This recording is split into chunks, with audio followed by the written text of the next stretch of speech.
Reading, books, libraries. It's all boring. I don't know if that's an unpopular opinion or not. When I was growing up, it was pretty normal. But now I always hear people gush about how great it is to bundle up in a warm blanket with, quote, a good book, while the faint light of the fall evening peeks out of their cracked windows and hits their collection of plants perfectly. They've got a warm cup of chamomile tea they've prepared with the Keurig they use daily, and actually it's a funny story. They were about to get one at Target because they were on sale, but they received one as a gift instead. What a coincidence. And they have a cat. I'm not saying that isn't a poetic life you've got going on over there, but I still don't like reading and have a cat allergy. It's kind of complicated. The thought of reading sounds really nice to me. It's supposed to be calming and good for your brain in some sort of way.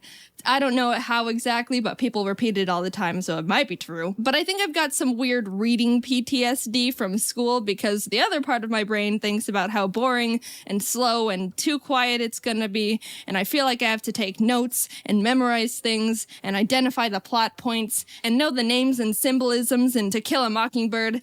And oh god, was I supposed to read up to chapter 7 by Thursday or through it? I used to love reading. I still have the strong memory of going to my elementary school's library and being excited to check out the next Geronimo Stilton book because I loved the pictures and fun text they had. They always wrote the word cheese like this, and being able to read books that had more than 10 words on the page was impressive to a 6-year-old. Whenever I found a book I liked growing up, I would read it non-stop. I was able to crush a 300-pager in 2 days, which I don't think is considered impressive anymore, but it was in 5th grade, and look, that was the only self-worth I had, alright? But when school started making us read books by force, it kinda took the fun away from me. I don't like being told what to do with my free time, especially if you're gonna make me read a book written in the 1940s that I need cliff notes to decode just to realize that all the animals were communists. Also, it's 20% of my grade. I get it, though. What else are we gonna do in English class? We can all understand each other, right? We're speaking English. That's gotta count for something, right? But the more I had to read really cryptic books in my spare time where the symbolism is in the color of the main character's curtains, and I'm not even observant enough to realize they had curtains, led me to not really having fun and also feeling like an idiot. I like my subtlety like I like my coffee. Splash in my face. How am I supposed to know what the A stands for adultery? I don't know. It could mean a woman for all I know. Asparagus. But all that isn't anything new. Everyone complains about English assignments. Everyone hates reading the Scarlet Letter. Everyone thinks school should die. However, something that also locked in my disdain for reading was my mom. Hi, Mom! Of course, as a parent, you don't want your child to do nothing but play video games all day. That obviously leads to undeniable life failure. So what's the solution? Make them read more. And on paper, I don't think there's anything wrong with that. Honestly, I'll probably use that parenting technique too, when applicable. I think my mom made the obvious good parenting decision. But as the victim here, I believe I fell in the small minority where it had the overall opposite effect. During summer vacation, my mom would always tell me that I needed to read at least 2 books so I don't forget how to read. Whenever my mom would walk in on my brother and I playing Mario Kart together in the living room, she would ask if we've read yet today, which we would respond no, because reading's for chumps. And then she'd lock us in our rooms to be chumps. I started hating reading so much, I would rather do literally nothing than read a book. There were a couple summers where I faked reading entire books because I just didn't want to read that much. There was this one about dragons, I think, called The Secret Country, and I still remember that just looking at the cover would put me in a bad mood because of hatred association. Screw your secret country. When I was being forced to read, I would sit angrily on my bed, open the book, move the bookmark a reasonable amount forward to make it look like I read, and then just sit there for 30 minutes staring at it. It was boring, and I don't know what was wrong with me. I could have had at least a decent time if I just tried to read the dang book, but I guess it turned into a dignity thing. Actually, the ironic part is maybe a year or so later I decided to restart the same book and give it another shot on my own terms, and I finished it in 2 days. It was pretty good. I did it again with another book called Molly Moon and the Morphin morphing mystery. It's like the 5th book in this Molly Moon series. It's been a while, so I don't really remember the story, but it's about this orphan who can hypnotize people and has a pug. Anyway, it's funky because I actually read the first few books of the series on my own and remember really liking them. I would read them any chance I got, but as soon as I was forced to read this one, I just decided I'd rather literally waste my time and sit alone rebelling against reasonable parenting. But this time I never went back to read it. I think that might have been the point of no return for me. I think the association of reading as a necessity or some sort of punishment has deep-rooted itself in me, and now I just feel like reading isn't fun or I'm in trouble for something even though I live alone. I've tried listening to audiobooks, but honestly, they make me feel really lonely. I don't know why. It might be the lack of visuals. I like pictures. And also no one else is around. It's the same with music. I've never been a big music person, so whenever I try to sit down and do something while listening to music, it somehow enhances this feeling of being alone and like time is going by slower, which makes me uncomfortable. So I always have either YouTube videos or more recently Twitch streams in the background. I'm still not super used to Twitch yet, but I like Ryukar's stuff. He plays Mario Maker. Sometimes I wish I read more. It might be good for me to slow down instead of always consuming fast-paced content on the internet, but on the other hand, I think it's just a preference I have that's been cemented with bad association. If you like reading, I think that's really great. I've got a lot of friends who like reading, and it's cool that you've got a really nice hobby you can fall back on to de-stress, or however you people feel while staring at words all day. I was gonna say you should recommend a good book I should give a try, but I took a second to think about if I would actually try to read any suggestions, and being real with myself, the answer is no. So, enjoy that chamomile tea. Hey, how's everyone doing? At home, I suppose? I'm lucky that I work from home and rarely leave the house, so quarantine isn't hitting me too hard. But to those of you who are outside people needing suggestions, may I suggest watching all of my videos in an infinite loop until we can leave our houses? Or Animal Crossing? I actually recommend that one more. Any mutuals who are playing, send me your friend code because I want to add you. I've been doing this thing where before I open up the game, I'll look at my friend list and see how many people online are playing Animal Crossing. Normally it's 100%. Anyway, however you're keeping yourself busy during quarantine, I hope you're doing well, and thanks for watching my video. Bye.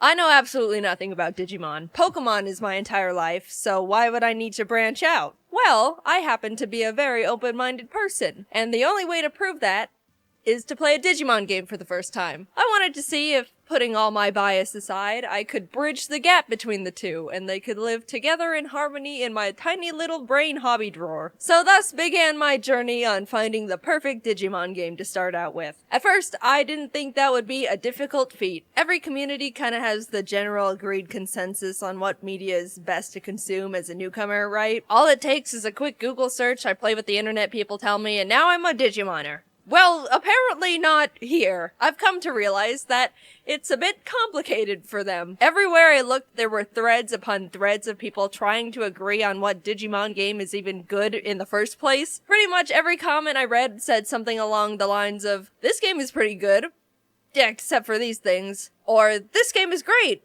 if you can look past these extremely annoying mechanics." Every time I thought I had a lead on a game, I would look further into it and realize a lot of people actually had a lot of complaining to do. And it wasn't even angry complaining, it seemed like I've walked in on a fandom that has just been hurt over and over, and they're really trying to hang on to something and believe in the good of the franchise, but they've just been put through a lot. You know, kind of like the Sonic fandom. I've never had to do so much research just to find a single game in a franchise that people can just all agree is good. People were talking about how they like Digimon World, but apparently it's like a tedious and frustrating Tamagotchi game where you just start over if they die. Digimon World 2 is apparently a dungeon crawler, but extremely grindy and complicated, and I read a lot of people complaining about it just being bland. People said Digimon World 3 is a typical RPG, but the battles get tiring and annoying, lots of backtracking and never feeling like you get anywhere. Digimon World 4, Digimon World Championship, the list goes on and on. Con after con. I spent multiple research sessions searching, even opted for a last-ditch effort by asking, Twitter. Everyone was saying different things. No one seemed to be able to agree that there was just one game that was overall good and easy to start with. And Digimon fandom, if there truly is a good game out there, you guys need to start pitching the franchise better. You made this difficult. I will say it seemed like the majority of people enjoyed Digimon Cyber Sleuth, but the thing is, that's not really the type of game I wanted to play for the channel. It looks like it's got more of a Persona 5 vibe that focuses more on the story and characters and stuff. That's just what I've read, I don't know. Either way, it wasn't the fit for what I'm looking for. I'm sure I would love it as a casual playthrough, but it just didn't hit my content checklist. All this research led me to a game I decided to settle on. Digimon World Dawn. It didn't seem perfect. I saw complaints with it, but I thought, you know, it seemed like the same amount of complaints other Digimon games were getting, and there were enough people talking positively about it. I figured I could look past the criticisms, maybe even if I was aware of them beforehand, they wouldn't bother me too much. And plus, I thought it looked nice. I like the pixel art, and I'm a sucker for good pixel art. So after all that, all the research, knowing the flaws beforehand, having a positive mental attitude, I settled on a good enough Digimon game, right? Something at least playable, right? As much as I want to say yes, this was one of, if not the most miserable video game experiences I've ever forced myself to go through. And that isn't even as a biased Pokemon player, that's as an enjoyer of fun. I was aware of Digimon World Dawn's criticisms, I knew what I was getting myself into, yet despite all the warnings, all the positive outlooks, all of the manifesting to be able to frolic hand in hand with both the Digimon and Pokemon franchises together in a beautiful field of 1,000 sunflowers, it was just awful. It started out lighthearted. I tried to put my name in and realized they only allow 5 characters for the main character's name. So I'm Jaiden. Before any gameplay, I'm given 4 different packs of 3 Digimon. The Balance Pack, Attack Pack, Speed Pack, and the Japanese Pack. And honestly, I was shocked to see how huge and powerful they all looked. Look at these big men! Pokemon starters don't look like this. This is awesome! I chose the Attack Pack because the big worm guy was my favorite, and then the game forces me to nickname all my Digimon. It's not an option, and if I try to name them their original Digimon names, I can't, because they don't give me enough characters. Again, out of everything I read about this game, this is hilariously not mentioned in anyone's criticism list. I don't know if it's a Digimon thing, or I don't know. So here I, Jaiden, am with my Charmon, Tony Tiger, and Big Worm. I'm not even given a chance to breathe before I'm thrown into this Digimon gang tournament having to fight for my Digimon and friends' lives and glory in an environment I'm not even sure how to comprehend. Like, first of all, where are we? This sure doesn't look like the States. Or Japan, I think. Also, what is a Digimon? I win by figuring it out, kind of, not really. Still don't know what's going on. And then win a few more times before the tournament is over, and our team or gang or something, Light Fang, is the winner. Yay, Jaiden! You won the tournament for us! What's going on? Oh my god, what the is that? In a complete twist in story direction, a genuinely terrifying virus of death spawns and starts turning all the Digimon into Digi-Eggs, including mine. I checked my guys, and Charmon is the same. Tony Tiger is a bit smaller, but Big Worm is a dinosaur now. He's not a big worm anymore. Now his cleverly tailored nickname doesn't make any sense. How was I supposed to know I was getting fully grown Digi-Guys, and they were gonna turn them back to small Digi-Guys again, and Big Worm starts off as a lizard? That's like the opposite of how evolution works. I knew I didn't know anything about Digimon, but after the past 5 minutes, I've realized I am completely out of my element. I go up and fight the horrific demon virus that I'm IRL scared of, and despite still not knowing what the hell I'm doing, I end up winning, even with my little Digibabies. The virus deuces out, and the head of the Lightfang clan, this Glare guy, that's his name is Glare, is like, this is so weird. Go climb a mountain and look around or something, I guess. I'm sent out to look for virus clues at Login Mountain and run into my Lightfang friend, Kenpa, who's like, I don't know what happened. We got here and all the wild Digimon started attacking me and the other members. They left me behind to be mauled with no escape equipment. I'm fine now, but I think I'm just gonna go back to the city. She does that, and I start traversing the mountain. And this is where I experienced my first complaint that everyone was talking about in this game. All the dungeons and areas and stuff are mazes. They're all mazes with absolutely bonkers wild Digimon encounter rates. You don't have a mini-map to know where you're going or where you even are any point of the dungeon. And there's no item to avoid the random encounters. Basically, I am realizing this is like playing a Pokemon game, but the whole game is a maze. You never know where you are because maps don't exist. Everything is wild grass, and there's no repels. I think I chose the wrong game. I end up stumbling my way to the top of the mountain. At least I think it's the top. I have no idea where I am and never will. And the other two guys who left a defenseless little girl to be roasted over a Digifire are getting beat up by a Digi-Eagle. I knocked the bird in the head hard enough to make him come to his senses, and he apologizes for being mean, which is more than I expected, to be fair. And the guys are saved. By the way, I didn't know that Digimon spoke. I didn't know that they spoke to the people and talked and interacted.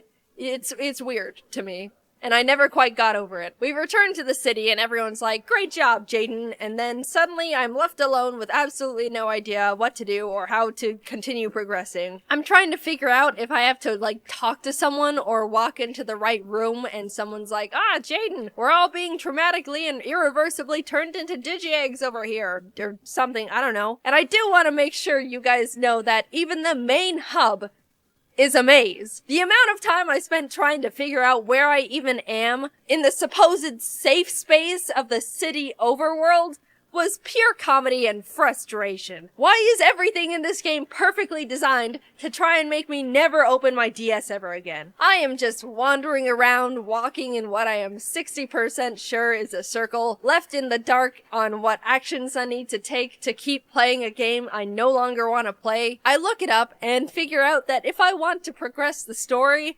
I need to earn it. I have to walk into this building, talk to the Digi-Clerks, and complete multiple useless side quests that have nothing to do with anything to unlock another chunk of the main game. And let's not forget, all the dungeons are mazes. I said that already, but I want to reiterate. I have to go through mazes, sometimes multiple times, to unlock the important maze. But only for a little bit, after I earn just a biscuit, just a crumb of that sweet, sweet story nectar. I'm humbled yet again by being told to go play more errand boy in more pointless mazes as the cycle continues.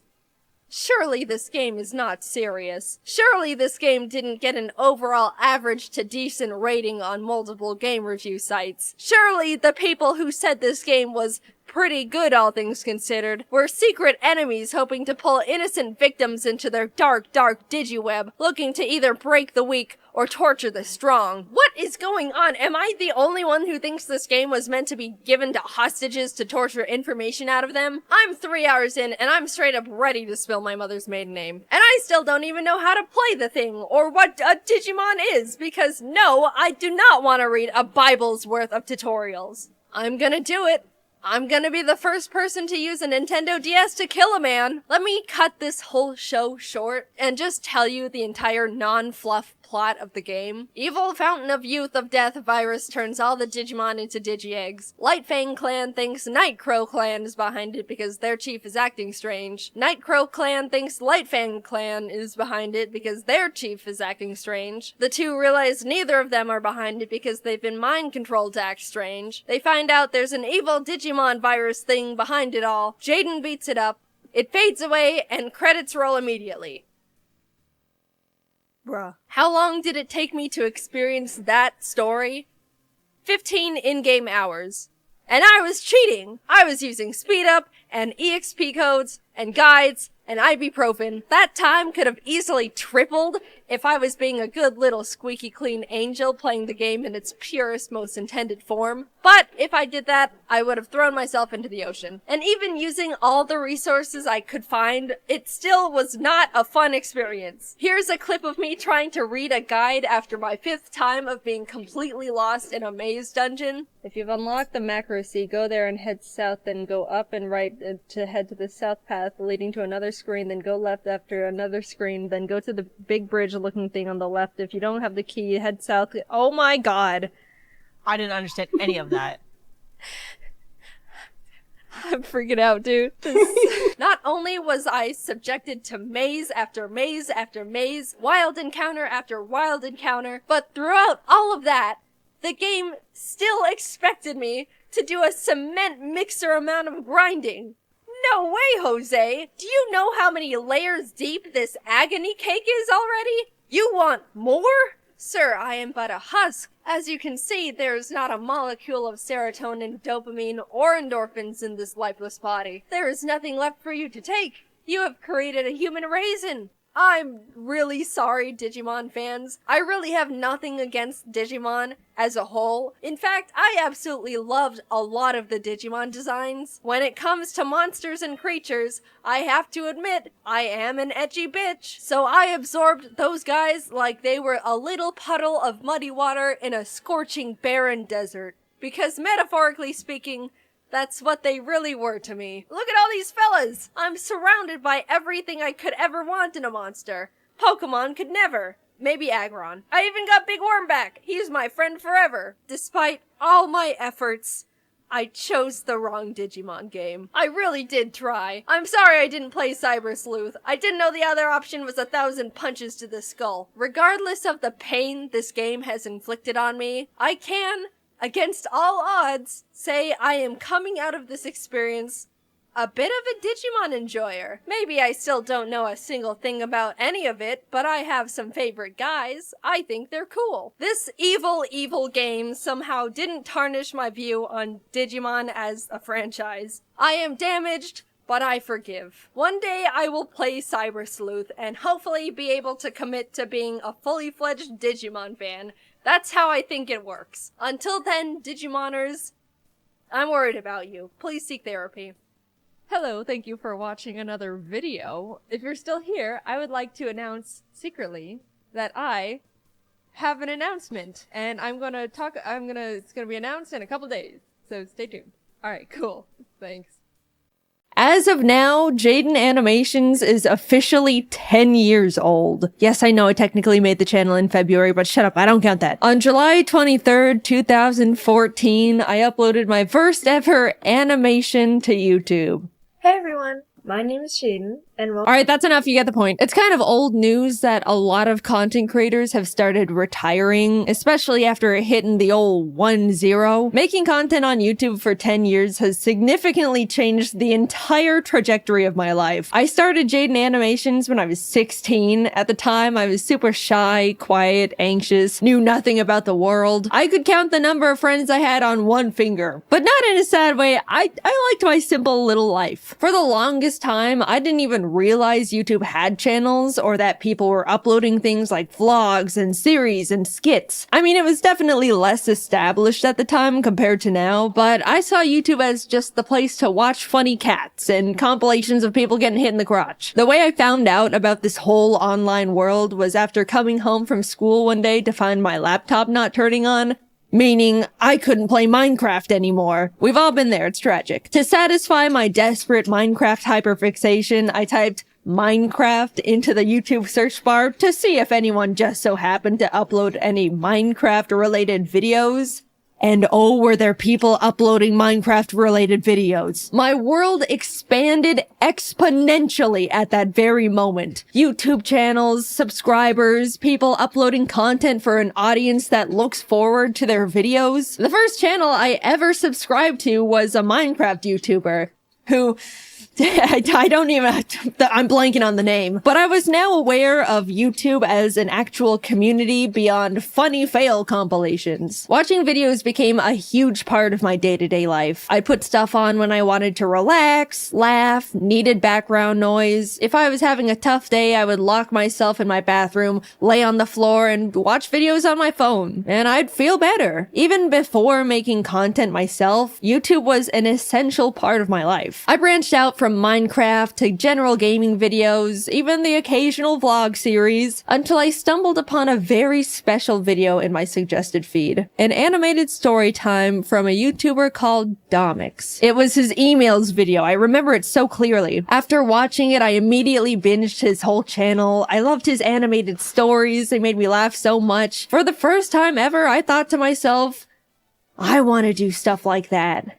I want to animate. And around the same time, I was really into Aya's Cupquake's Minecraft Oasis series and had even sent in a few fan arts I drew for her. She posted a couple at the end of her videos, which genuinely made me so extremely happy. I was totally freaking out. Anyway, in one of the episodes, she mentioned that she wanted to find an animator to animate some of her funny Minecraft moments. And suddenly, I saw the stars align in front of me. I sent her a little message attached to another fan art, basically saying, "Hi Cupquake, I'd love to animate for you if you're interested." And she ended up reaching out and was like, "Hey, we love your style and would love to work with you. Do you have an animation portfolio we can look at?" To which I responded with, so I've never actually animated before. But I'm learning, and honestly, they shouldn't have hired me. I wouldn't have hired me. But somehow I had secured my first animation job. And for my favorite YouTuber, this was by far the biggest thing to ever happen to me at the time. I wanted to make the best animation they could ever ask for. Now, I just had to learn how to animate. No joke, I literally typed "how to animate" and Adobe Flash tutorial into the YouTube search bar. That's how I learned. No class or school or nothing. I vividly remember opening Adobe Flash for the first time and wishing I could just skip forward in time to when I already knew how to even use the program because I was so confused. Humble beginnings, what can I say? And honestly, that's all it takes. People ask me all the time how I learned to animate, how I do this and that, what program to use. But you already have the biggest source of free online information at your fingertips. Just type whatever you want to learn into the search bar and people will literally teach it to you, no strings attached. While working on the animation for Cupquake and her husband Red, I talked to them about how I also wanted to make YouTube videos, that I wanted to animate little stories but was too nervous. They were both really supportive and encouraging, saying they'll put a link to my channel in the description of the animation to help me and stuff. I'll be completely honest, if Cupquake and Red didn't hire me and offer to help give me that initial push to start a YouTube channel, I wouldn't have made Jaiden Animations. Like I mentioned, I was quiet and soft-spoken. I didn't even get picked on because nobody knew anything about me to bully me with. They had nothing. In what world would a tiny little 16-year-old dust mite of a girl feel confident enough to start an animation YouTube channel where she talks about her life? Especially for what would be a single-digit amount of people for who knows how long. I'll tell ya, she does it in a world where she feels encouraged and inspired by the people she looked up to. There's so many timelines where none of this ever happened. So much had to come together just for me to start. And against all odds, it did. I finished the animation, they posted it, and I spent pretty much the entire month reading every single comment. Everyone loved it. It was doing really well. I remember messaging Cupquake a giant soppy thank you paragraph when the video hit 1 million views. By the way, the entire animation was made on only 3 layers because any more would make my brain confused. I genuinely cannot believe they hired me. At the same time, I posted my very first video as Jaiden Animations, introducing myself and announcing that I'm gonna try out making animation videos. It's funny looking back at because if you don't know all the context, you'll watch my first video and be like, who is this dumbass talking to? She just started the channel. There's no audience yet. The shout out Cupquake gave me in the description gave me the boost I needed to shake the second thoughts. I gained 2,000 or 3,000 subscribers right out the gate, and ever since then, I wanted to keep making more content, and I was really excited about it. I made more animations for Cupquake for a couple years alongside posting my own stupid little videos until eventually parting ways with them to focus entirely on Jaiden Animations. Working with them was amazing, and those animations did overwhelmingly well at the time. Like, I look back and am still shocked. I apparently peaked with that damn 2014 FNAF animation. Come on, Nuzlocke. surpass it. Please, free me from these shackles. By this time, I was in college now, and even though I wasn't able to post very much at all, things were doing really well. I remember sitting on the top of my dorm bunk, secretly celebrating hitting 100,000 subscribers, a milestone I was beyond thrilled about, and honestly was my biggest goal at the time. Somehow, my roommate ended up finding out about it and immediately told every single person on our floor, which embarrassed the hell out of me. But at the same time, I was sheepishly proud of myself that people thought what I was doing was cool. Along with new experiences, for the first time ever, I was making online friends and becoming part of a growing little animation community. Cypher Den, Tony V Toons, Lightsen. I even stumbled onto James randomly after being recommended his ASMR video. I specifically remember going through his channel and thinking, I can't believe this guy doesn't have more subscribers. He's so funny. And well, would you look at that. After finishing my first year in college, I ended up talking to my parents about taking a gap year to see where all this YouTube stuff could go. They were, of course, hesitant at first. Making videos on YouTube for money?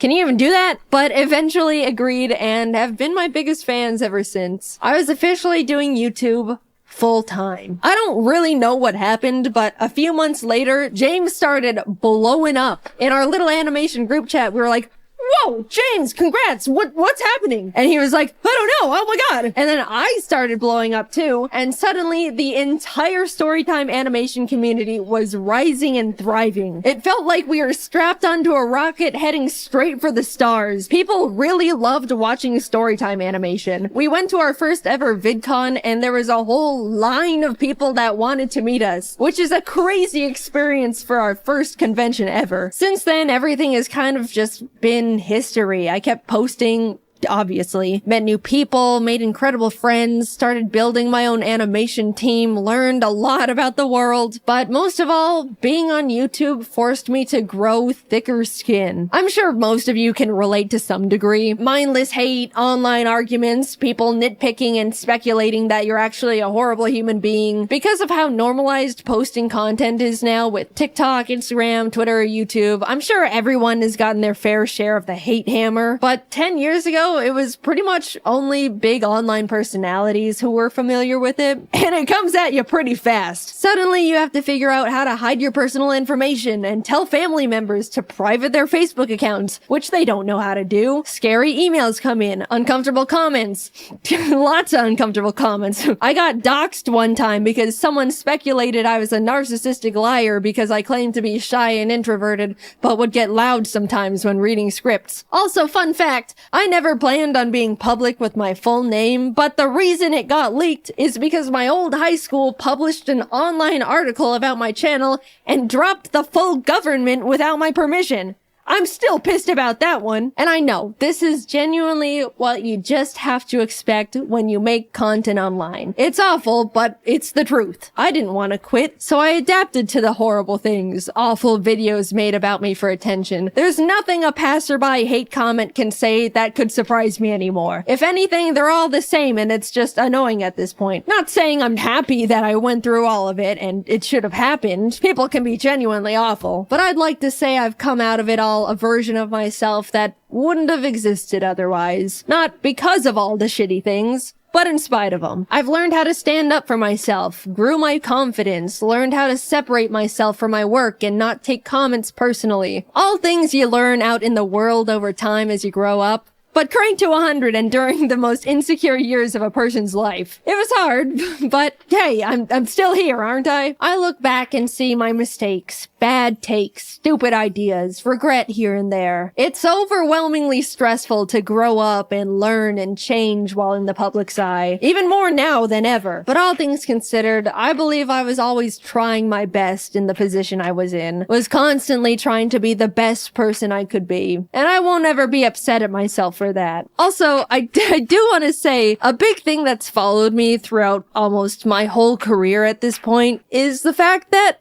Yeah, I've talked about mental health and things I've struggled with at the time, like anxiety, depression, rock bottom confidence, etc., etc. I've definitely spilled my guts out on the floor in front of the internet a couple times in my day, and there's no part of me that regrets it at all. A lot of people have told me that they felt more understood or learned things about themselves through those videos, but as a now adult that's had the time to grow and adapt and overcome these things, man, you guys kind of still think I'm a little bit pathetic. I see comments all the time when I'm in my friends' videos or being involved in a big event, and so many people go, wow, I can't believe how far Jaiden's come from being this puny little scared teenager. I'm so proud of Jaiden really stepping out of her comfort zone here.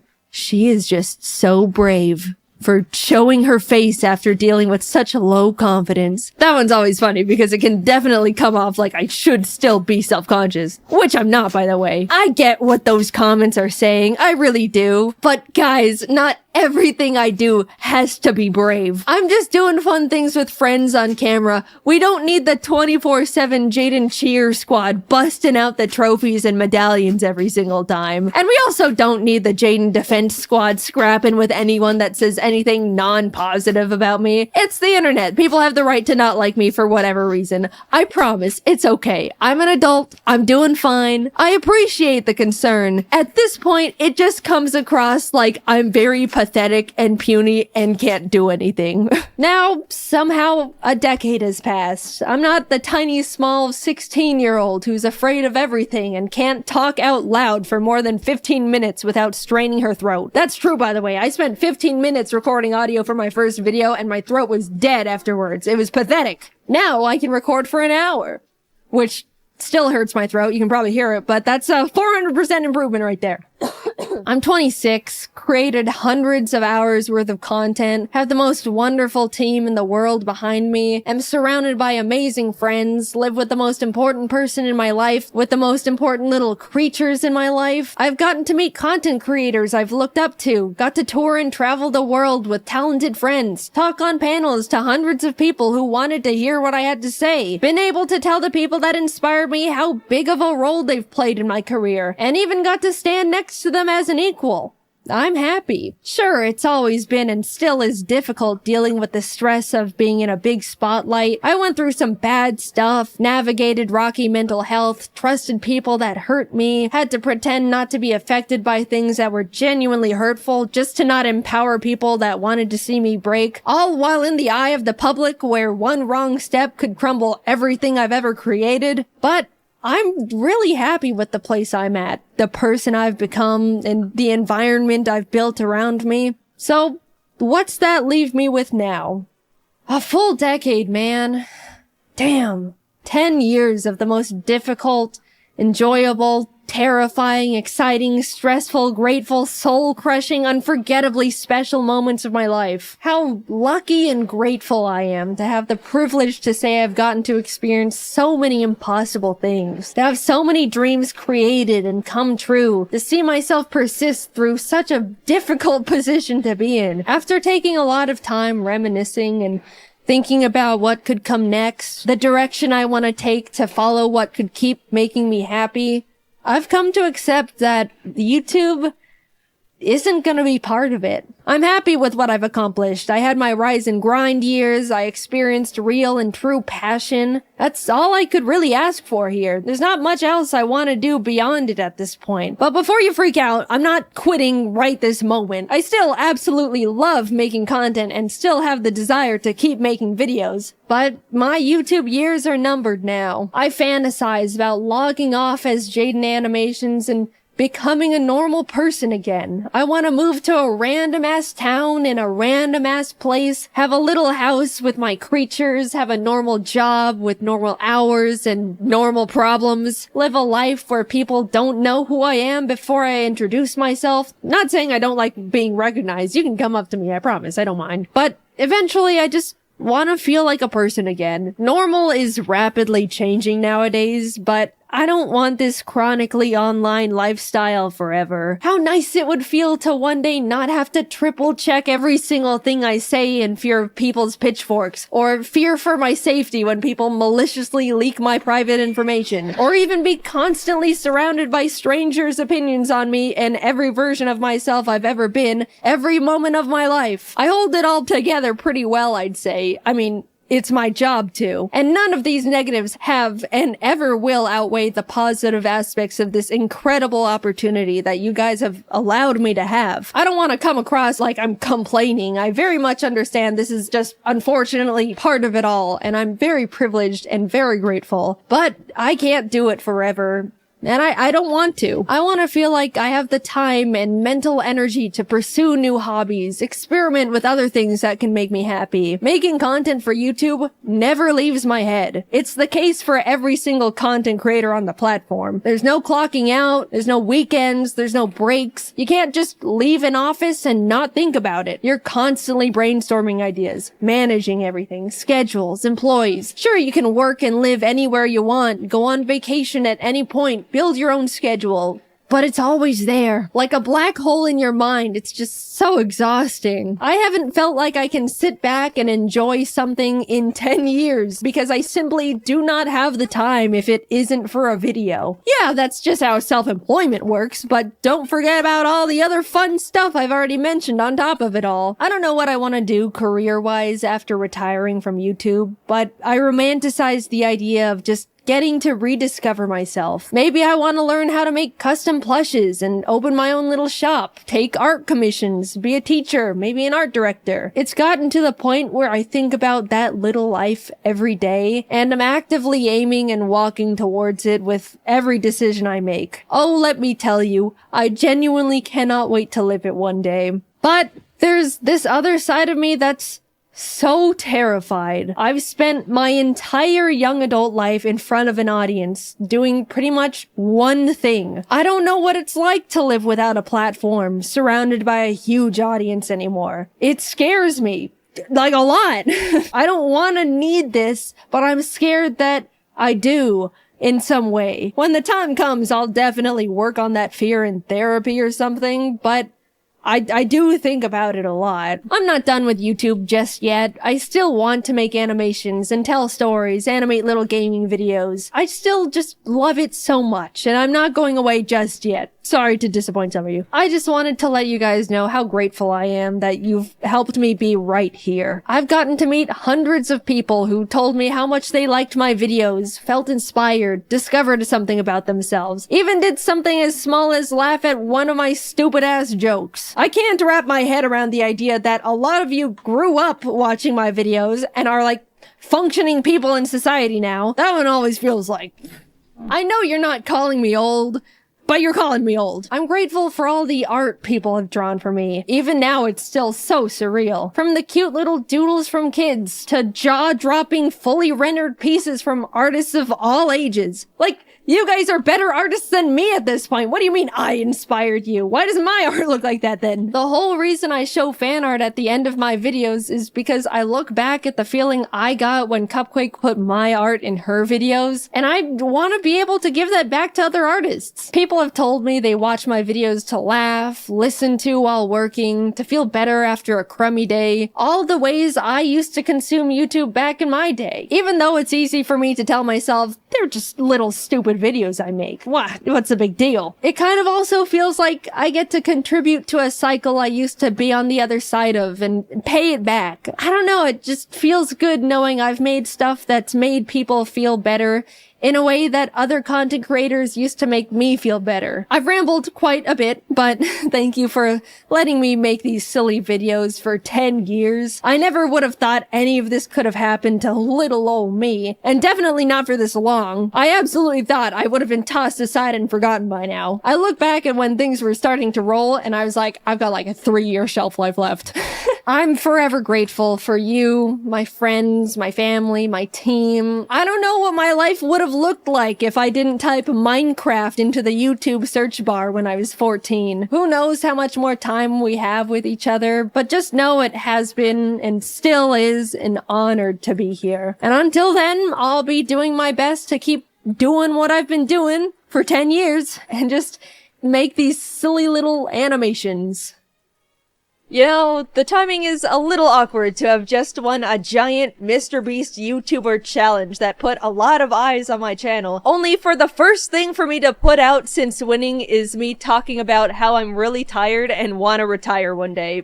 That was not intentional, I'm sorry. But yes, the next video coming out will be about me winning the Mr. Beast Cube. We're still working on getting the money all set up to be given away, so you can stop emailing me asking for money. It's not gonna work like that. Anyway, thank you to everyone who's been with me at any point of my YouTube career. I've still got a little bit more juice left in the tank. I'm forever lucky to have lived the life I have and to continue living that life. And I appreciate you guys for sticking around. I'm excited to spend a bit more time with you all. So I'll see you in the next video. Bye-bye. A couple months ago, I went to visit the college campus that I planned on attending. I really liked it. Pretty scenery, good art classes. But the campus is really big and the students are known to ride bikes and skateboard to their classes in order to get there quicker. That's when I decided I'd like to try skateboarding, since they're easier to carry around than a bike for convenience, and I like the idea of having a cool new hobby. After some research, I decided to go to a shop and look at them in person, and maybe talk to some experts. My mom and I drove down to the local mall and walked into the skate shop, where we were greeted by a nice employee. The shop was small, and you could literally have a conversation with someone on the other side of the room, but it was still a pretty cool place. As my mom talked to the employee about what we were looking for, I decided to check out one of the skateboards on display. There was a little rug the store provided for the customers to stand on without slipping off the skateboard, so I used it to try out the board. It was really cool until I noticed that I was starting to slowly roll off the rug. I started silently panicking to myself. This rug was the only thing keeping me safe from falling off that skateboard.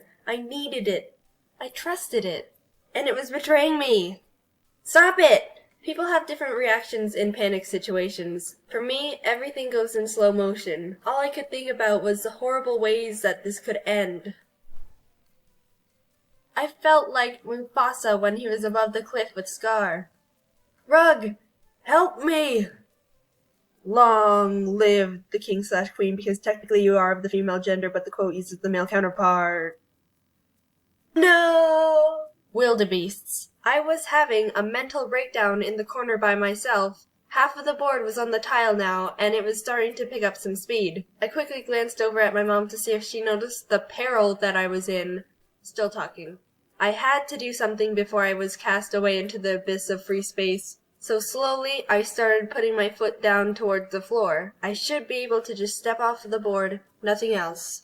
Oh God, don't do anything stupid. Don't do anything stupid. But the thing was, as I was stepping off, the weight on the board became unbalanced, which forced it the opposite way I was getting off. This caught me so off guard, I stumbled backward, launching the skateboard across the floor, and watched as it slammed very loudly into the show rack that was holding other boards. Everyone saw, since we were basically breathing down each other's necks in a shop the size of a bathroom. My initial reaction, as it is to most things, was to just laugh it off. But it was just a really awkward laugh that I was using to try and say, oh, oops, I'm sorry, I'm such a klutz. But on the inside, stop. Don't look at me. No. We left, and every time I pass that store, I just cringe. I can never return there ever again. Wildebeests.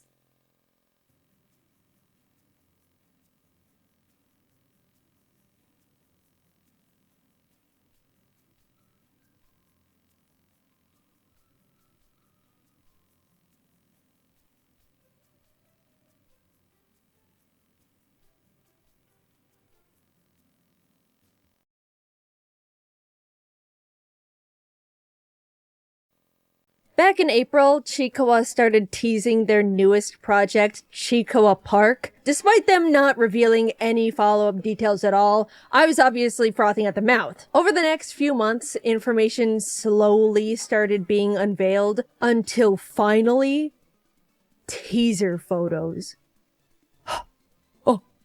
Oh my God.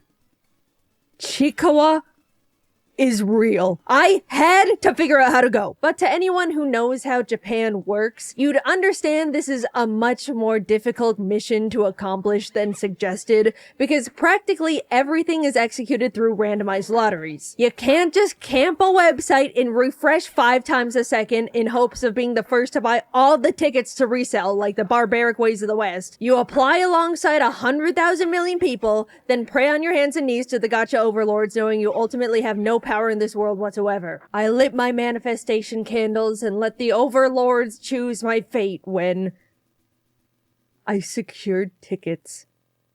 Chikawa, thank you for shining your light down on me. I figured since I'm gonna be flying all the way back to Japan for the park, I might as well spend my time as surrounded by Chikawa as I can. So I ended up turning it into the most jam-packed Chikawa-themed trip I possibly could. Sarah, good friend and fellow Chikawa enjoyer, and I hopped on a plane and sped off to Tokyo to experience possibly the most obsessive yet exciting time of our lives. After landing, sleeping, and waking up bright and early, I was practically buzzing with excitement, knowing today was the day I was going to witness the most anticipated Chikawa event the franchise has created yet. Equipped to live through the most memorable day of my life, we headed off to the park. As we were driving, my head was still buzzing with questions about what the event was even gonna be like. The promotion of the whole thing had been super secretive. I really didn't know what to expect going into it. The car pulled up,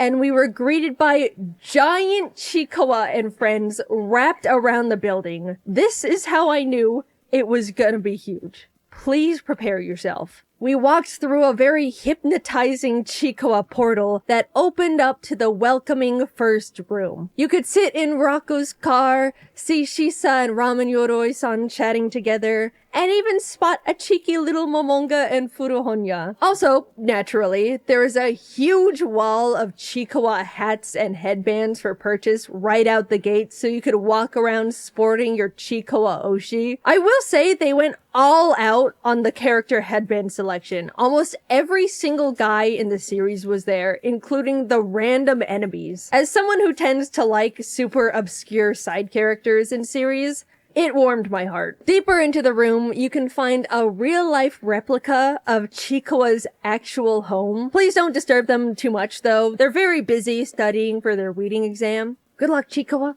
I know you can do it this time, buddy. What was super cool was the specialized little photo booths they had. You and a friend, or if you're a lone wolf Chikawa enjoyer, that's cool too, sit down at one of the logs and are given the option to take a photo with either Chikawa, Hachiware, or Usagi. Whichever character you choose pops out to join your photo with their own personalized animation, which was such a wonderfully cute attention to detail. Sarah and I both freaked out when a shy little Chikawa shuffled its way over to us, and everyone in the room watched as we took photo after photo after photo, squealing at every single one. Walking by, we encountered a helpless Hachiware stuck in a ditch. Besides sitting there with him while he yelled for help, there was unfortunately nothing we could do for this poor fella as we stared at our own pitiful reflections above us. Knowing they recreated and built a part of the manga that made me cry gave me a very strange mixture of bittersweet feelings, but ultimately it was too cute to fully question the morality of it. To continue into the next section, you have to wander your way through the discombobulating mirror maze of the nightmare-inducing elephant. The lights were flashing various colors, the floor and walls were painted all sorts of disorienting patterns, everything was super wiggly, and I may or may not have crashed into a couple mirrors, who's to say. Sarah and I stumbled out of the very humbling maze eventually, but as staff came over and gave us Chikawa-themed 3D glasses, we realized we weren't safe yet,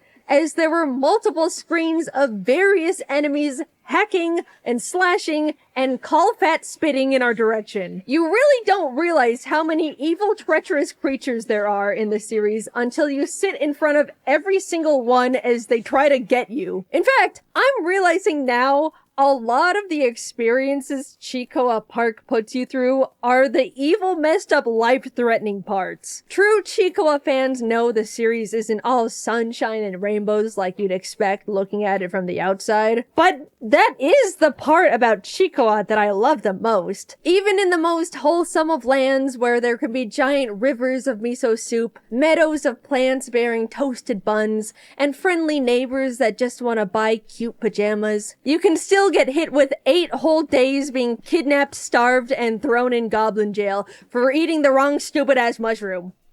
Such is life. Don't stress too much though. As you can see, things find a way of working out as the giant Cyclops Ode thrashes his way through the goblins at true scale. I really liked this section. After you all nearly escape being eaten by goblins, you're led into the shelter of a nearby temple. Chikoa and Hachiware bear curious looks, innocently wondering what could await them ahead. And as you pull back the curtain of the next room, it's the evil, dark, and twisted snake that curses everyone with eternal yearning for the mines, already amassing an endless hallway of brainwashed civilians. Which masochist on the design team pitched this one? Who was it? No, they even have crystallized Usagi. There's a tried and true hater amongst the Chikoa Park designers. And honestly, they deserve a raise. As you try to hurry your way out of the temple, Hachiware is seen having to unsheath his tiny claws in self-defense of a guard. Up ahead, Chikoa hides behind a mirror as the snake tries to zap them with his crystallizing gaze. It's implied the beam reflects off the mirror and kills the snake, but they don't specifically show it. Yeah, I suppose we should draw the line at actual death in the silly little Chikoa Park experience. Everyone is busted up and bruised, but finally free to leave the malevolent temple. What lies past these doors? Well, with the craziest luck, we happen to be there as Chikoa and Momonga were out that day to greet people. I almost crumpled to the floor right then and there in front of every single employee. Hi, Momonga. I'm a big fan. Don't listen to what the people are saying about you on the internet. They were so cute and energetic, and they even had Chikoa Park headbands of their own favorite or related characters. Any knowers? After many, many photos with our fave, I don't care if you hate him, you can pry Momonga away from my cold dead fingers. We were led upstairs to the 2nd floor of the park, and as we ascended, my jaw was left behind. The entire 2nd floor of Chikoa Park was completely dedicated to custom, exclusive, never before seen Chikoa merchandise, which, yes, does imply the full story of the walkthrough experience on the 1st floor is you living peacefully in the world of Chikoa, getting trapped in an inconceivable nightmare maze, somehow escaping only to find yourself being jumped by every violent creature within a 10-mile radius, being thrown in goblin jail, breaking out and running away to a nearby temple, finding yourself surrounded by enslaved creatures controlled against their will to do grueling manual labor for eternity by an evil snake that crystallizes one of your best friends, watching poor anxious Chikoa pushed to kill in order to release the curse, and everyone escaping within an inch of their lives. I literally could not have written it better myself. That is quite literally the best representation of the series you could possibly present. And as a treat for getting through all of it, you can now spend all of your money. To say it was overwhelming is an understatement. There were 5 whole organized areas for shopping and merch. The Chikoa section had big plushies, small plushies, keychain plushies, plushie slap bracelets. The characters came in any size, shape, or form you wanted, and it was very pleasing on the eyes, might I say. Hachiware's area was more centered around decorative items and collectibles. Pens, necklaces, notebooks, tote bags, more keychains of quite literally every character in the series. Household items like plates, glasses, utensils, this really funny soap dispenser based on Chikoa getting a parasite. Over in Usagi's shop, they had apparel, lots of cute shirts, jackets, socks, and literally my favorite item of the entire store, the character backpacks. They're the perfect size, so freaking cute, and you can show off more of your plushies in the front pocket. Yes, I got the Momonga one. You'll have to kill me to silence my truth. Across the floor was a themed area for popcorn, cookies, candies, various other snacks. But the part that stopped Sarah and I in our tracks was this custom keychain maker section. There were so many charm options, letters, shapes, characters, references. Sarah and I spent like 15 minutes sitting on the floor together trying to figure out what we even wanted to make. There were too many possibilities. This was probably a lot to digest all at once, so to take a little breather, we can play the little carnival games around the corner. Meatball Korogashi is simple. Roll meatballs down the chute to try and get it in the skee ball hole. You get a trial roll, which Sarah and I both sunk, and then 3 real meatball rolls, which Sarah and I both utterly failed. In the other game, Kumonosu Catcher, you had to fling the butterfly-ified Chikawa, Hachiware, and Usagi into spider webs. Kinda messed up, but look, I'm here to win. I didn't get a single one in the net.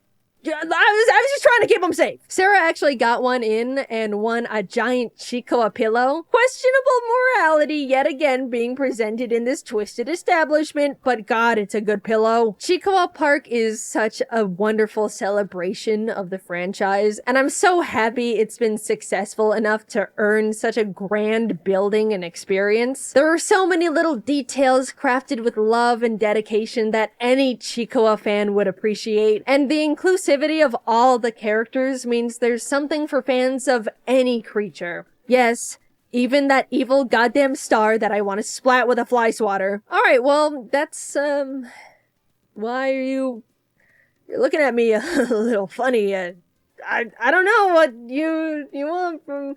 Okay, yes, we got a shit ton of merchandise. Everyone watched as Sarah and I frolicked around the merch floor, quite literally like Jaiden in a Chikoa shop. It took like 15 minutes for the employees to ring up each of our halls. Everyone was happy for us and encouraged us to get things, but Sarah and I couldn't help but visibly succumb to the shame. With what broken Japanese I knew, I tried to make conversation with the clerks while we waited.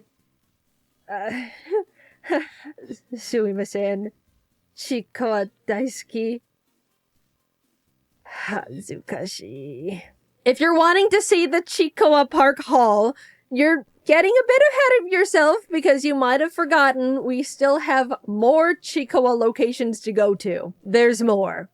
So much more to add to the final haul. Next up was the Chikoa Ramen Shop. The theming of everything was so fun. It was just like a little Japanese ramen spot with all the characters designed to look like they were employees. And even the glasses and bowls were specifically designed to match the atmosphere. Sarah ordered a Momonga soda, which looked like she enjoyed, and I couldn't help myself from ordering a Kurumanju beer. Yes, it was noon. Yes, I don't really like beer. And yes, I get drunk way too easily. But I simply could not pass up the opportunity to have a taste of Kurumanju's iconic favorite beverage.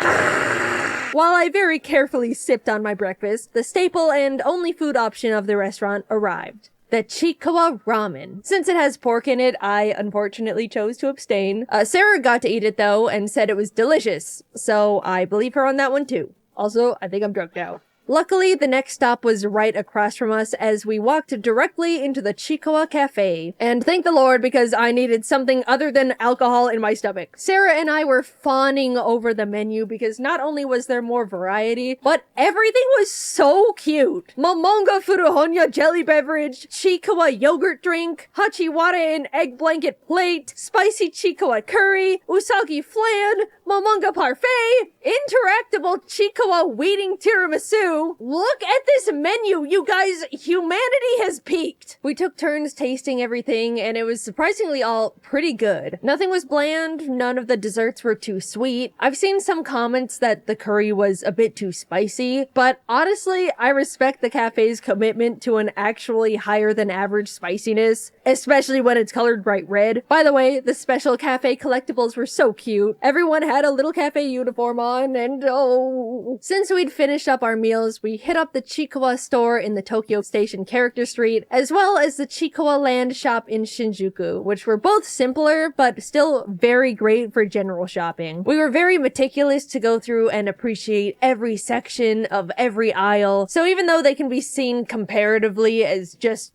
typical shops, you can imagine we spent lots of time there too. You know, despite us going to so many Chikawa locations, nothing ever felt repetitive. Even with the small little shops, Chikawa is somehow just so incredibly locked in on making great merch. I don't know how in the world they do it. Plus, they're constantly spitting out more and more. I thought getting into Miku was awful for my wallet, but I'm sorry, Chikawa. I didn't clock how much skin you had in the game. Alright, so the next place we were headed to was the one Sarah and I were the most excited for, obviously besides the park. The Chikawa Bakery.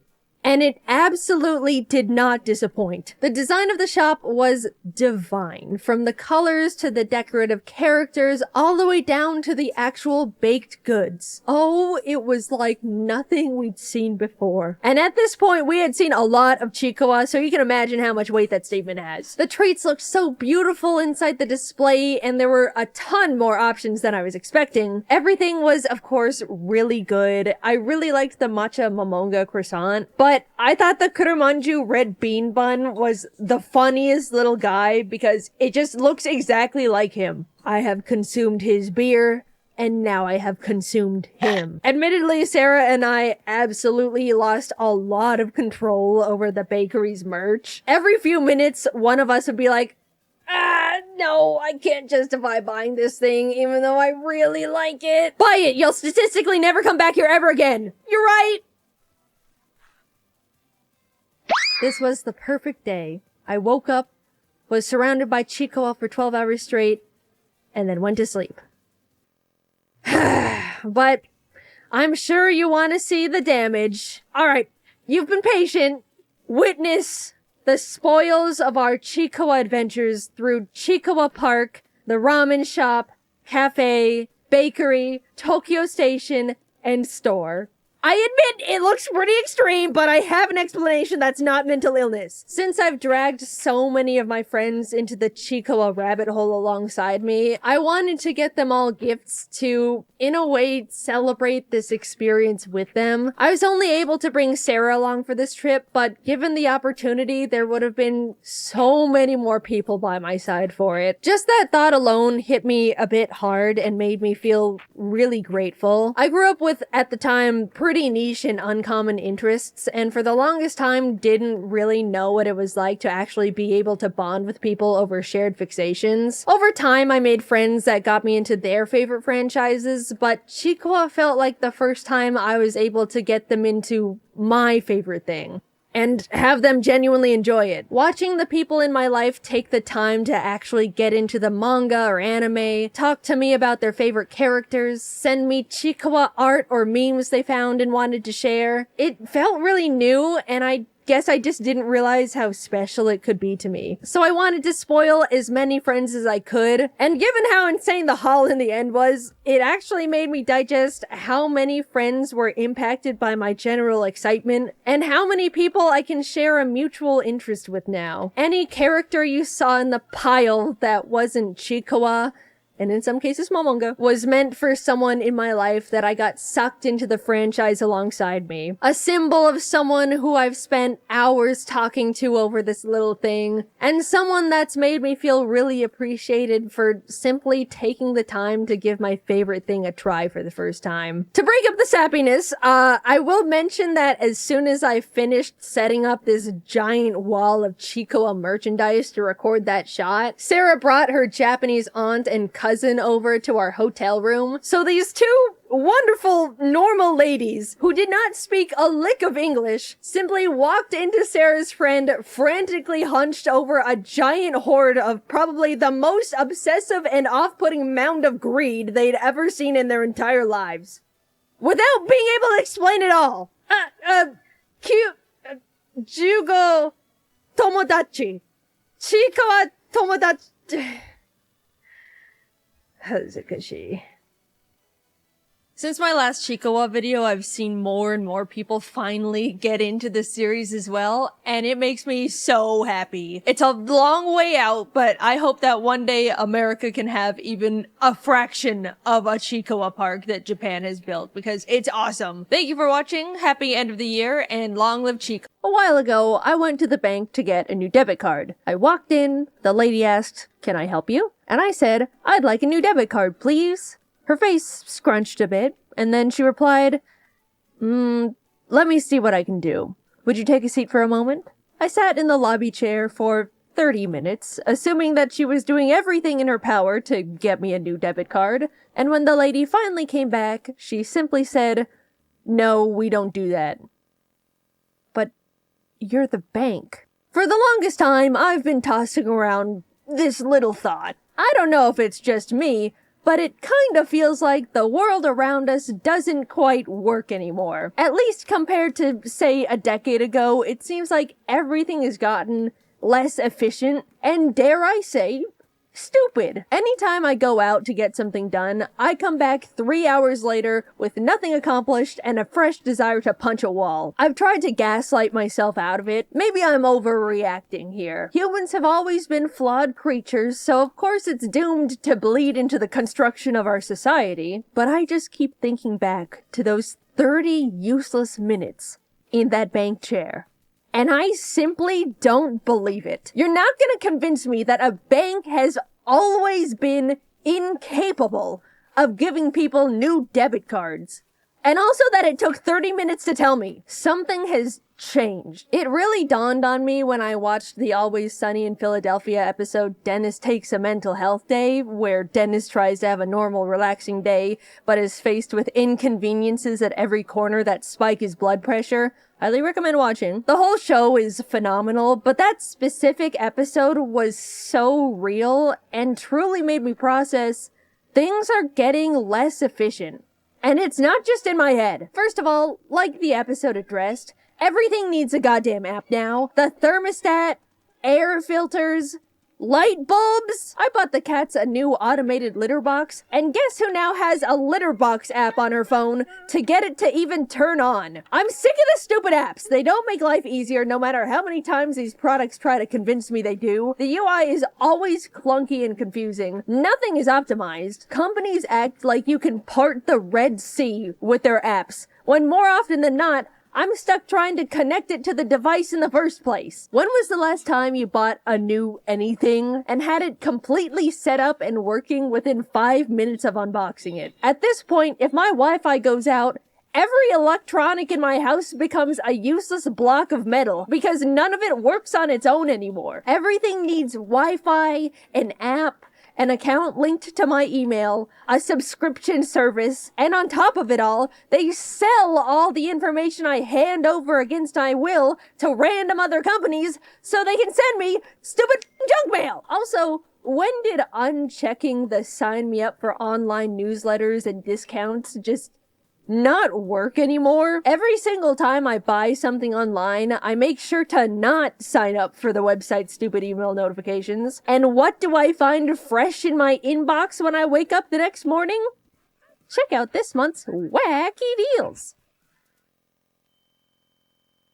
So I have an electric car, right? One day, it just straight up refused to play music. After troubleshooting for 5 minutes, it turned out I needed to download a software update to my car, even though the music worked perfectly normal before the update. Sure, fine, the future's now. But for some reason, the car couldn't find or connect to the Wi-Fi, so because of that, I get to experience LA traffic in pure silence. I spent thousands of dollars on a car just for it to randomly not be able to perform a task cars have been able to do for the past 70 years. I do like electric cars. They're better for the environment, and it's great not having to go to the gas station. But let's not pretend the car has to be a computer now. I got one of those modern tech cars that made the innovative choice to remove all the physical buttons and knobs and put every single basic feature into the car's giant touchscreen. Before getting it, I didn't think that would affect my experience too much. I thought, well, when I drive, I normally don't fiddle with the buttons all the time anyway, but now I have to deal with things like not being able to manually open the glove compartment because it has no latch. I have to speak into the car microphone, open glove compartment. And every single time it opens the charging port. Didn't think about that one before buying. Also, when I do need to do something while driving, it feels way more unsafe than I initially realized. They didn't even build AC knobs, so to turn up the air, I have to essentially play on the car iPad while paying attention to oncoming traffic. Correct me if I'm wrong, because I'm neither an engineer or car specialist.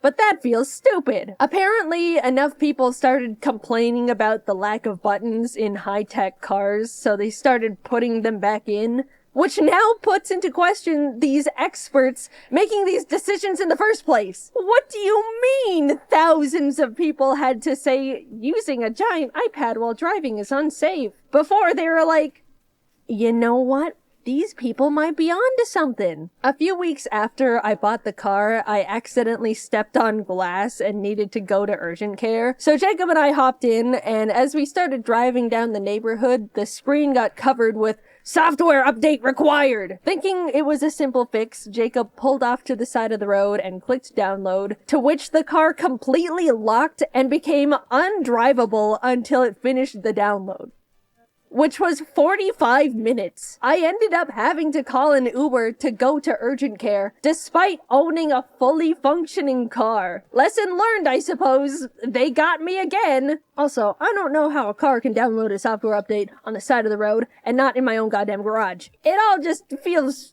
so dumb. Nothing feels like it's checked to make sure the customer has a half-decent user experience anymore, because companies think slapping an app together makes something high-tech enough to get away with slop. And on top of it all, everything is a subscription service. Why can't I simply buy my stupid computer car and have it come with the tech that's already built into it? Subscribe to be able to connect to the internet. Subscribe to enable auto steering. For a while, companies were thinking about turning the seat warmers into a subscription. The heating coil is already in the car that I bought. Just leave us alone. Imagine pitching to someone 15 years ago, "Oh yeah, the car you bought? Yeah, it's all yours. But you have to pay money every month to use the windshield wipers." It's become so common for us to buy products and not even actually own them, and you need to pay money every month to keep using them. And they're bad! Businesses have always prioritized profit. That's never changed. I'm not upset about that. But at least in the past, they had to, in good faith, offer something that actually did the shit it was advertised to do. Now they just go, "Oh, damn, we can give less and charge more? Hell yeah, brother, lock the cold out the fridges." The other day, I wanted to get a new router for my office. Jacob and I headed over to our internet provider store, and I said, "Hello, can I buy a router?" "Oh, we don't actually sell routers here. You need to go online and ask customer service to send you one." As I was processing this, Jacob decided they wanted to get a phone upgrade. "Excuse me, could I actually buy this phone?" Yeah, we don't have those in stock here. You can buy it, but it'll have to be shipped to your house." We went to the internet and phone store and left with no internet and no phone. What are the employees being paid to do at that point? What's the point in any of it? I get that a lot of shopping has shifted to online, but I really, really miss simply having the option to go to the store. They're becoming empty husks with a logo on top. Also, excuse me, but I need to ask customer service to buy a router? Just let me exchange my money for the item that you very obviously sell. Anytime I'm told I need to contact customer service, I consider it a lost battle. Nothing exists in this world that is worth descending the trenches that is a customer service phone call. Companies have put it together that if they make everything inconvenient and frustrating, set up enough cryptic hoops to make people jump through, waste as much time as possible, people will just give up. And they don't have to deal with anything. It's sick. Once I needed to call a plumber, but was only allowed to go through a very specific company for the service. So I called in, sat on hold for 40 minutes, as to be expected, and finally got connected to someone. "Hello, what can I help you with today?" "Hi, I was calling to make a service appointment." Alright, sounds good. I'm gonna check our calendar and call back with our availabilities. Oh, okay. Thank you. And so I waited for 2 days, and she never called me back. So, of course, I call back, sit on hold for another 40 minutes, and try again. Hello, what can I help you with today? Hi, I'm calling to make a service appointment. I called before, but no one called me back, so I wanted to follow up on that. Okay, let me check. We're available in a month at 7 a.m. Oh, okay. Are there no other times available? Nope. Alright, I can do in a month at 7 a.m. Thank you very much. Awesome. Exactly what I wanted. A month comes and goes, and the day before the appointment, I get a call from the plumbing company. Hello, I'm calling to let you know the person that was scheduled to do your service appointment is sick and we'll have to cancel it. Okay. When's the next available appointment? In 2 weeks? Okay. Thank you. At this point, I was fuming, right? How hard could it be to get a very specific company to provide a service they forced me to use them for? Well, get this. I woke up the next morning at 10 a.m. because I didn't have to wake up early anymore, looked at my phone, and saw a single missed call from, of course, the plumbing company. Hello, the plumber arrived at the location this morning at 6 a.m., but left because no one was home. Please call back to reschedule. Thank you. Guys, I can't even write into words what I was feeling that moment, because if I did, this would be the last video of my career. A single service appointment is all I ask for my sink that is dissolving at this point. Also, we're completely brushing over the fact they arrived an hour early for the canceled appointment, so I would have missed it anyway. And just like that, it was all back at square one. And you know what? I gave up. Congratulations, plumbing company. You won! The trophy?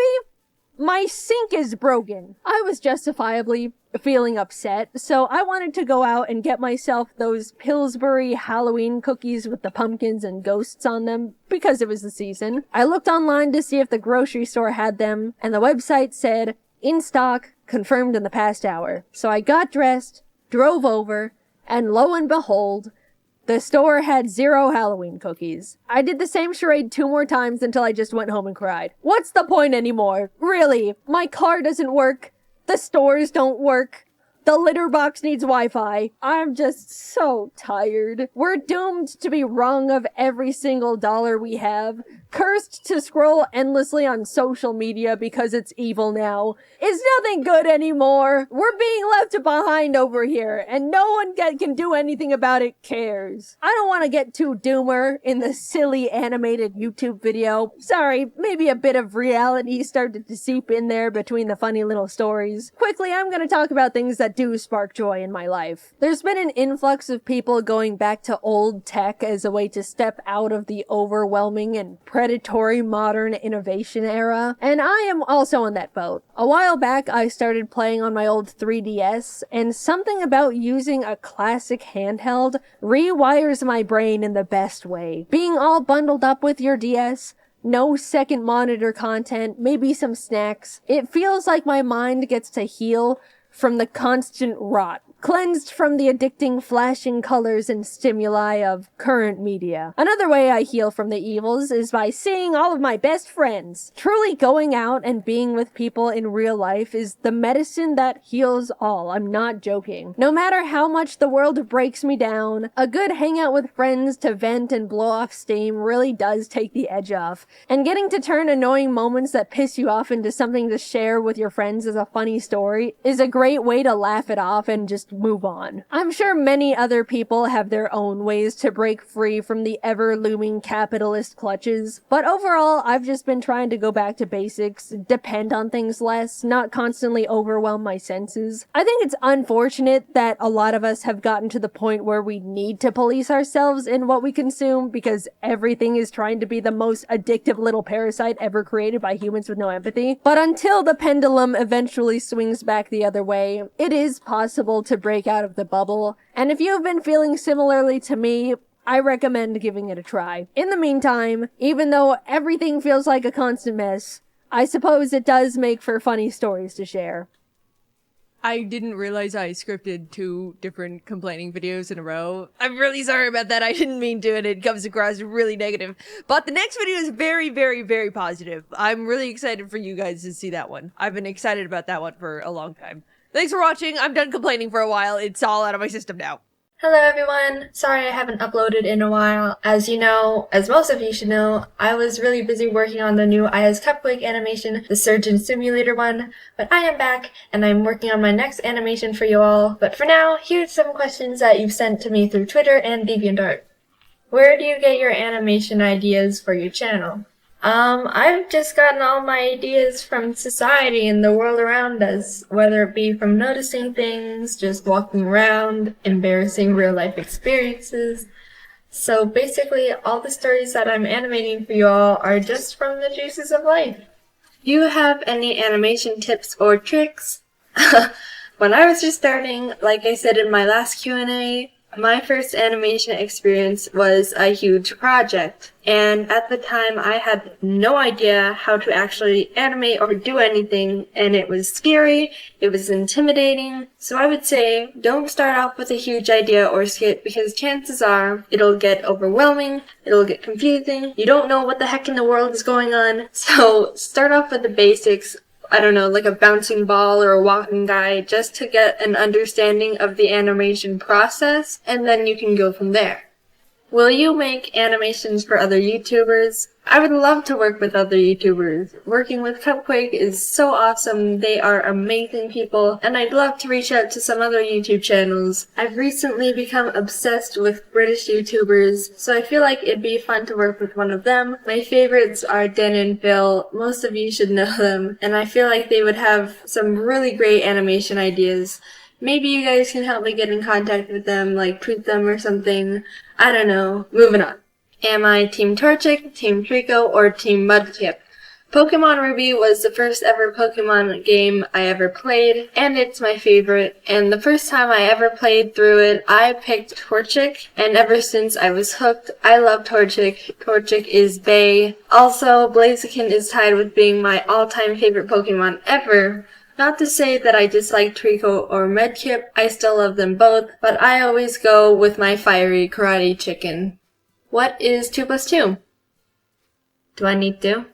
If I could be any animal that matches my personality, what would it be? This is kind of a funny coincidence because in junior high, I was in a class and somehow we got on the topic of deciding what animal I would be, and apparently the class thought I would be a bunny, so I guess being a bunny wouldn't be that bad. You know, hopping around, eating grass, until you're savagely eaten by a coyote. But, you know, besides that, that'd be pretty cool. How big of a Pokemon fan are you? You all do not understand. I am such a big Pokemon fan. I've played almost all the main games, some side games, I have merchandise, and I actually play it competitively. Yes, there is a technical side to Pokemon that many people are not aware of. It includes complicated things like EVs, IVs, natures, stats, abilities, stuff like that. And if you have no idea what I'm talking about, then you are not ready. Once you are enlightened, you can never play it the same way again. You have been warned. Do you like drawing traditionally or digitally? I started off drawing on paper just like anyone else would. Crayons, markers, stuff like that. So I was always used to paper when I was growing up. But when I got my first drawing pad, I started drawing digitally a lot more. And now I really like drawing digitally just because it's so much easier to fix things or undo something. Control Z is my god. So I am much more of a digital drawer now. Do you play any other games other than Pokemon? I'm just a big Nintendo fan. All my favorite games are made by them. I love Animal Crossing, Kirby, Smash Bros, Mario. Kate and I love playing Cooking Mama together because we raged when we ruined the dish by washing all the rice down the sink, or burning the beef in the stir-fry because the stupid onions wouldn't cook fast enough. I basically enjoy all the cute cartoony games. What is your advice for people learning to draw? I would say don't let anything discourage you. If you're passionate enough towards drawing, then you need to keep doing it. Practice literally makes perfect when it comes to drawing. One tip that I figured out is you shouldn't compare your work with other people's. Everyone draws differently, they all have their own style, and comparing yourself only discourages you. Also, listen to what other people say about your work. Don't just quote-unquote block out the haters, because the art world is based on criticism and how people perceive your artwork. So listening to other people's points of view can help you grow as an artist and get better. Well, that's all the questions I have time for. Thank you to everyone who sent one in. If you want to ask a question for the next Q&A, be sure to follow me on Twitter and DeviantArt. I love you all, and goodbye! Forgive me, Father, for I have sinned. You know how in my last video I said I was an obedient child who never stepped out of line or broke rules growing up? I wasn't lying, but I do have things I've secretly carried on my shoulders for a long time and still feel arguably guilty about to this day. This video isn't just for your entertainment. It's gonna serve as me clearing my conscience and finally being free from these chains of guilt. Also, don't get your hopes up. None of these stories involve murder. Sorry, I didn't kill anyone. Every once in a while growing up, my dad would let us sit in front of the television while we ate dinner. That would be a special treat for my brother and me because Mom wasn't home from work yet and she wouldn't let us watch TV during the week. This is when we were really young, by the way. Don't worry. I'm allowed to eat in front of the TV at least 3 days a week now. We were eating in front of the TV one night, and I wanted to have chips for dessert. Our dinner rules were always eat dinner and then get a little treat or dessert afterwards. And I wanted chips, everyone's favorite dessert. So my dad got the bag of chips, and normally my parents poured us bowls, but there wasn't much left, so he just gave me the whole bag and said, "Don't eat them all." He got 2 cool parent points that day. It was going good so far, eating chips in front of the TV. This is the height of luxury! I looked down, and I ate all the chips. Dang it! What do I do? My dad gave me one rule. My parents are never gonna trust me ever again. They're gonna disown me. My life is over. I'm gonna be living in a box on the side of the road and I'll have to search trash cans for chips. I might as well pack my things and get a head start right now. I started to panic and my little kid brain started racing to think of some sort of way to avoid punishment. A rat! A giant rat burst through the door, slapped the bag out of my hand, ate all the chips, and escaped out the window. And also stole an extra cookie on its way out. No, they wouldn't believe that. I don't think rats eat chips. Jax finished eating early and went into the backyard to play. So what I ended up doing was going, "Jax, do you want some chips?" And I gave him the empty bag. Then I went over to my dad and said, "Dad, I have something to tell you. I'm sorry." Jax ate all the chips, and I went into my room and hid. I really don't think my brother got into any trouble because I didn't hear anything else about it, and my dad probably just threw the bag away. But since I never got caught or came clean, I've held this guilt about that whole situation ever since. There's layers to it. Not only did I lie to my dad and falsely accuse my brother, but on top of it all, I gave Jax an empty bag of chips. A perfect little regret cherry on the ice cream sundae of shame. And I really think that when my dad and brother watch this video, they'll be like, I don't remember this at all. Because I want to say it was like 13 years ago, which makes me feeling guilty even more pointless and stupid because it doesn't even matter and no one cares and I'm the only one suffering from it. This is a pretty effective way to learn a lesson. I've never finished a bag of chips since that day. One time I was at recess in 2nd grade playing by myself in the grass. You know, like a frickin' loser. This group of girls came up to me and said, "Hey, we're playing tag and chasing the boys. You should help us." And I was like, well, beats sitting here and getting eaten by ants. So I started running around and chasing the boys with the rest of the kids. It was all normal tag at first, but somehow it started escalating to extreme tag. Extreme as in people started throwing rocks. Being a self-conscious child who had no understanding of personal choices, I was like, oh, well, I guess we're doing this now. So I threw a rock and hit this kid in the back of the head, which may I add took some top-notch skill and coordination considering we were both running and he was a good distance away from me. Not to brag or anything. Ow! I'm telling. Oh, frick.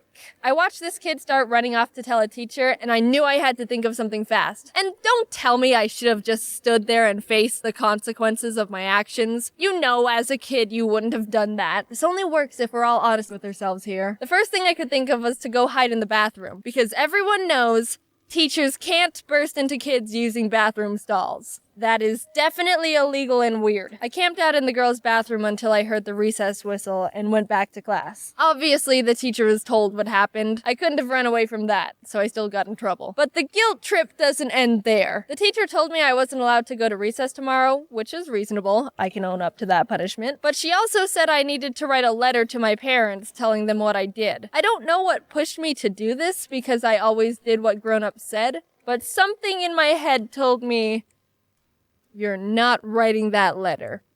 And so I didn't. Later that day, the teacher came up to me and asked, "Did you write the letter?"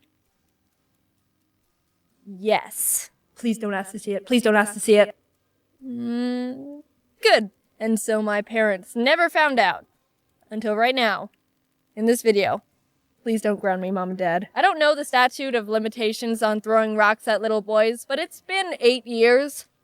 I think I'm safe. I'm not really guilty about this next story, but it's resonated within me for a very long time, so I'm gonna add it to this video. One late night, I was on the couch playing my Game Boy, and it was very much past my bedtime. I don't remember exactly what happened, but I was probably pushing it with wanting to stay up a bit longer, and my mom was in my room telling me I needed to go to bed. It got to the point where she pulled the, "I'm gonna count to 3, and you better have the living room cleaned up and be in bed, or else." Everyone knows counting to 3 means serious business, so I sprung up and immediately started getting my crap together. The thing was, the ottoman was pushed out, and normally it's supposed to be against the couch, so I had to push it back. But being a scrawny 5-year-old the size of a poodle meant it was probably equivalent to trying to push a semi-truck. I kept pushing and pushing with all my strength as I heard my mom in the background going, 1, 2...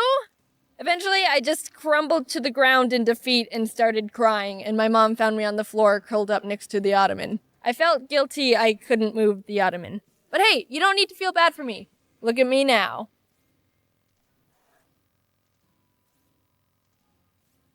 Yeah, it's pretty inspiring. So yeah, those are the types of things my brain flashes back to when I'm wanting to feel guilty. For the record, I've not thrown a rock at anyone else ever since. I've got a pretty good thrown rocks to not thrown rocks ratio going on. Also, thank you to everyone who's been sending me happy birthday messages. That was very nice of you. You can see here I'm trying to squish in as much art as I can because I got so much, it's crazy. Watch this. And with the power of editing, boosh! 2 conveyor belts of art. Whoa! Look at them all, sliding across the screen like they've got somewhere to be. See you later, little buddies. Thank you for drawing me things. It's awesome, and I like it a lot. My birthday is September 27th, so a couple days ago. I'm 20 now. Did I do anything? No.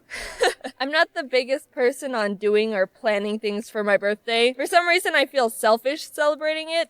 It's, I don't know, my brain's weird. I know that thought process is kind of ridiculous, and I love celebrating other people's birthdays. I just have trouble celebrating me. But some of my friends got me gifts and made me feel special, so that's nice of them. Anyway, thanks for watching the videos. I'm 20 now. I'll talk to you later. I'm hanging up now. Bye.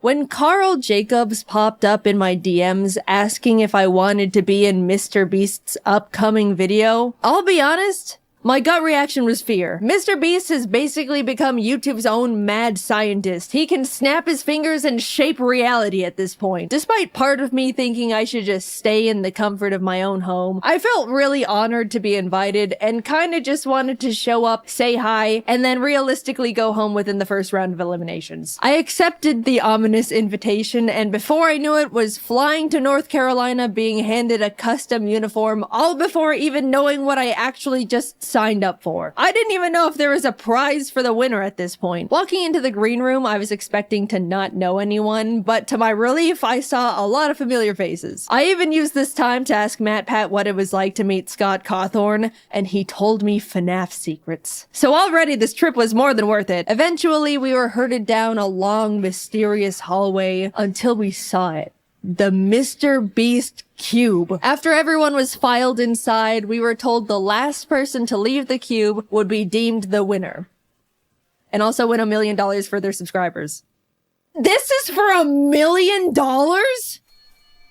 The challenge began. Immediately, people started jumping in the giant pile of real money that was inside, throwing handfuls of bills in the air, laughing, mingling. To pass the time, James and I drew our cartoon characters out of dollar bills on the floor. The staff came in and ended up giving everyone their own personal vlog camera to document their POV of the challenge. And I think I genuinely was the only person who didn't record a single second of footage on that thing. I just thought, I'm not going to use this footage because I'm not going to make a video out of it. And they're going to have plenty of other people's footage to use. In hindsight, maybe it would have been a good idea to record something, just in case. I don't know, maybe the MrBeast team would end up actually wanting to use some of my footage. Who's to say? After maybe an hour or two, Jimmy came out for the first bonus challenge. A single free throw. Miss and you're eliminated, but make it, and not only do you get to come back into the cube, you also win a Cybertruck for one of your subscribers. They had 50 people's subscribers just in a room waiting for something to happen. I'll be honest, when Jimmy explained the extra credit challenge, I was like, hell no, I'm not going up to miss a free throw and leave immediately after nothing's happened yet. If my subscriber back there knew what was going on, they 100% would have understood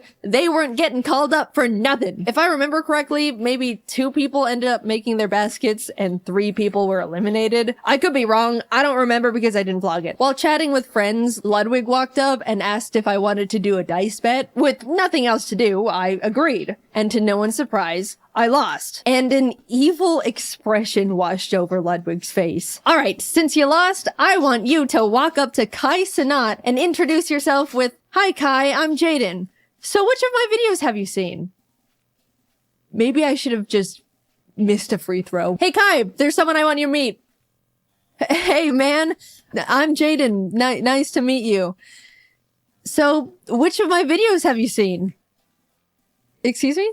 Holy shit, I'm gonna kill myself. "Oh, so which of my videos have you seen?"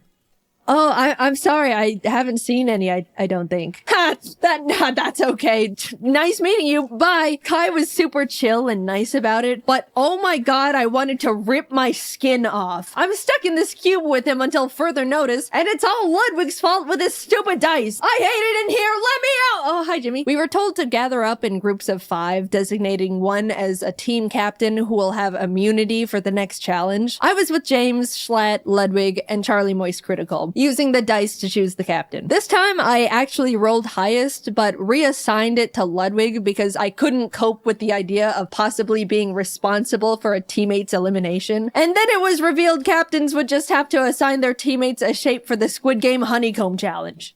Okay. Well, I definitely overthought that one. I had triangle, James got circle, Charlie was star, and Schlatt unfortunately got umbrella. The 10-minute timer began, and everyone started deploying various different strategies to get their cookie shape out. Charlie used a new technique called huck as much spit as you can into the tin to dissolve it all. It was really gross. He ended up filling the tin almost to the top with spit. By the end, 2 people with stars were eliminated, and not a single umbrella made it through.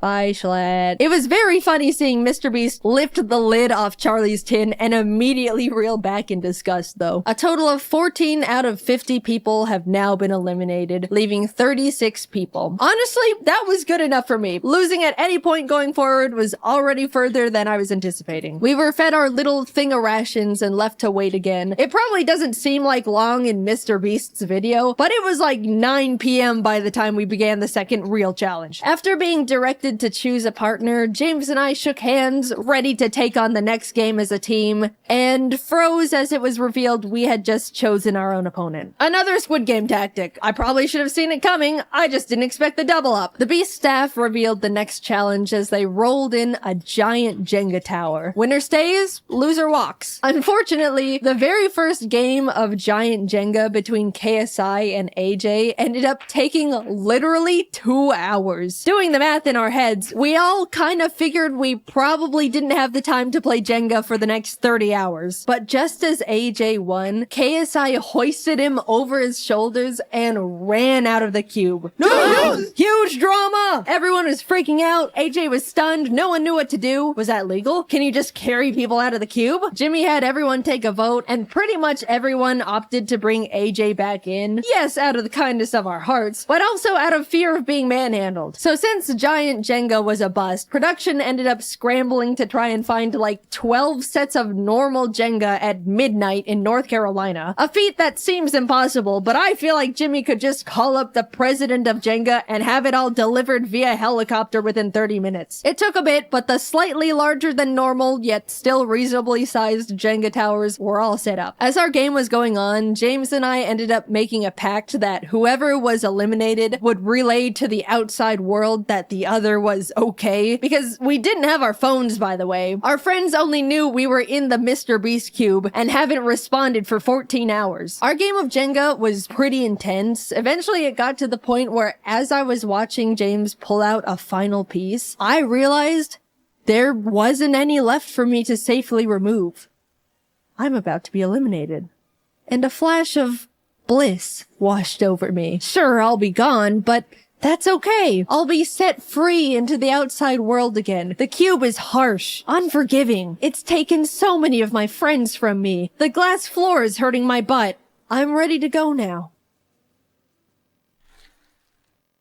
And deeper into the trenches I went. James being eliminated meant I was moving on to Cube Day 2. What a miracle. Watching the rest of the Jenga games was like watching an active war zone. People were focusing, cheering, sweating, praying. Towers were falling one after the other at the feet of now eliminated players. It was brutal. And also still taking way too damn long, man. Can I go to bed? The last game left to finish was between Quackity and a popular Brazilian creator, Enaldino. Apparently, when it was revealed the challenge was Jenga, Enaldino turned to Quackity and admitted he was a Jenga pro. Quackity had never played. Not the situation you want to be in. Quackity half-jokingly asked Enaldino if he wanted to play rock, paper, scissors instead, to which he replied, no. Which, you know, fair. But 3 hours into this single game, the two of them were neck and neck. Genuinely the most cracked round of Jenga possibly ever. Everyone in the cube was gathered around watching Quackity slowly pulling out the very last piece in this skeleton of a Jenga tower. Just as he was about to make it,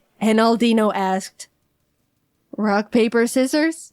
Quackity looked up at him. Muito tarde. It was over. Enaldino tried to hang in there, but in the end, he fell. 18 people were now eliminated. Alright, it's 3 a.m. Let's go to bed. I genuinely thought they would let us go back to our hotel rooms for the night, but...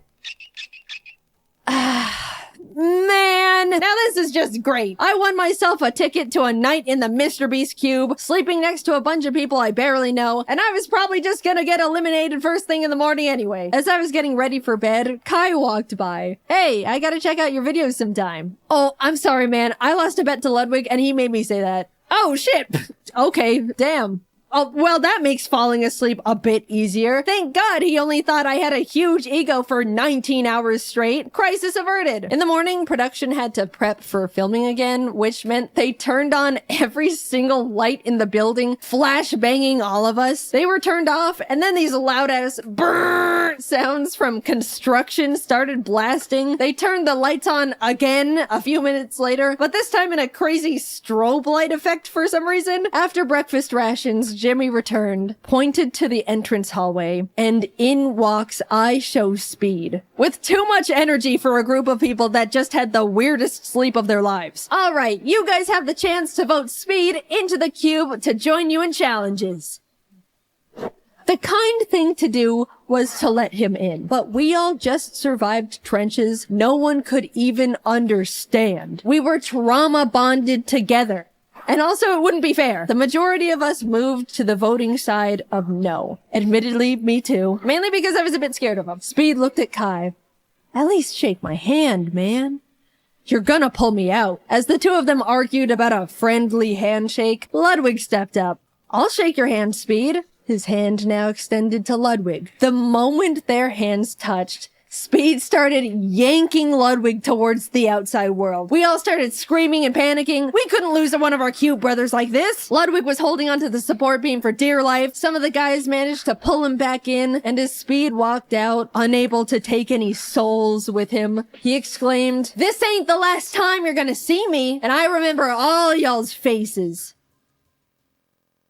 Alright, let's get started. Challenge 3 was steal or no steal. Basically a modified version of deal or no deal. Some cases have the word safe in them, others say eliminated. One person looks inside a selected case, and the other decides whether they want to steal it or no steal it. And also Howie Mandel was there. Hi Howie, big fan. People started getting eliminated one by one, others securing safety. Eventually, Ludwig was up at the podium asking if anyone wanted to volunteer to go up. At this point, the ratio of safe cases was very high, 60% in favor of safe. Figuring the odds would just get messier from there, I volunteered. Ludwig looked inside his chosen case, looked up, and told me it was safe. I knew mathematically I should steal the case, but I've been burned by math before. As I started hesitantly saying I was gonna steal, Mr. Beast suddenly burst out saying Ludwig's heart rate was spiking. By the way, he was wearing a heart rate monitor, which made me scared it was actually an elimination case, and he was excited at the idea of avoiding going home. So last minute, I decided to let him keep the case. It was the safest play. If it said eliminated, then good, I dodged a bullet. If it was safe, then at least I'm not actually eliminated yet. I just have to play again. Shit. It was now my turn to bring someone up. Even though I didn't want to pick a friend out of fear of getting them eliminated, more than that, I didn't want to be up there with someone I didn't know. I picked Quackity. He came up to the podium. I grabbed case number 2. It says safe. My plan was to tell the truth, but in the most unconfident and nervous way possible. I was deploying every bit of body language knowledge I could think of, making myself look as guilty as possible as he asked me various questions. We went back and forth for a bit until your eyes looked down as you said the case was safe, which indicates guilt. So I think you're lying.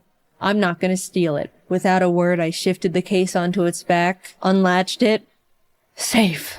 It was worth sleeping in the cube! Oh my god, the relief, you have no idea. After everything finished, a bunch of people walked out, and unfortunately, Quackity ended up being one of them. 10 people left. I know it's a dog-eat-dog world inside the cube, but when you're left to sit with your fellow contestants for hours on end between challenges, waiting for Jimmy Beast to send you all through another round of cube stress, you really start bonding with the survivors. It was pretty sad watching them go. Hours passed until the Jimmy death bell struck again, and we were told to partner up once more. Alex and I had really gotten to chat and hang out together as the only girls left at this point, so we paired up. Everyone was blindfolded and told to sit tight until they were ready, which is ominous. The two of us were strategizing and figuring out each other's strengths and weaknesses for whatever was coming our way, only to be unblindfolded and see the entire cube transformed into a kitchen. It was a cooking battle. We're actually fucked. What? Alex started panicking, saying she can't cook for her life. We were freaking out. Then Mr. Beast brought out the judges. Professional competitive eater Joey Chestnut, Miranda Cosgrove, hi big fan, and Speed. Bottom 2 teams are eliminated. Time starts now. We ended up committing to mac and cheese with a slice of chocolate cake, under the fancier title of American Comfort Food. AKA the only 2 women left in the challenge can't cook and they're trying their fucking best. The judges walked around to check in on everyone, and eventually Speed was at our station. So when you all were voting to let me in, which side were you on? Well, originally we were on the side of no, because we were a bit intimidated, but we ended up switching to a yes at the last minute. Right, Jaiden? Yeah. I switched. Alright, cool. 'Cause you know I don't forget, right? Yep.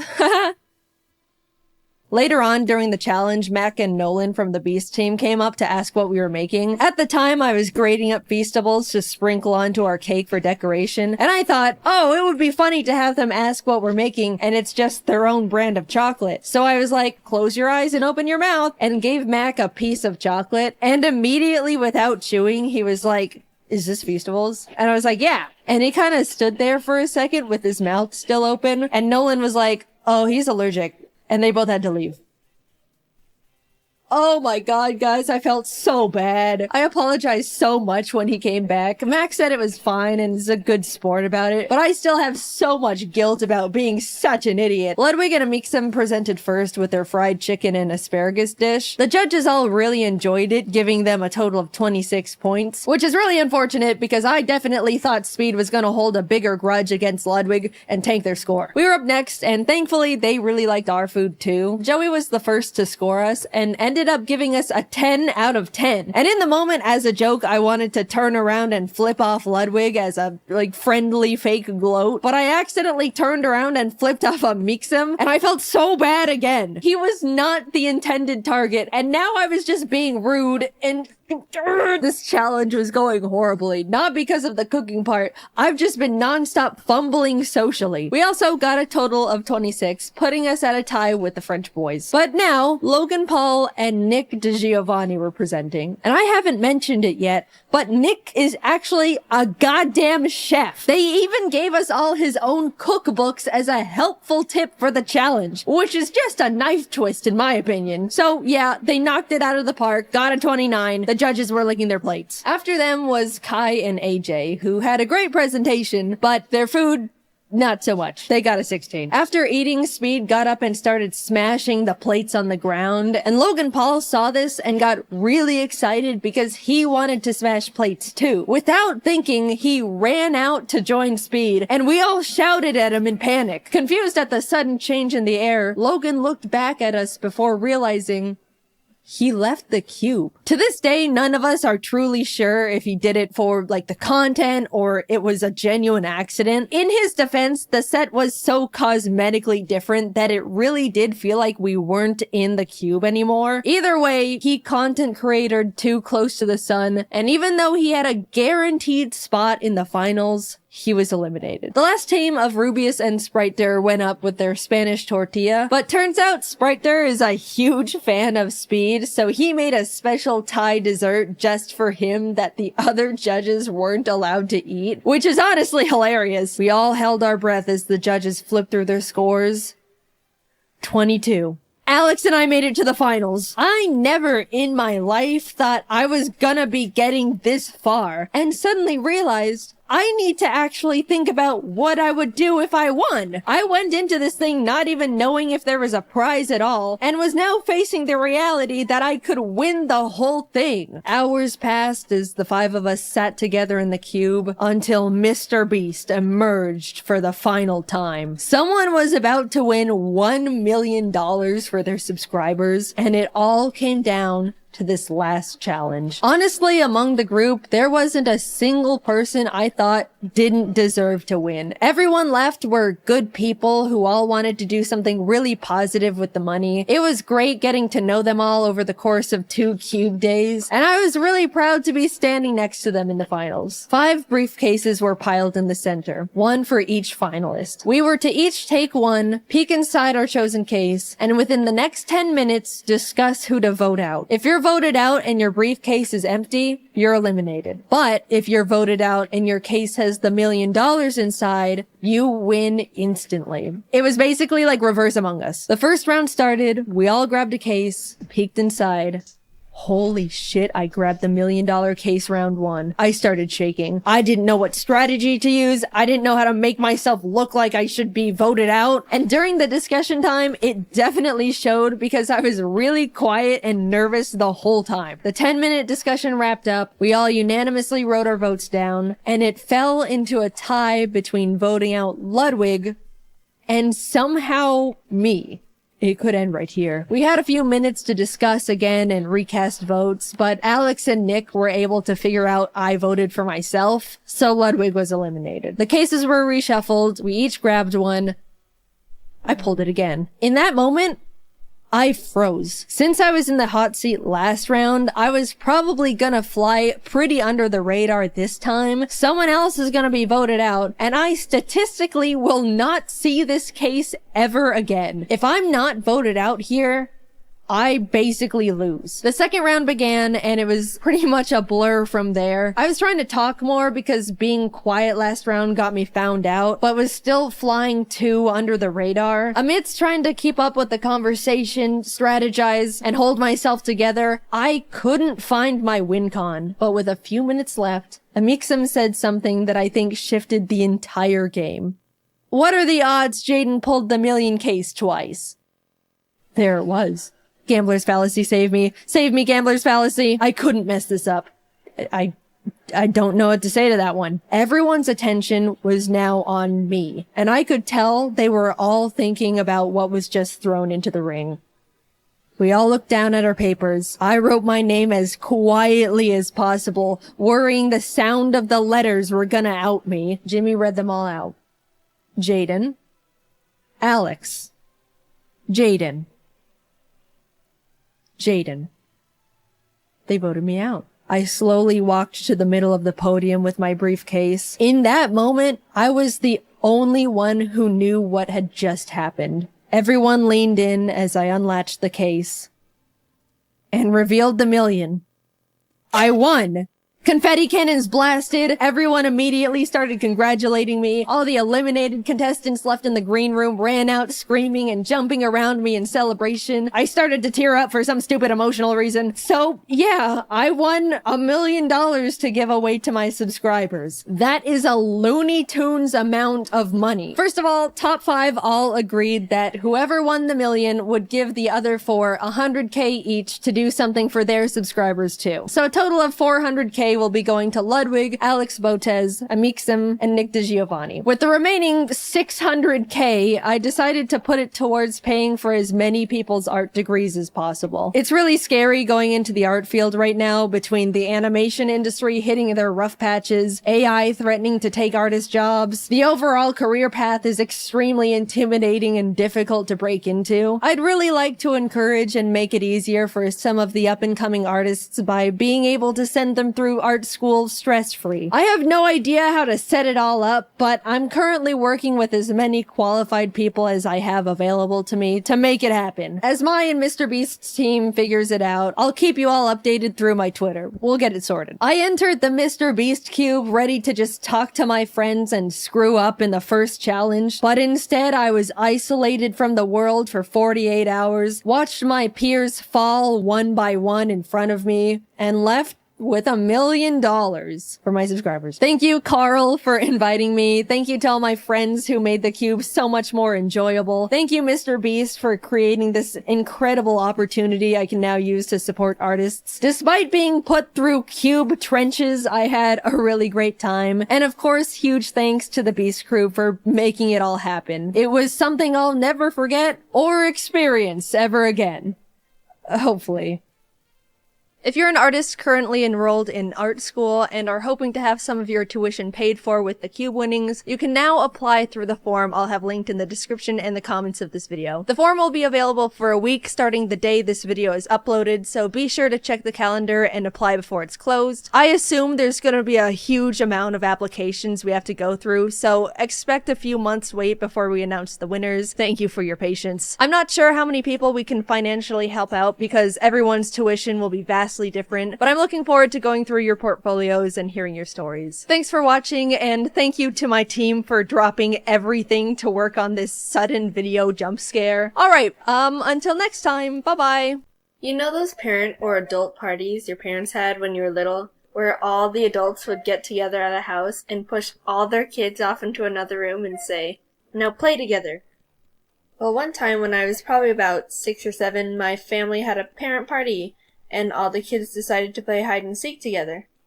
So I ran into the bathroom and hid behind the shower curtain, and looking back at this, I realized how horrible of a hiding spot that is, because that's basically the only spot you can hide in the bathroom, and I probably would have been found easily in a matter of minutes. But anyway, I was sitting there in the bathtub when someone walked into the bathroom, and I thought it was a seeker, so I stayed really quiet. But then I heard the door shut and the sound of someone opening the toilet lid. It was definitely not a seeker. Or one of the kids, for that matter. Turns out, I had to sit in the bathtub completely motionless, listening to some guy pee for a good amount of time. And the whole time I was so scared he would look behind the shower curtain and find me just sitting in the bathtub, thinking I was trying to watch people pee or something. So eventually he left and I could get out of the bathroom, and after that I was done. I was done playing hide and seek for a very long time after that. And no, he didn't wash his hands.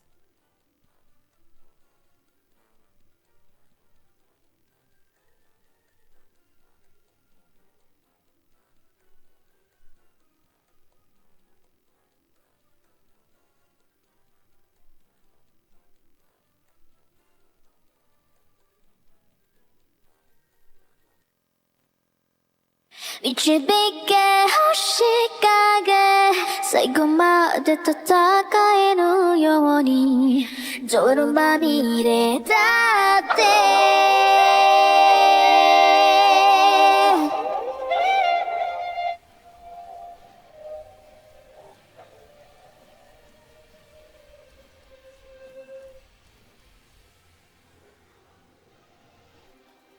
逃げ続けて嘘でローリーギロッとして走り回ってやっと溢れ出した遅いたびにギリギリ逆らってとがめなんて押してしまえば君が追うのか変わらずに No my name No my name 導け星影最後まで戦えるように泥まみれだって決して諦めないよピアテオにはそばにいるから二人で立ち向かおう僕らきっと Rise above 転んだとしてもやめないと決めた君がいるからそう二人で立ち向かおう僕らきっと Rise above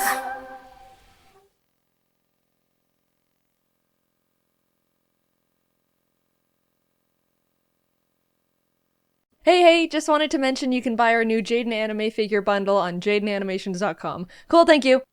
Game shows. People's favorite way to fantasize about how to win a lot of money and look really cool in front of the entire country. Everyone has sat down in front of a good old Deal or No Deal and watched the middle-aged white people pick the obvious wrong cases while Howie Mandel just smiles. And if you were on that show, you could do so much better because lucky case number 24 has never let you down. Well, today I'm gonna live that fantasy and prove how easy it is to actually win money on game shows. With my friends Jordan and Kelsey, we're gonna simulate 3 of America's favorite game shows and see how much money we can collectively win. Let's see how hypothetically rich we could have gotten. The first game we tried was Family Feud. 90% of you guys know Family Feud, and I see you, but for the ones who don't, the show asks 100 random people survey questions, and you have to guess what their most common answers are to get points. I thought this was gonna be easy. Steve Harvey sets you up with a dirty question, you scream naked grandma, and then they give you money. But the moment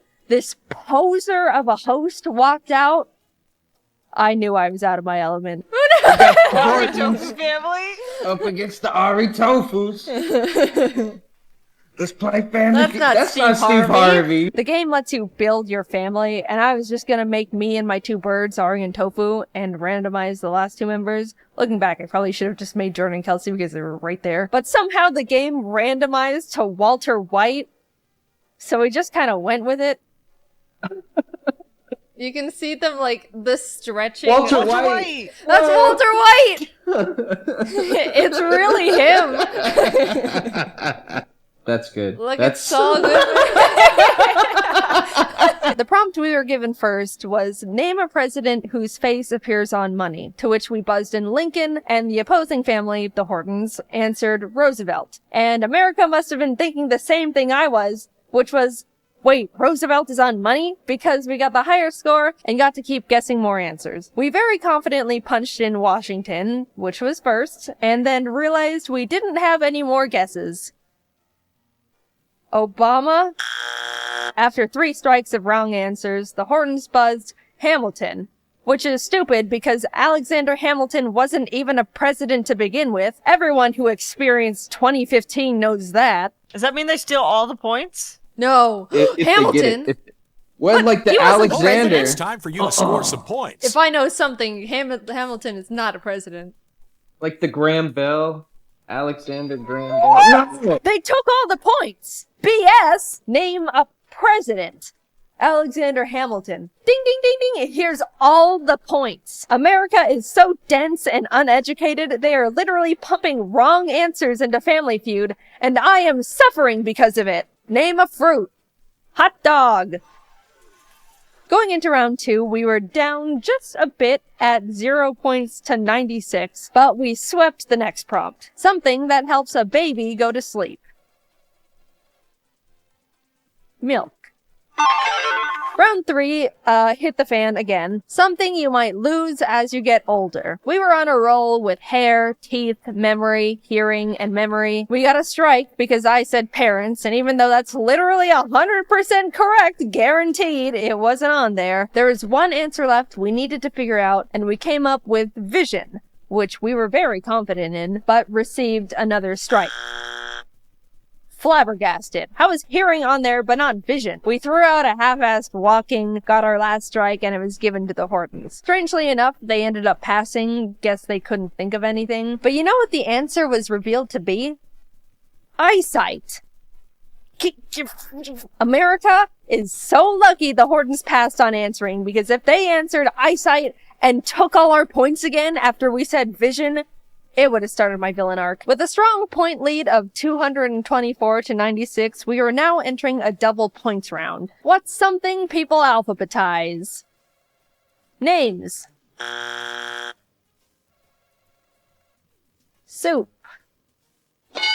4 Americans thought they were being funny in the Family Feud surveys, and I am yet again suffering because of it. So the Hortons can play, but they end up passing again for some reason. That family only alphabetizes soup. We tried music, children, we ran out of ideas and just said soup again. Nothing was right. The answers ended up being address book, files, recipes, lists, and spices. Which spices I beg to differ. There's no way the typical American has curry powder and garam masala in the front. They have salt, pepper, and garlic powder, and everything gets shoved in the back until they die. So now we were on the last round, which was fast money. They give you one last prompt with one answer, and if you guess it, you get the chance to actually win money. Name something that runs on gasoline besides a car. I buzz in with a strong bus, which was incorrect. I'm not wrong though. I see you going to the comments. Google says a bus is a separate vehicle from trucks, cars, vans, lorries, etc. It is not any of them. That's what Google says. Lawnmower.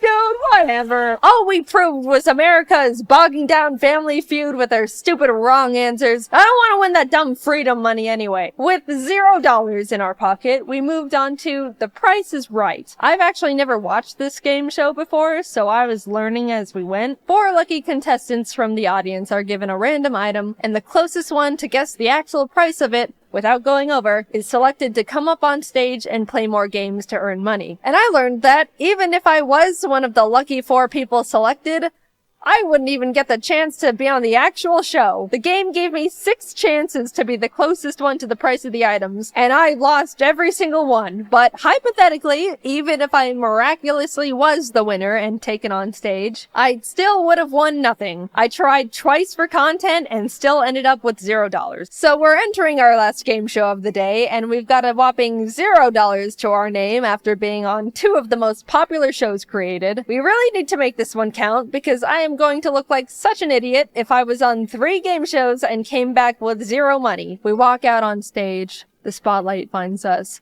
Jeff Foxworthy raises the microphone to his mouth and welcomes us. to Are You Smarter Than a Fifth Grader? The show where you're given trivia children up to grade 5 are taught. Answer them all correctly and we could be leaving the show with $1 million in our pockets. But fail and you're doomed to know you're not smarter than a literal child who has to raise their hand to go to the bathroom. That's Jeff's favorite line to drop when people lose. He says it all the time. It's like his go-to roast. Every couple of questions, you have to pick a child they have provided to help you out. You're given the chance to either peek at their answer or copy their answer, but you can only do those once. They're like your child lifelines. I picked Jeremy as our first little buddy. I liked his enthusiasm, and he gave us a really good high five. The subject we chose was under 4th grade math, and the question was, how many lines of symmetry are found on the following shape? It showed us a picture of a pentagon. I accidentally thought it was a hexagon at first, which was not my finest moment. And then it glitched and never went away. We couldn't get the pentagon to disappear and literally couldn't read the multiple choice answers. Our thoughts were, since we wanted to punch in the answer of 1, yes, I know, another not the finest moment. Look, I was stressed, okay? The pentagon was freaking me out. I wanted to say 1. Surely they would have put the answers in ascending order, A being the smallest number, and D being the highest. So we locked in A, hoping it was 1. Lock in. Oh, man. Locking in. So no! Let's restart that very pro. First of all, 7 was completely the opposite of what we were trying to say. Second of all, we wouldn't have been right in the first place. And third of all, Jeremy ended up saving our hides. So besides being able to either peek at or copy your student's answer, if you ever get something wrong but the kid gets it right, you get to be saved and are still in the game. Like the rest of the lifelines, it can only be applied once, and Jeremy was here to be our Pentagon-knowing hero. Anyway, we restarted. That attempt, we weren't counting that one because that was just a practice round, and the forever lasting Pentagon wasn't fair. It messed with our heads. But this one's for real now. Attempt 2 started and was going well. We ended up getting to the 6th question without any problems. But of course, as our luck would have it, we were given another glitched question where they gave us an image, and then we can't read the answers. This time the question was from 4th grade social studies. What is the shape of the following landmark? And then it showed us this. I didn't know what it was called, but Kelsey was sure it was the obelisk, and we could barely see that as answer C. Even though we were 99% sure we should just lock in C, I wanted to play it safe and copy our chosen student Alicia's answer. So we copied her, and Jeff Foxworthy revealed the correct answer, which was C, obelisk. Jordan, Kelsey, and I all celebrated because we were right, but in a very unfortunate turn of events, it was revealed that Alicia punched her answer in as B, pyramid. What, you little... Oh my god. Attempt 3. We really wanted to do one attempt each with the game shows because on national TV you've only got one shot to make your money. But I don't think there's ever been times on Are You Smarter Than a Fifth Grader where Jeff Foxworthy tapes the obelisk to your face and makes you guess on while you're locking in. This time, I'll say it now, we didn't get any questions where the pictures perpetually blocked the answers. It was all a fair fight, and whatever we win on this try is what we're going with. And it was going well. Really well, in fact. 3rd grade animal science. Which of the following animals has 8 arms? Ha! Octopus. I knew that one. 3rd grade music. A symbol that represents the duration and pitch is also known as what? Musical note. Then we got stuck on 5th grade measurements. 9 meters is how many yards? I don't know that. I am an unfortunate slave to the imperial system. So we decided to copy Juliet's answer, which was 9.8.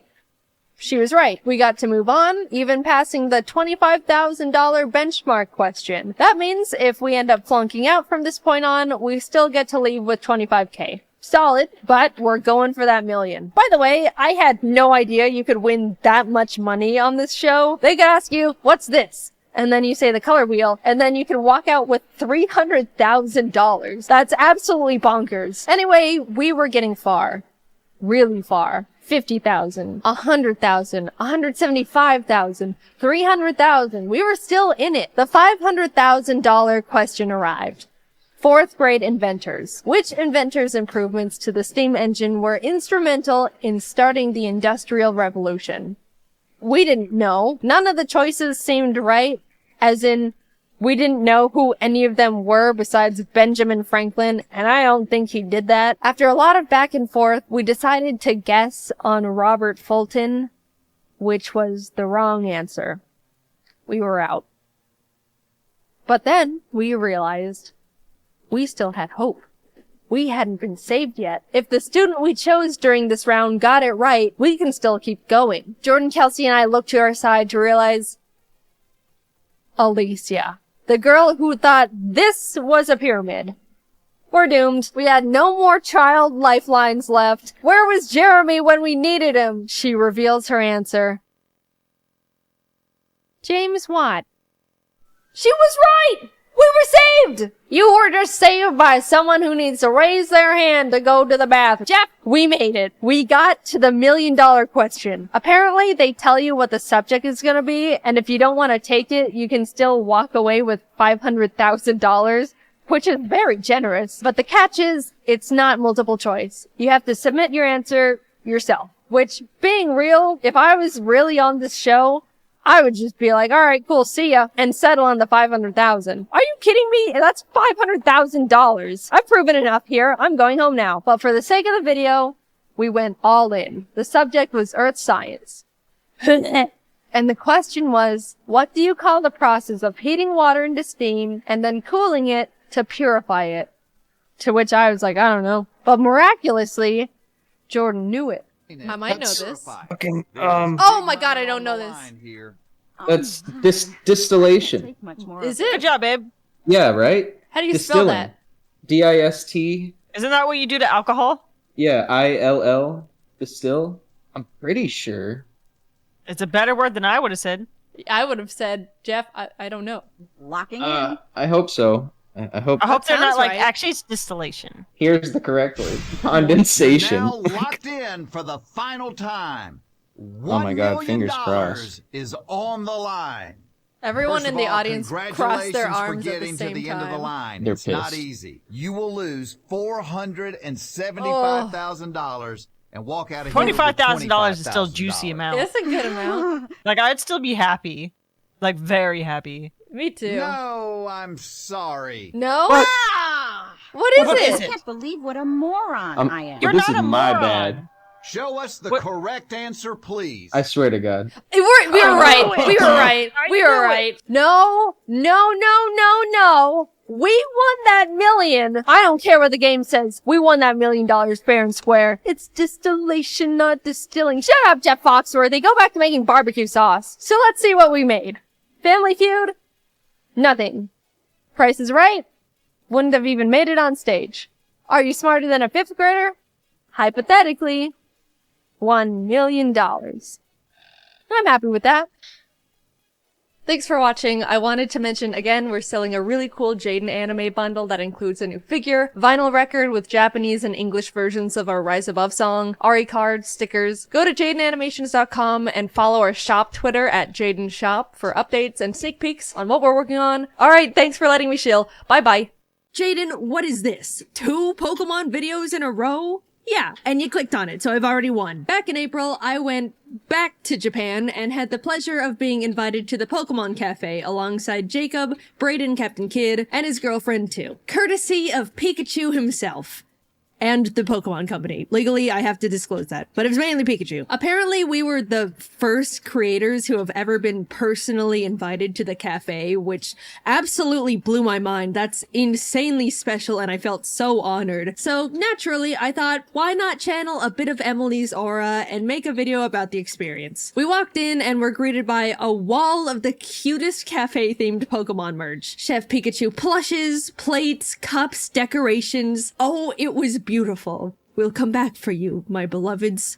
Let us feast first. The staff brought us to our table, taught us how to order food from the little tablet, and our Pokemon experience began. We decided to start with the drinks first, and there were genuinely so many to choose from. Cute character soda floats, tea sets, flavored milks. How could you even decide? Basically, between the 4 of us, we ordered almost one of everything. I think visually, my favorites were the Paldea soda floats. Sprigatito was melon flavored, Fuecoco was apple, and Quaxley was Ramune soda. I know I'm saying it all American-like, but I'm embarrassed to try it the Japanese way. Da mune.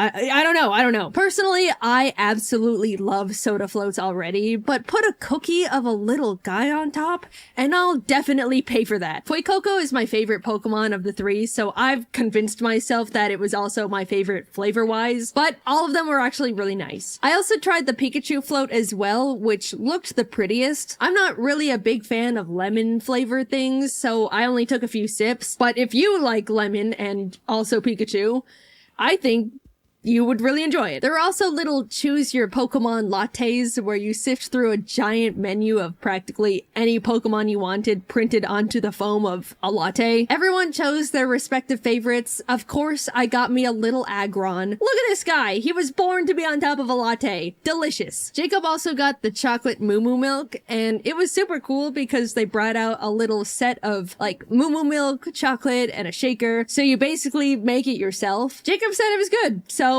I'm sure it was. I can't confirm. I didn't try it. Last but not least, we ordered one of the Poltergeist and Sinistea tea sets. I don't really drink tea, but the pot and cups were so cute. We ended up buying them when we left. This is just genius merch on their behalf. Well done to them. I love it. On to the food. As you can see, there were a decent amount of options here too. Unfortunately, as some of you guys know, I don't eat meat. And even more unfortunately, since vegetarian diets aren't very common in Japan, every food item on the menu included some kind of meat. We called over Pikachu and his employees to double check and see if they offered something to fit my diet. And after flipping through their menu, they came to the conclusion there was nothing.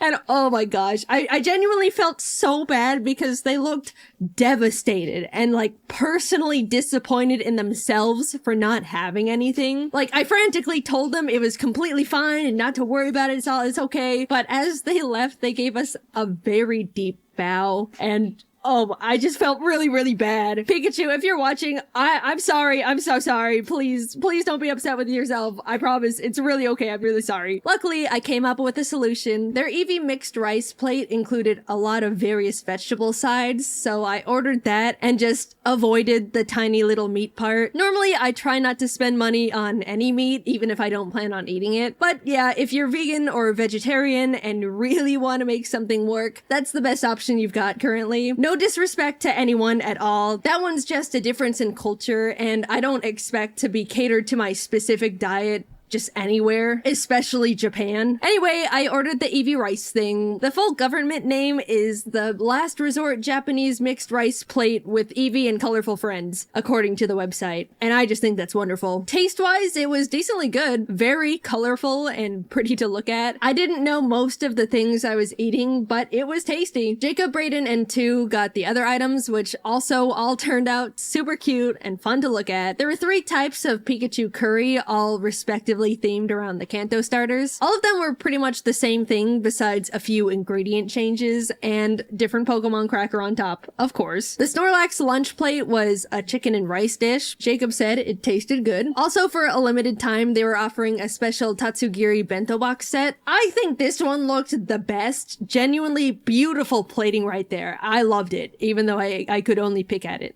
The general consensus in terms of overall taste of everything was that nothing was super crazy, out of this world, delicious gourmet, but nothing was like bad, you know? It was more about the experience and novelty of the cafe anyway, so no one really minded. We were simply enjoying being there with our cute plates and spoons. Finally, we wrapped up the meal with desserts. There was a cute Pikachu souffle pancake and a chocolate parfait. Naturally, like everything else, it was all simply art on a plate. I personally thought they both tasted really nice. Nothing was too sweet. We got to ooh and ah at them, and it was a perfect way to wrap up the meal. As a fun surprise during it, there was a portion where Chef Pikachu came out and did a cute little dance around the restaurant for the people eating. Most of the video was blurred for the privacy of the people there. But look at Pikachu, look at him go. He can't clap his hands to go along with the song, but that doesn't stop him from trying. Hi Pikachu, big fan! We wrapped everything up and of course grabbed pretty much all of the exclusive merch they were offering. How are we supposed to remember our experience forever and ever if we don't bring back all the plushes they have. Riddle me that. I wanted to extend a very, very big thank you to the Pokemon Company and Pikachu for reserving our table and having us come to the cafe. They didn't pay me to make a video or anything, but I wanted to share my experience with you guys because I definitely enjoyed my time there, and I know a lot of you love Pokemon, just like me. It was a huge honor, we all had a great time, and the cafe was wonderful. +4 to the Pikachu plush collection. I would definitely recommend the cafe to anyone who likes Pokemon and food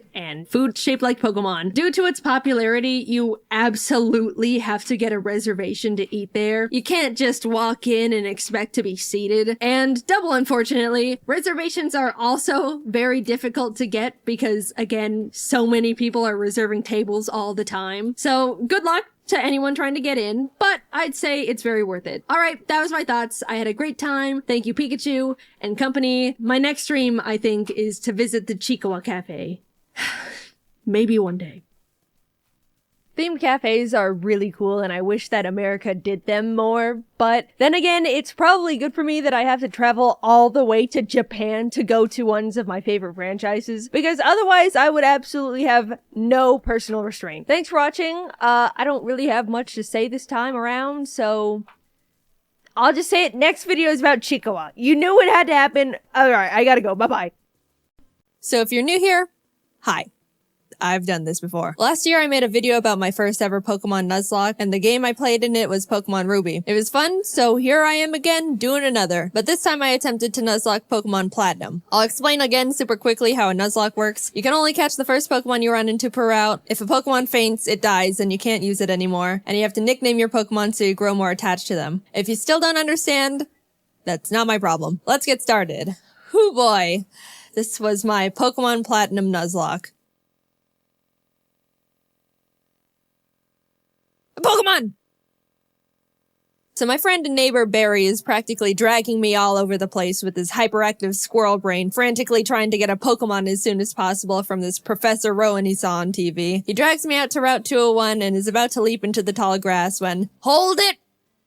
You guys know going into the tall grass is practically a death wish, right? What you're doing is basically suicide. Borderline insanity. What absolute moronic lunatics you are. Have you no respect for your lives?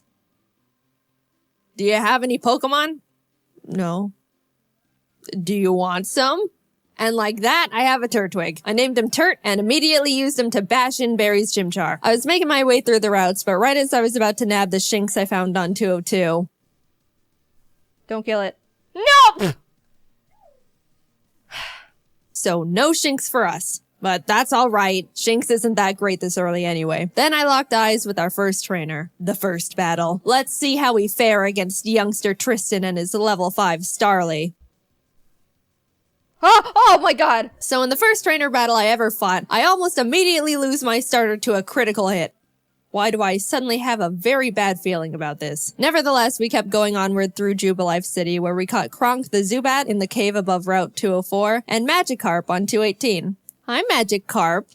Your name is Puppy. Just outside the city, Barry runs up and demands another battle, so I happily bash in his Chimchar again. And his Starly too. I kept on my way, eventually arriving in Orberg City, and nervously challenged Rourke. I was terrified of his Cranidos, but Turt landed a crit Razor Leaf and one-shot it before it could even do anything. So that's badge number 1 for us. I made it to Floroma Town and was really excited because if you didn't know, outside the Valley Woodworks you can find Shellos. And if you didn't know, again, I love Shellos. I ran straight to the grass to get my Shellos encounter, and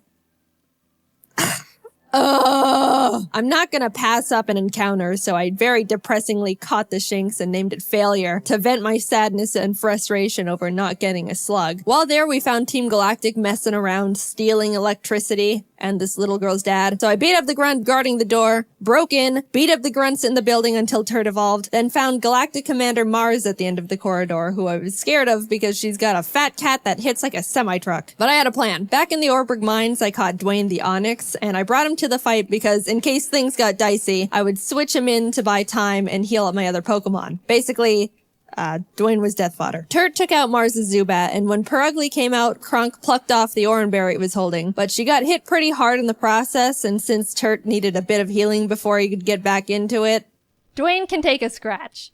Look at that. Dwayne is fine. He's fine, guys. Don't pull the sad nose for Dwayne. Dwayne's fine. Don't worry about him. Don't worry about him. Oh my god! Dude! Alright, I'll give him that. I'll give him that. Dwayne gets to live. Somehow, when Dwayne was supposed to die, he hung in there on 1 HP. And you know what? I respected the hell out of him for it. I let Dwayne live and Turt was able to take out the Perugly. What a legend. But then I put him back in the box and moved on. In Mount Coronet, I caught a Bronzor named Big Boy, which I happily added to the team. And right before Gardenia's gym, Kronk evolved, which meant no mercy for those flower ladies. Badge number 2. We slashed the guard bushes in front of the Galactic building and ran up all the stairs where we fought Galactic Commander Jupiter. Let's take a look at how that went. Don't crit. Don't crit, don't crit. No! But, I mean, that won't do... Let's just hit it. Don't crit him. No. Oh my god. We finally were able to beat her, but that fight really knocked the wind out of me. I was shaking on my way back to the Pokemon Center when this lady Cynthia shows up and is like, egg? Yeah. Anyway, even meeting Cynthia wasn't enough to calm my nerves, so to keep my mind off the absolute tragedy we narrowly avoided, I decided to start training up Big Boy on Cycling Road. And then he died. I've practiced this game and... So before you push up your anime glasses and tell me that steel is weak to fire, which I know, by the way, the reason I kept Big Boy in was because not only is his defense an iron wall, but he had heat proof, which negates his fire weakness. But then he got crit. So, first death. I'm sorry, Big Boy. You never had the opportunity to become a big boy. I walked into Wayward Cave and found a Gible. Gible is an amazing Pokemon. It turns into Garchomp, which is easily one of, if not the strongest Pokemon in the game that isn't a legendary. Adding it to the team would give us such a huge advantage, and now there is nothing in my way between that and...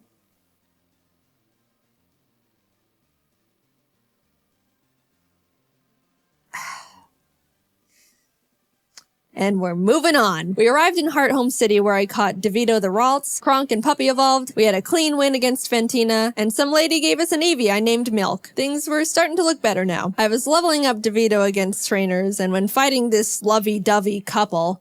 let's go into Puppy. Get rid of the Weasel. Oh no! You're kidding. You're kidding. And that's why I hate love. In came Shrimp the Scyther I caught on Route 210. Some good news, on Route 213, I finally found a Shellos. I named it Squoop, and I loved it. I loved it so much. I know you're not supposed to have a favorite child, but Squoop was my favorite child, and I wasn't apologetic about it. I trained it up, and now we got a Gastrodon. Turt ended up evolving too, so together with Kronk and Squoop, Maylene was defeated, and badge number 4 was secured. Outside of Pastoria City, I caught a Quagsire named Lol, but when I went to get my Great Marsh encounter, I was trying to get a Yanma and accidentally threw a ball at a Wooper. So now we've got Lol and Oops in the box. Then I swept Crasher Wake with Milk, who is now a Jolteon, with the TM Thunder I bought literally next door. I walked out of the gym and Team Galactic set off a bomb. I ran down the grunt who detonated it and took him out because he is weak. Cynthia appears again and tells me to bring a charm to her grandma. So I'm like, yes ma'am. We found her in Celestial Town along with Cyrus, the leader of Team Galactic, who starts some evil Shakespeare speech about how everything is imperfect so he's gotta blow up the world or something. I don't know, I wasn't really paying attention. And then he wanted to fight. Puppy took out his Sneasel and I sent out Milk to take care of his Golbat, but Milk decided he wanted to be lazy and not only miss all his thunders, but also punch himself in the face. Milk!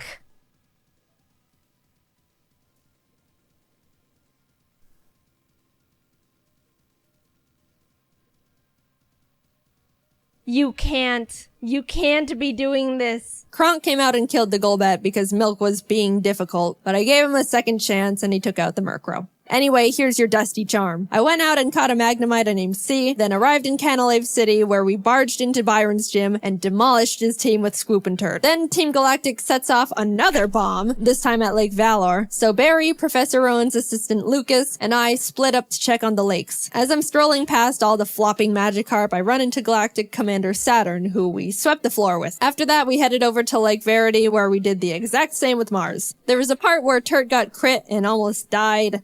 Oh god. Oh god. But we're fine, he's fine. Finally, we had to go check up on Barry at Lake Acuity, and after trekking through 6 feet of snow for like a mile, we get there to find Barry at the top of a cliff like, ha ha ha, you can't climb rocks. Come back when you can climb rocks, loser. I'll go fight Candace's gym now, I guess. Now, we've been having some good type matchups with the past few gyms, so I haven't really been nervous about most of them, but Candace uses ice types, which like half my team is weak against. Which, you know, nervousness rising. Not only was I at a massive type disadvantage, but the main threats on our team were her Abomasnow because it hits like a truck and sets up hail, and her Frostlass because it'll use the hail from the Abomasnow to heighten its evasiveness with Snowcloak, spam double teams, and then just sweep my team. I walked in, took a deep breath, which didn't make me feel better at all, and started the battle. Shrimp took out her Sneasel and Swoop took out her Piloswine, almost dying in the process. And then she finally brought out the big bad Abomasnow. Since it's grass ice type, I taught Puppy Fire Blast. Yeah, I didn't know we could...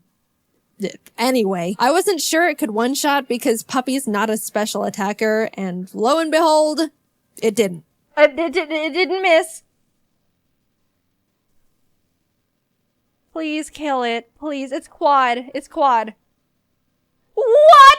Eventually, Puppy took it out, but that was absolutely terrifying. Last but not least, Frostlass. I wanted to have Swoop Rain Dance to get rid of the hail so Frostlass's Snowcloak isn't activated, but since Swoop was sitting at a not-so-chill 20 HP, that wasn't gonna work out super great. However, since I didn't want Kronk to be in this fight at all, right before the fight, I swapped her with Failure the Shinx. Yep. Sorry, little guy. Failure looked up at the looming death that was Frostlass in front of her, and as I healed up Swoop, Failure was killed in its blizzard. It's really unfortunate we had to resort to it, but I give Failure a salute for stepping up and surrendering its life to the team. Swoop came out, got off the rain dance, and after a close battle, was able to pull through. We won, but it wasn't without sacrifice. We had a moment of silence for Failure, the true MVP of the fight. Gone, but not forgotten. Now we could climb the rocks to Lake Acuity, and when we got up there, Barry's got snot dripping down his face, crying in the snow because he got beat up by Jupiter, who looks at me and is like, "See ya, I'm going to Veilstone HQ."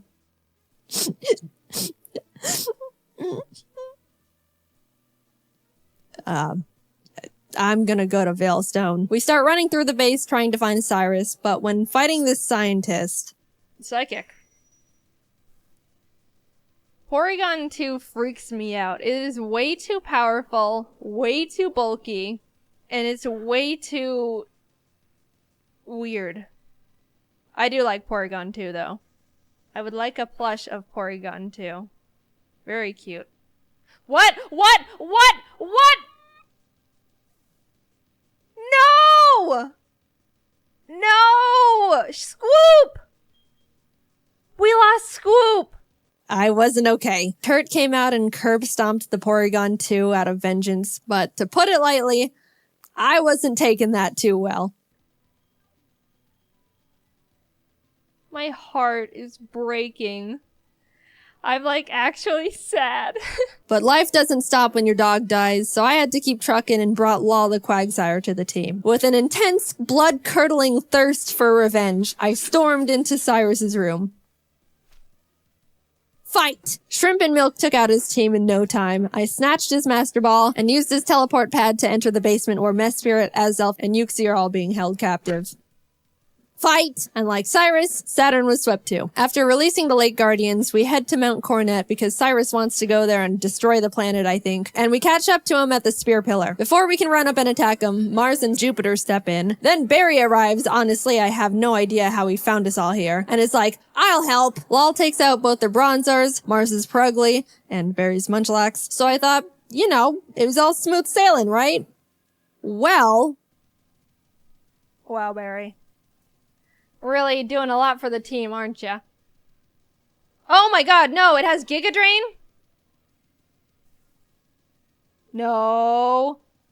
No. Oh no. Oh no. It was a crit. Not only did I not know their Golbat had Giga Drain for some reason, but it also got a crit. So I was starting to feel bad, but then I started panicking. The thing is, after you fight Mars and Jupiter, you have to go into the Distortion World and fight Cyrus and Giratina. If Cynthia forces us into the Distortion World without us being able to get a new member, we're in massive trouble. We finished up the battle and Cyrus starts his whole spiel about how the world is imperfect, blah blah blah, everything must die except for me. Then he gets swallowed up by Giratina, a hole opens, a rip in space leading to the Distortion World, and I'm kinda just standing off to the side twiddling my thumbs like, Cynthia, please don't shove me in there without my consent. Cynthia, can I go? I have something to do. Our world will be destroyed. Are you ready? No, I'm not. Let me go. I'm free. Holy crap. Get me out of here. Goodbye. I'm sorry, lol. We just got you, and then you died. But luckily, remember when I accidentally caught that Wooper while trying to get a Yanma? It's time, Oops. You are no accident. You're our lucky star who will carry us to victory. We got Oops leveled up, came back to the spear pillar where Cynthia was just sitting there waiting for us, and hopped in. Everything is topsy-turvy and the Lake Guardians are telling me to push boulders into holes. And suddenly I'm on a floating crust of land with Cynthia, who's basically like, Cyrus, get lost and never come back. And Cyrus didn't like that. So he came at me. Oops took out his Houndoom and his Gyarados came out, so I switched to Milk. But I was very terrified because Cyrus's Gyarados has Earthquake. So if Milk misses his Thunder here, he dies. And Milk is notorious for missing his Thunders. But it hit. Milk lives another day. He also took out Cyrus's Crobat and Honchkrow, and Shrimp finished up his Weavile. Cyrus steps aside, and suddenly, it's just me and the Angel of Darkness itself, Giratina.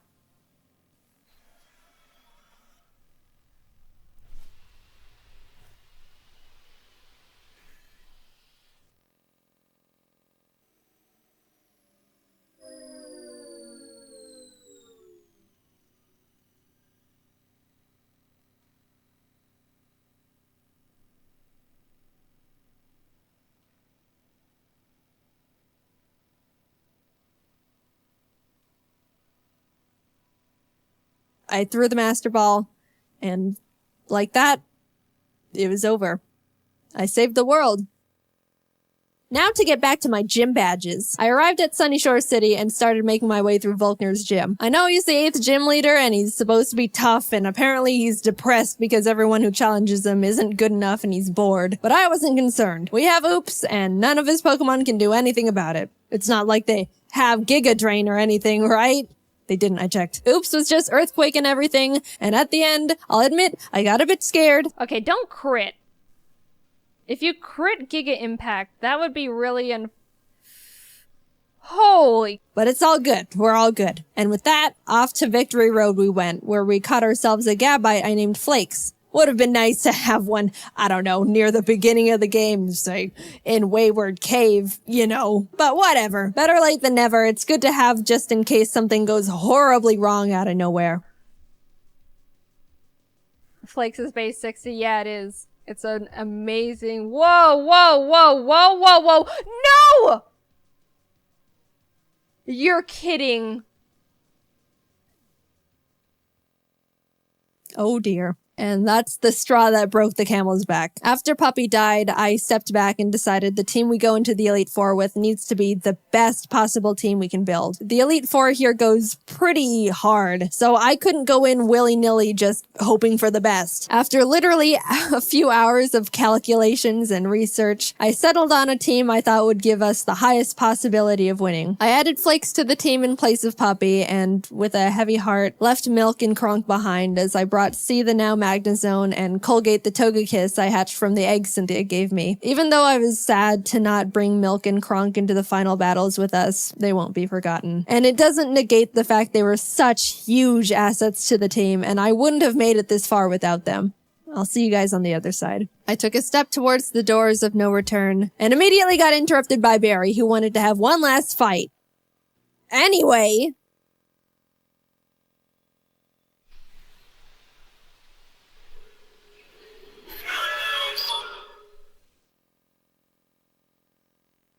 Welcome. This is the Elite Four. The battle starts, and C takes out Aaron Xeon, Mega, and Vespiquen. Oops takes out his Rapion, and Colgate takes out his Scissor and Heracross. Next up is Bertha. Bertha loves ground types, but Turt and Oops had a smooth time smashing through her team. I felt a horrible shiver when her Rhyperior came out, but things went well. On to Flint.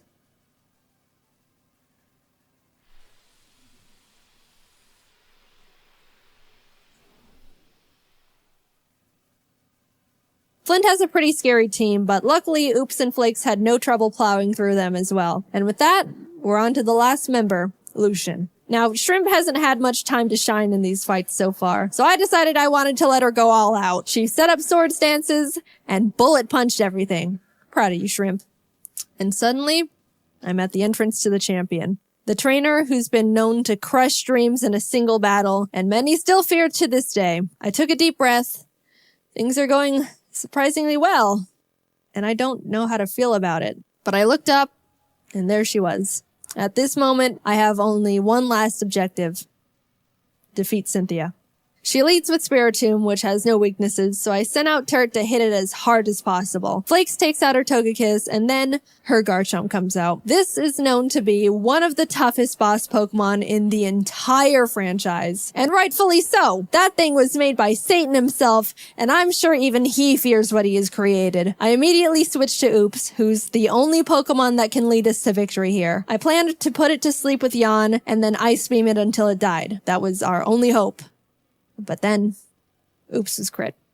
And that was it. Nothing on my team can take a hit from this monster. And even if they couldn't do much damage back. I sat there in disbelief, knowing there wasn't anything I could have done. And the battle is basically unwinnable now. I brought out Shrimp to bullet punch it so we could get in a little bit of damage, but she was killed. Colgate tried to chip away at it. He did some damage too, but was crit one shot. At this point, I'd accepted defeat. Only Turt, C, and Flakes were left. It's hopeless at this point. Flakes came out, and against all odds, Flakes outsped Cynthia's Garchomp and killed it. I didn't think he could do it. He was 2 levels weaker, and I don't know. I just didn't think he could outspeed it. Suddenly, there was a chance. We could win this after all. Cynthia brings out her Milotic, which C took out with a few Thunderbolts. Flakes took out the Lucario with Dig. Look, my Earthquake TM is on Squoop, and we all know what happened there. Finally, her last Pokemon comes out. Roserade. Flakes went in for the Dragon Claw, and the battle was over. We won. As Cynthia's congratulating me, a sudden feeling of overwhelming guilt washes over my entire body, so intense it almost knocks me down. I don't think I deserve this. Something here isn't right. This wasn't meant for me. Back in the distortion world when Giratina split me in two, how do I know I'm me? What happened in the other timeline where I saw glimpses of what happened parallel to this world, that was me too. Those things happened. Was that the ending I'm destined to have? The world I'm living in now is how I want things to be, but the other Jaiden is equally me as I am her. Even if you might think I deserve this dimension, things don't work like that. Are there some things you can't escape, even when you try everything you can do to alter it? I don't know the answer. I may be able to sit on this throne now and thank all the Pokemon that put in everything to help me get here. All the hard work, blood, sacrifices we made. But I don't think I can ever accept this victory. I don't know what ending was meant for me. And I don't think I ever will.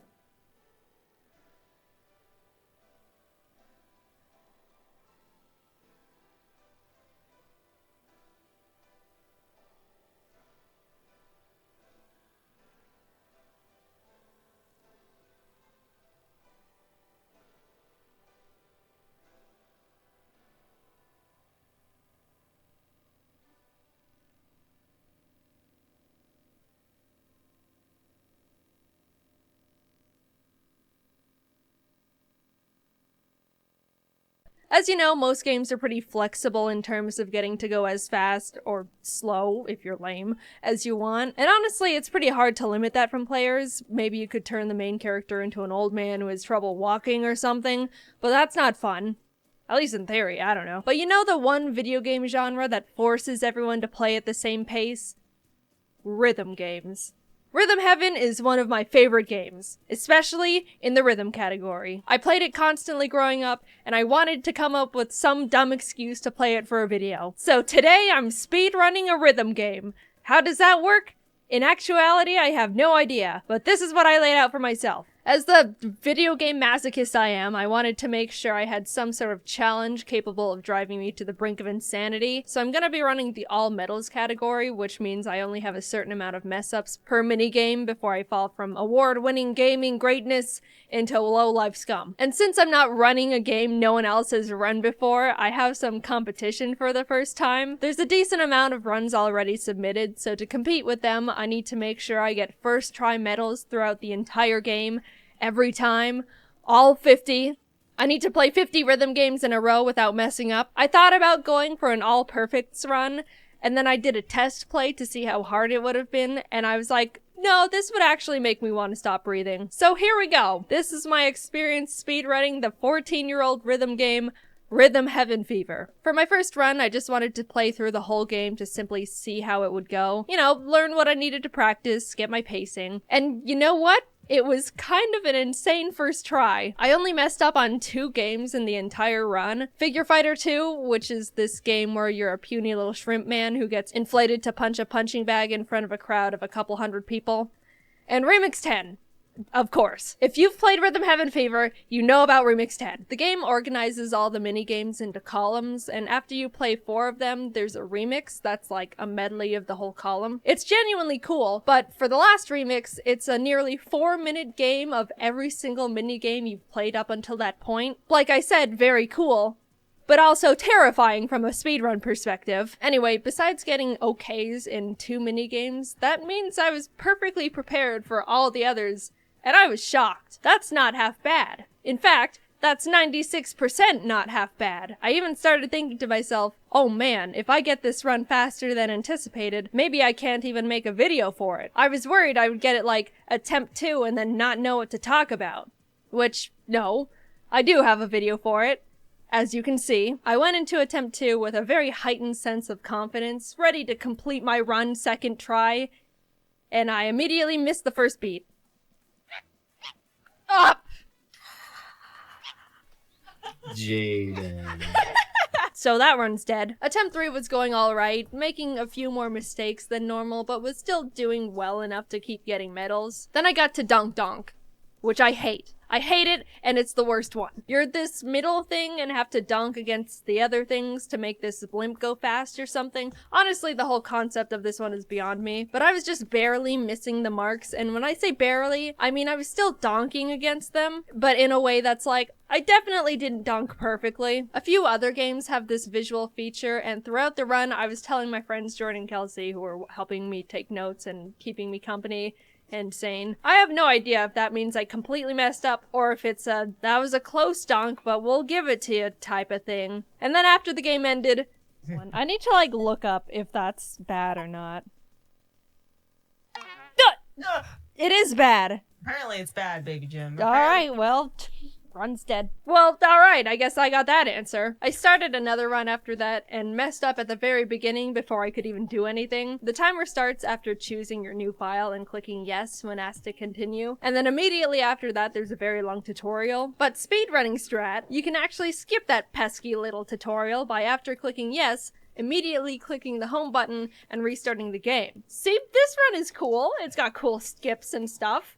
Anyway, I missed the reset button. It's petty and not a big deal, but I restarted it anyway because why would I leave in an extra half second of time loss like that? My mental game for that run was already irretrievable. Attempt 5 was on its way until I messed up too much on Flock Step, the game where you're a bird within a group of other birds all migrating and walking at the same time. I got trampled. So yeah, it felt like I was only doing worse and worse. The first run was almost perfect immediately, and now it felt like I was losing my mojo. Why did I have to jinx it? Why did I have to think I was gonna be too good for this challenge? But then I got on this run. A run where I was doing better than I ever had before. Remix 1, Remix 2, Remix 3. I was getting perfects. Maybe the occasional 1 or 2 mistakes, but that was it. I was in it. the zone. Not that it mattered I was getting perfect, it still gives me the same normal medal, but I was doing well, alright? And it was an overall calm feeling too. I didn't mention it, but my very first run, I was on the verge of passing out or something. My anxiety was through the roof. I knew it didn't even matter, but the entire run I was having to take deep breaths and tell myself to calm down and stuff. My hands were shaking, but after a few runs, my speedrunning anxiety had disappeared and I was just calm and focused. Until I got to the end game. Then it came flowing back and it felt like my heart rate was so high I should have stopped immediately and had someone drive me to urgent care. We need a doctor! She was trying to speedrun Rhythm Heaven! Isn't that a rhythm game? I started up Samurai Slice 2, which I was extremely worried about because it was the second time I'd gotten this far since the first run. I didn't mention it, but the actual reason I lost my second attempt was because of this game. So now there's trauma there. Jordan and Kelsey stayed silent so I could have maximum focus. And as I started getting into it, Jacob joined the call. Jacob, you're a very great friend, and I was very happy you joined. But oh my goodness, I was sweating bullets. Hello. Hello. How's rhythming? It's going good so far. Jaiden's in focus mode. I assumed as much. How far is this? I think we're about halfway. We Oh, just nice. finished Remix 7. Nah, we're about 3/4 done. Oh, nice. How have you guys been? Very good. Good. Came in at a good time. Oh, phew. I was sweating so hard. Phew! Alright, moving on. Honestly, still, I was doing really well. It wasn't until Love Rap 2 that I even hit my first 4 mistakes in one game. Very frightening, but I still squeaked by. Side note, I have no idea the technicalities of how many mess-ups I'm given per game. I was just hoping and praying the entire run. Then it was time. I was at Figure Fighter 2 again, the game that officially ended my first run. I practiced it religiously after that, desperately trying to assure I would never fail at it ever again. This game is deep into the run too. It's like one of the last 5 in the entire game, so losing at that one did sting quite a bit the first time. After lots of nervous pep talk to myself, I went into it. And you know what happened? I knocked it out of the park. From 5 mistakes that cost me the run, all the way down to 1. I get to continue on. Every minigame onwards was just exponentially heightening my anxiety further. I was doing really well, but that's what was terrifying me. I didn't know when the mistakes were just gonna hit, and it felt like any second I could kill the run. Because I could. I'm being completely honest, unfortunately, when I say this was probably the worst nervous anxiety I've ever felt in my entire life. A Rhythm Heaven fever speedrun. I was taking deep breaths every chance I could. It felt like I had chills. I would have liked to pause and calm myself down, maybe get a cold towel, but I couldn't because, you know, it's a speedrun. I was saying things like, I can't handle this. Oh no, I can't. My chest hurts. I feel like my ribs are gonna fall out of me. Okay. More deep breaths.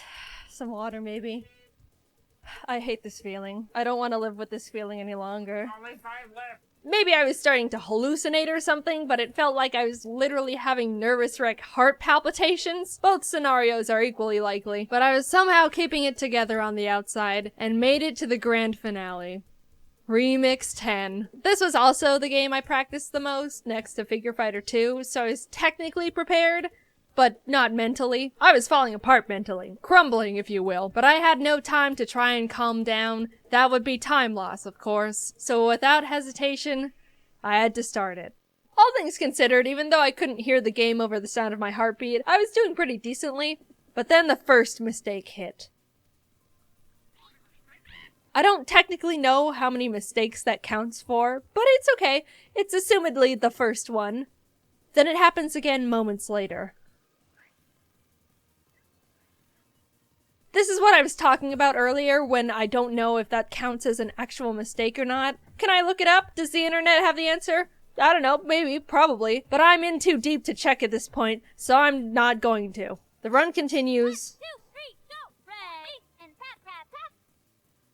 It happens again. I wasn't ready for the switch to the tap dancers and missed my cue.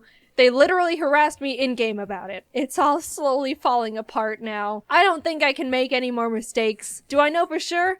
Not at all, but that's what was filling my head at this point. I continue, and Dear God, no. I missed 3 of the little dots. I'm sure it's over now. I don't know how many technical mistakes I've made at this point, but it just feels like too many. I'm completely in the dark now if I'm even en route to pass or not. I will add in my Remix 10 practice, at the very end there's a little credits minigame, you know, like the ones I skipped, where you tap A on beat to make the little mascot guy fly in the air. There's one part I just couldn't get at all, and that was the double tap where he does like this little roll into a jump. There wasn't a single time in training that I could get that part, and always missed it, and when I needed it most, did I get it in the run?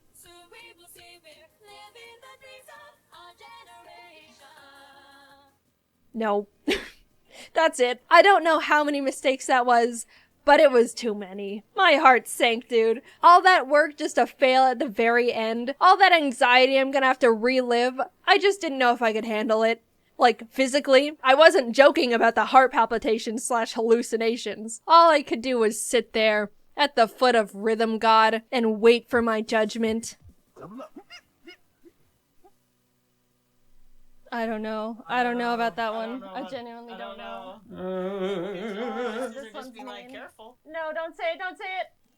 Oh my God! You did it! I did it! 1 minute, or That- 1 hour and 53 minutes. That was so stressful. Holy Oh my- cow. I don't know how, but I did it. I finished the run. I was free. I officially played all the Rhythm Heaven Fever minigames and didn't fail at earning a medal first try on any of them at all. 1 hour, 53 minutes, and 1 second. That's my final score. How does that compare to the world record? Honestly, not even close.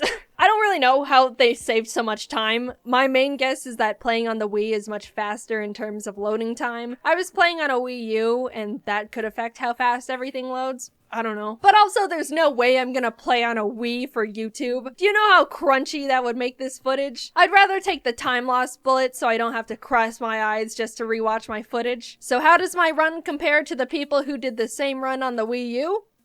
Second best. And you know what?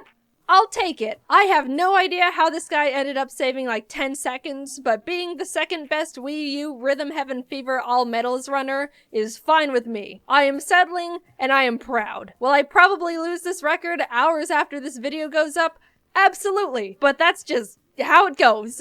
People message me for weeks, months after my Cooking Mama 2 speedrun video being like, Jaiden, you're not the world record holder anymore. And it's like, yeah, I know. Thanks for rubbing it in. I'm trying to cope over here. Nah, I'm kidding. I'm actually really happy people started running Cooking Mama, especially the burnt pie percent. I felt honored in a really strange way. Anyway, after trying my hand in speedrunning a game that has a semi-active, honestly at the moment kind of dead, running base, I now realize speedrunning is terrifying, especially if content is on the line. I'd probably like it more if I did it for fun in my free time, but yeah, oh well. I'm happy I finished my run. Despite everything, I had a great time. And it just feels good knowing I'm half decent at Rhythm Heaven now. A skill that will be very useful absolutely never. I really still can't believe I almost had a panic attack because I was speed running Rhythm Heaven, but hey, just put it on the resume, I guess. Sorry the videos have been coming out more sporadic in terms of frequency. Honestly, the reason why is because they're just longer in general, which takes a bunch more time to animate. But they're fun. I like the videos. I think they're fun. Maybe if I just stock up on a bunch of videos for like 6 months, I can post regularly like a normal content creator for like a month, and we can all pretend it's normal and awesome. Just an idea, I don't know. Anyway, thanks for watching, and I appreciate any and all support you guys have for me. Talk to you later. Bye-bye. I'm not one to jump on sponsorship opportunities or promoting products. I get a lot of emails from companies willing to give me deals or money to mention their products in a video, and I've always turned them down because I don't think ads fit very well on this channel. But I recently received one opportunity that would be too good to pass up. Samurai Buyer. The reason why this email caught my attention is because I saw the YouTuber I Hate Everything get the same opportunity a while back. He made a really funny video about this and ended up having some fun with Misaki, who's the owner of Samurai Buyer. I suggest you go watch his video, it's extremely entertaining. If you stop by, tell him I say hi. So since Alex had so much fun with Misaki, I thought, you know what? why not? I want to see what I can do too. And after sending a few emails and talking to Misaki for a while, I can conclude that I love this man. He's the most innocent cinnamon roll of a Japanese man who just doesn't know English very well, and I can't express how much he has won my heart. Misaki's gonna be watching this video because we're best friends, so hey Misaki, how's it going? I'm just gonna show everyone our emails and conversations, and I'll get right into the items you sent me. Thanks dude, love ya. Alright, so it all started when I got the first email here. My name is Misaki from Japan. We are currently looking for YouTube partners to work with us and promote Samurai Buyer. And he basically says he'll send me free items as long as I make a video about it. And I was like, alright, I understand that this man doesn't know English very well. Am I doing this?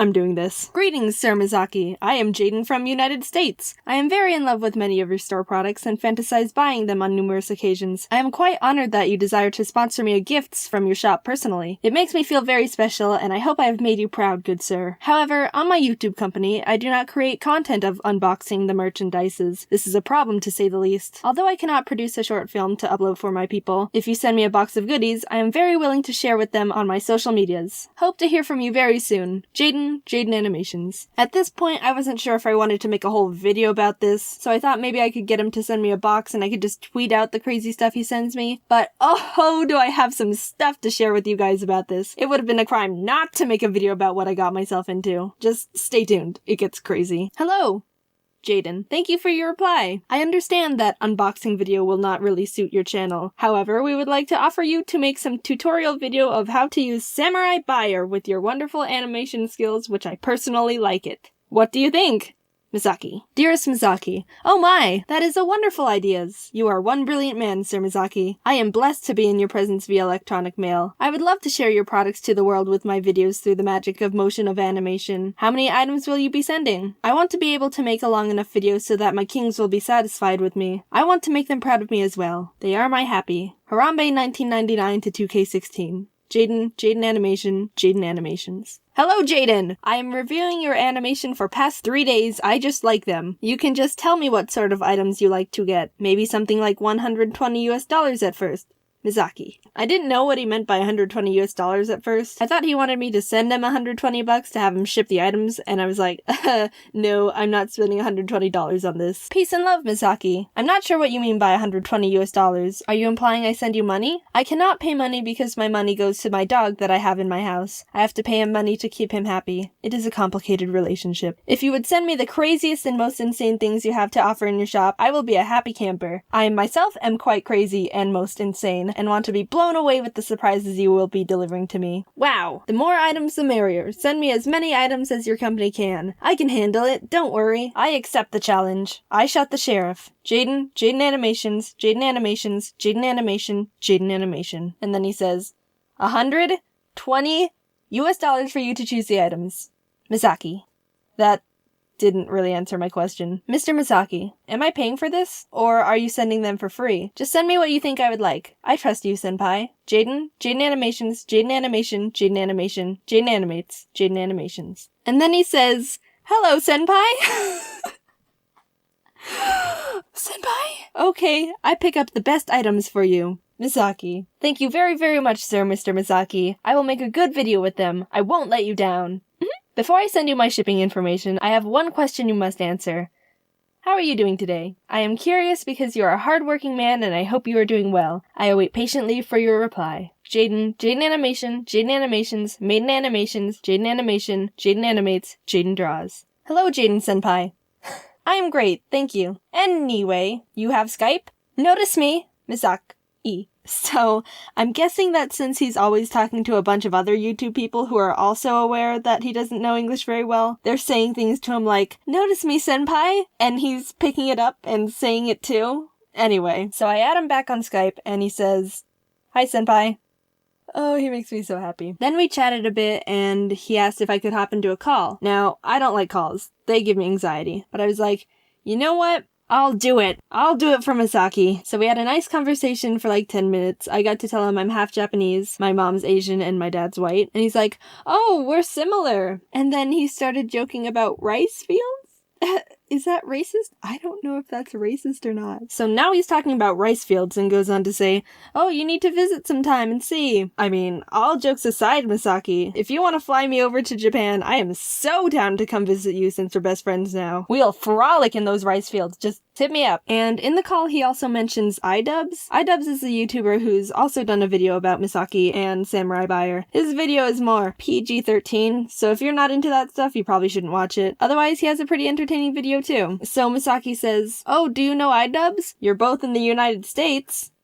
I do not know iDubbbz, but come on, man, we're both in the United States. Why haven't we met yet? So that was the gist of the call, and he said he'd mail the items as soon as possible. So now I'm hyped. I'm excited to make this video. There's so much funny stuff I wanted to share with you guys, but wait, there's even more. He messages me again a few days later saying, are you there? And I was like, Senpai! Hey there. Oh, okay. I had some English question.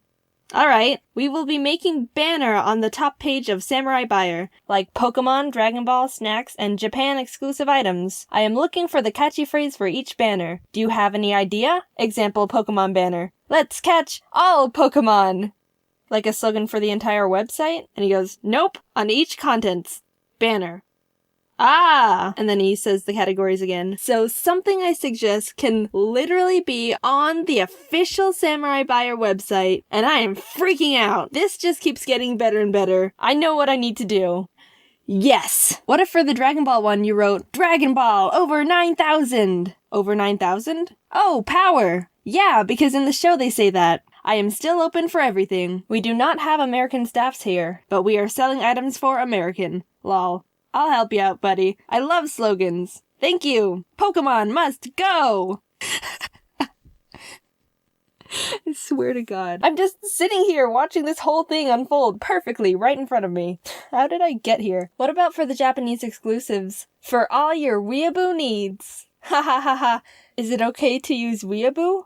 In the public? Like business? You're marketing for mainly the teen and young adults, right? They use that language all the time. Oh, okay. This was all at like 2 a.m. for me, so I was getting a bit too loopy. I told him I'd help him think of more tomorrow, and he sent me this cute emoji with a guy standing on a podium with confetti. So the next morning he brings up the slogan again, and he still needed one for the snacks category. So I suggested, I'm hungry!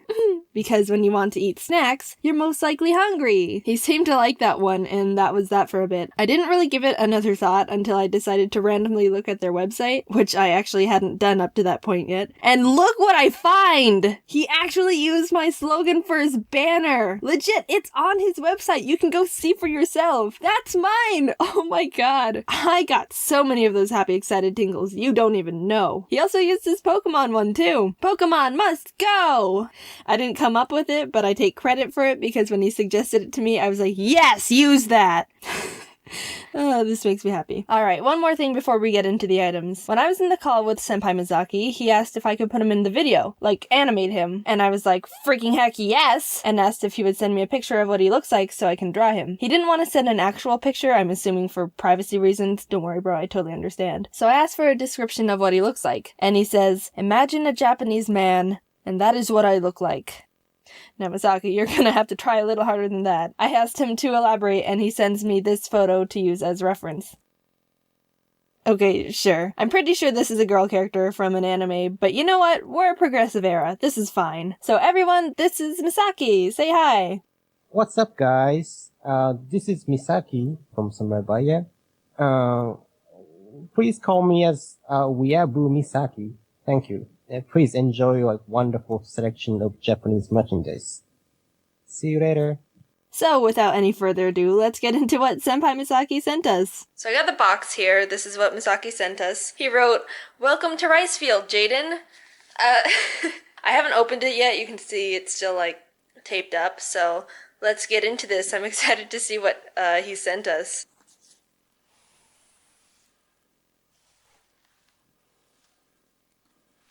Alright.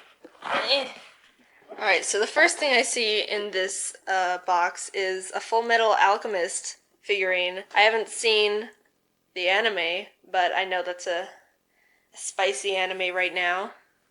Aww! Look, he sent little Japanese Pikachus! Oh, how precious. Misaki. Oh, look, they can go with my My Dragonite. Oh, that's adorable. Alright, let's see what else is in here. Uh-oh, we got ducks. What do you think, dude? Ari likes the ducks. It's strange that they were just like on the bottom. They don't have any packaging. But, okay. And we got a little Cyndaquil. Aw. He knows that I like Pokemon, so he probably sent me a lot of Pokemon stuff. Oh my! Oh, this is, oh, Misaki! Look at this! This is adorable. I've never had so many Pikachus. And then, alright, there's more ducks. There you go. And we got a little fan. Open it up. This is hard to do with one hand. Ooh, look how pretty! Ari, you need some fan? I think I know why he sent me so much Pokemon things. When he was talking to me, he was like, oh, do you like anything specific?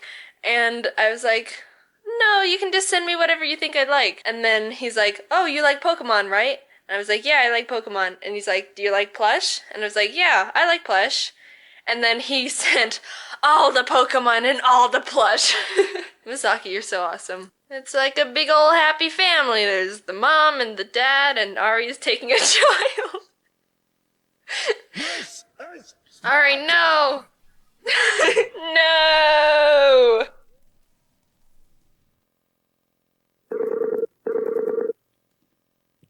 Hello? Good morning. Good morning, how are you? I'm good. How are you today? I'm very good. I'm working on the video. It should be done in the next couple days. Okay, good. Alright, so is it gonna be an epic video? yes, it's gonna be an epic video. Thank you. I like it. Alright, so what I'm gonna do is, I need for your, in the video, you to just say, like, hello to everyone and say whatever you want to say. Okay. Yeah. Alright, I'm ready. Alright. Hello guys, this is Misaki from Samabaya. Konnichiwa. Ni hao. Please enjoy like wonderful selection of Japanese merchandise. See you later. Alright, that's perfect. Thank you so much. Should I be like funnier or? Do you want to say another one? I can take as many takes as you want. Yes. So, is there any like funny phrase in English or? You can say like, hey, what's up, guys? Something like that. Okay. Okay. Yeah, I'm ready. Alright, let's go again. What's up, guys? This is Misaki. Please call me as Weeaboo Misaki. Thank you. I love that one. Thank you. No problem. Okay, Jaiden, talk to you later. Bye. Thank you. Bye-bye. At this point, you all know how I am about my special interests. My super addictive personality takes over, and I can get just a little passionate about things my brain becomes attached to. I just can't help myself. When I like something, I want to be completely surrounded by it at all times. Is that such a crime? No, it's not. I'm just enjoying life. You should try it sometime. My hyperfixations have always come in waves. None of them ever truly go away. They'll have their burst for a few months and then lay dormant in my head until something triggers them again. But guys, there's been a shift. The big one. It's finally happened. I've stumbled onto something that I have not been able to let go of. My brain has latched onto this new hyperfixation so tightly that even after several months, my obsession has only gotten stronger.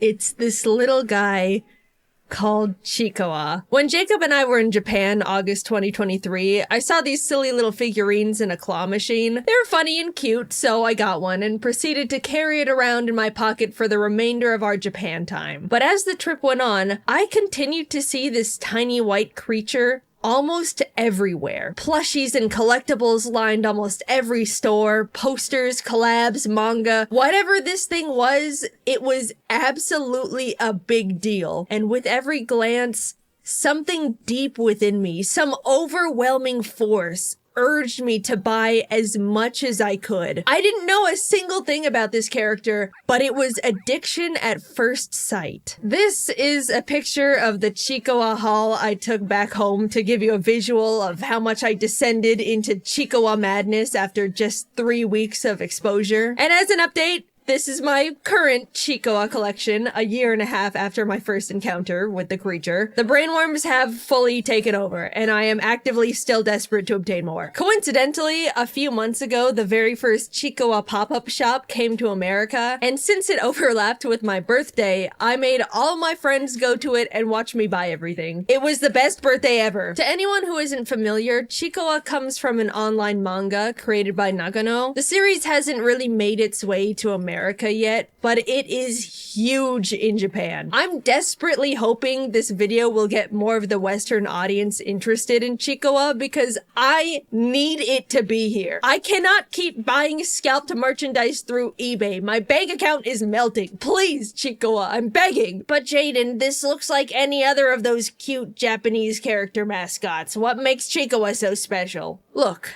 unenlightened viewer, just sit back and let me spoon feed you the incredible world of Chikawa. I will bear the cross of spreading the Chikawa propaganda. Heed my gospel, if only this one time. So, Chikawa, what is this thing? It looks pathetic and puntable. And you are very right. Good job on that one. The word Chikawa can be translated to something small and cute. And this is the introduction to the manga. I want to become something like this. Some kind of small and cute creature. If someone gets mad at me, I want to cry like this and run away. When I get tired, I want to cry and fall asleep. If something makes me happy, I want to dance like this. I want to become something like this, some kind of small and cute creature, and then get something like a big cream puff and bury myself in it while feasting. Then I want to cry because I got cream all over myself and ran out of cream puffs. Gently clean myself, and then fall asleep while reminiscing. I want to become something like this, some kind of small and cute creature. And then on a rainy day, or when I'm carrying a lot, or when my legs are tired, I want to fall over and cry, and be picked up in a cart like this.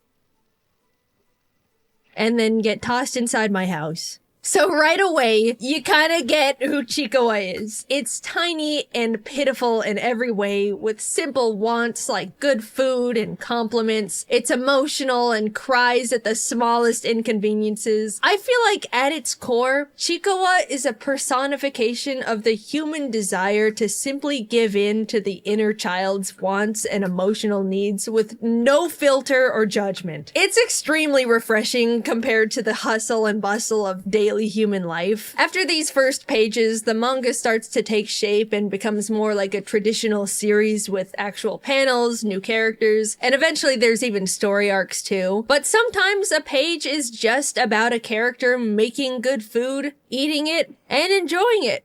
And I love that. When I read Chikawa, it makes me feel like I'm timing out for a moment. I enter this world where life is simple and everything slows down. Each little moment and feeling gets to be highlighted. It helps to remind me to savor the joys of the smallest experiences life has to offer. Even though some parts of Chikawa's world are unrealistic, like rice cookers found in bushes that always refill with rice, or a magical geyser that spits out fun candy, it's not a complete escape from reality because it still offers very real experiences. At one point, Chikawa sees that its friend Hachiware has a cool weapon to protect itself from dangerous creatures. Inspired, Chikawa goes out and gets a job where it pulls weeds for money. After some time and hard work, it gets to show Hachiware they now have a matching weapon of their own, celebrating and playing with them together. Not everything that happens in the world of Chikawa is good, though. Sometimes the characters work hard and fail anyway.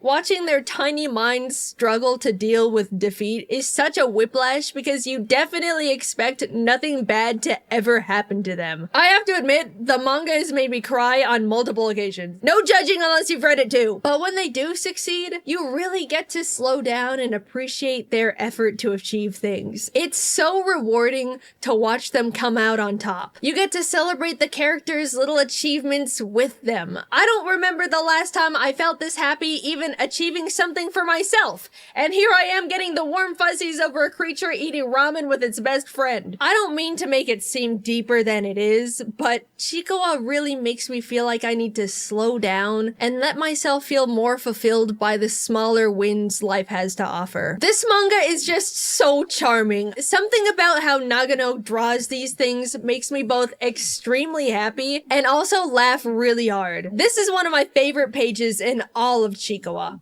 Hachiware and Chikawa are running with their container of sushi, excited to get home and eat it together, but Hachiware trips and falls, completely ruining the sushi inside. And the face Chikawa makes absolutely kills me. I use it to message my friends all the time. It's just such a specific portrayal of this tiny, pitiful creature's feelings. I cannot get over it. Hachiware then decides to mix the sushi together and they get to eat it as rice bowls. Happy ending. I'm trying to explain it, but you really just have to read it yourself. I love the art. I love the content. I love how I feel when I'm consuming it. I have to buy merch. Looking at them, you probably think all the characters are all just sweet little cute things and don't really have distinguished personalities, but you couldn't be more wrong. This one's actually an alcoholic. Let me show you my personal favorite because, yeah, surprise, surprise, it's actually not Chikawa. This is Momonga. It's the complete opposite of what you would expect a character in this series to be like. It's selfish, needy, always telling everyone what to do. The complete opposite to Chikawa. Momonga should be absolutely insufferable, but at the same time, it also has this burning desire to act and be perceived in the most cute and likable way possible. It has no idea how social norms work. It is simply a conversational tornado, and I love it so much. I get the feeling I look really cute. Look! Look! Look! Hey, you're bumping into them. The thing falls down. They made them cry. Will they apologize? Look, compliment me. They're terrible. Momonga might not be for everyone, but something about how unapologetically bratty it is lights up my world when I see it on the page. Like, look at this single panel. Creature lying on the floor, crying. Someone is wondering if it's gonna apologize for pushing it down. And Momonga is just standing there, not giving a single shit. I wish I could be Momonga. As you saw in my collection, I have a handful of Momonga things too. I just like buying Chikawa stuff more. There is a Chikawa anime too, and I like it. It's great at bringing the world to life. I still recommend reading the manga first, so you get to really appreciate the personality and charm of the drawings. But if you would simply rather watch cartoons than read, then absolutely go for it. I totally get it. I just want you to consume it one way or another, so it becomes popular in the West and they bring the merch here so I can buy it all. What's funny is the anime episodes are very short. 1 minute of animation, followed by another minute of rolling credits. As I'm writing this script, there are 225 episodes of the Chikawa anime, so 225 minutes, or just under 4 hours of content. You could get caught up on the entire Chikawa anime faster than some YouTube video essays. Compared to what a lot of media is feeding us right now, where everyone is always trying to aggressively grab your attention, get you to click on things, make you feel angry, overwhelm you, Chikawa is the complete opposite. It makes you appreciate every small moment. You watch these characters go through their silly, imperfect lives, enjoying their food, working towards their dreams, feeling so accomplished and fulfilled over the tiniest things. Sometimes they get upset, but by the next page, they're already enjoying something else going on in their life. While you go through this series, you'll have your first thought of, man, I wish real life was like the world of Chikawa.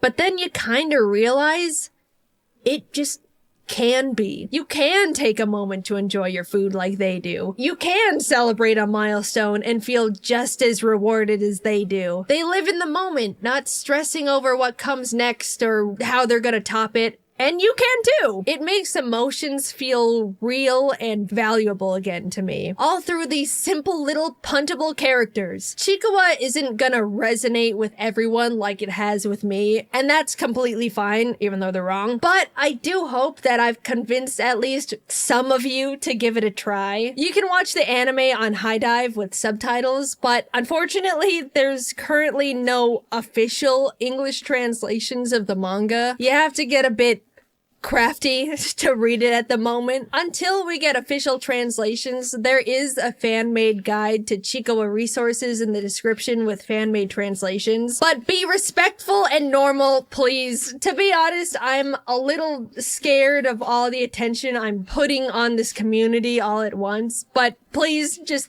be chill about it, okay? Also, please, you don't have to bring me up every time you see anything Chikawa related. I don't want to suddenly make this a Jaiden Animations thing. Just enjoy Chikawa as Chikawa, please. Thank you. I really want to be gentle with it because I love and respect the franchise a lot, but I also want to share this series with you guys as well. Hopefully, you'll be just as obsessed as I am, and then we can all buy merch once Chikawa comes to the West, eh? Thanks for letting me ramble about my favorite thing. I love Chikawa. I hope you'll give it a try. And if anyone out there watching can tell the Chikawa company to send the merch to America, please, please. I promise I will buy it all. Please.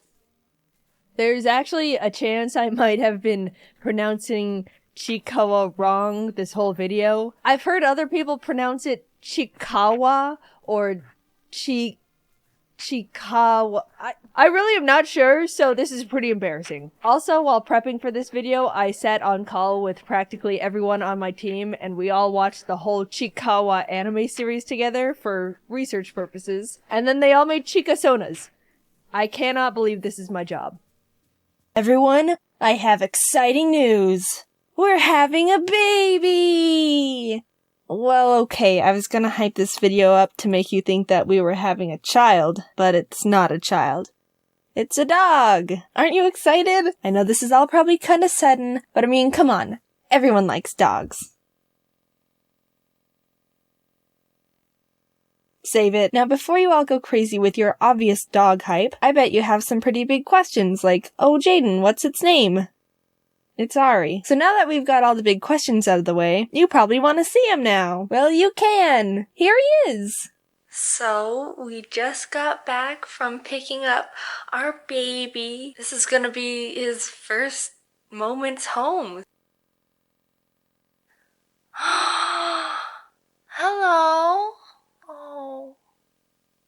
What you thinking about? Yay, dogs! Parents are right. Having a child is a magical experience, and I'm glad I'm part of it now. Come to think of it, since we're all parents of this dog now, your parents are grandparents. Mom, you're a grandma now. What? We as responsible parents have to make sure we raise our child right, with manners and good morals. And don't worry, I've already started the process. Alright, Ari, hold the door open for me. Come on, you have to learn how to be a gentleman. Ari, it's rude to eat without utensils. Here's a fork. I'm trying to teach you manners. Here, let me help you. Ari, we have to have a serious talk about peer pressure. If all your friends were jumping off a bridge, would you do it too? I also filmed me putting Ari's room together, which was an experience. So here's the cage I bought, and I'm gonna put it together now, but I'm gonna put it together in my room, which is around the corner. So...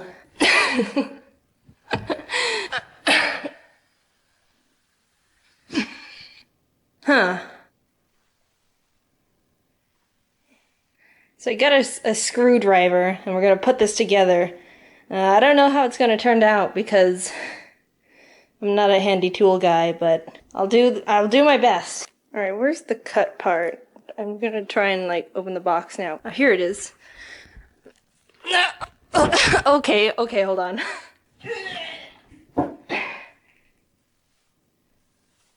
Now we can start.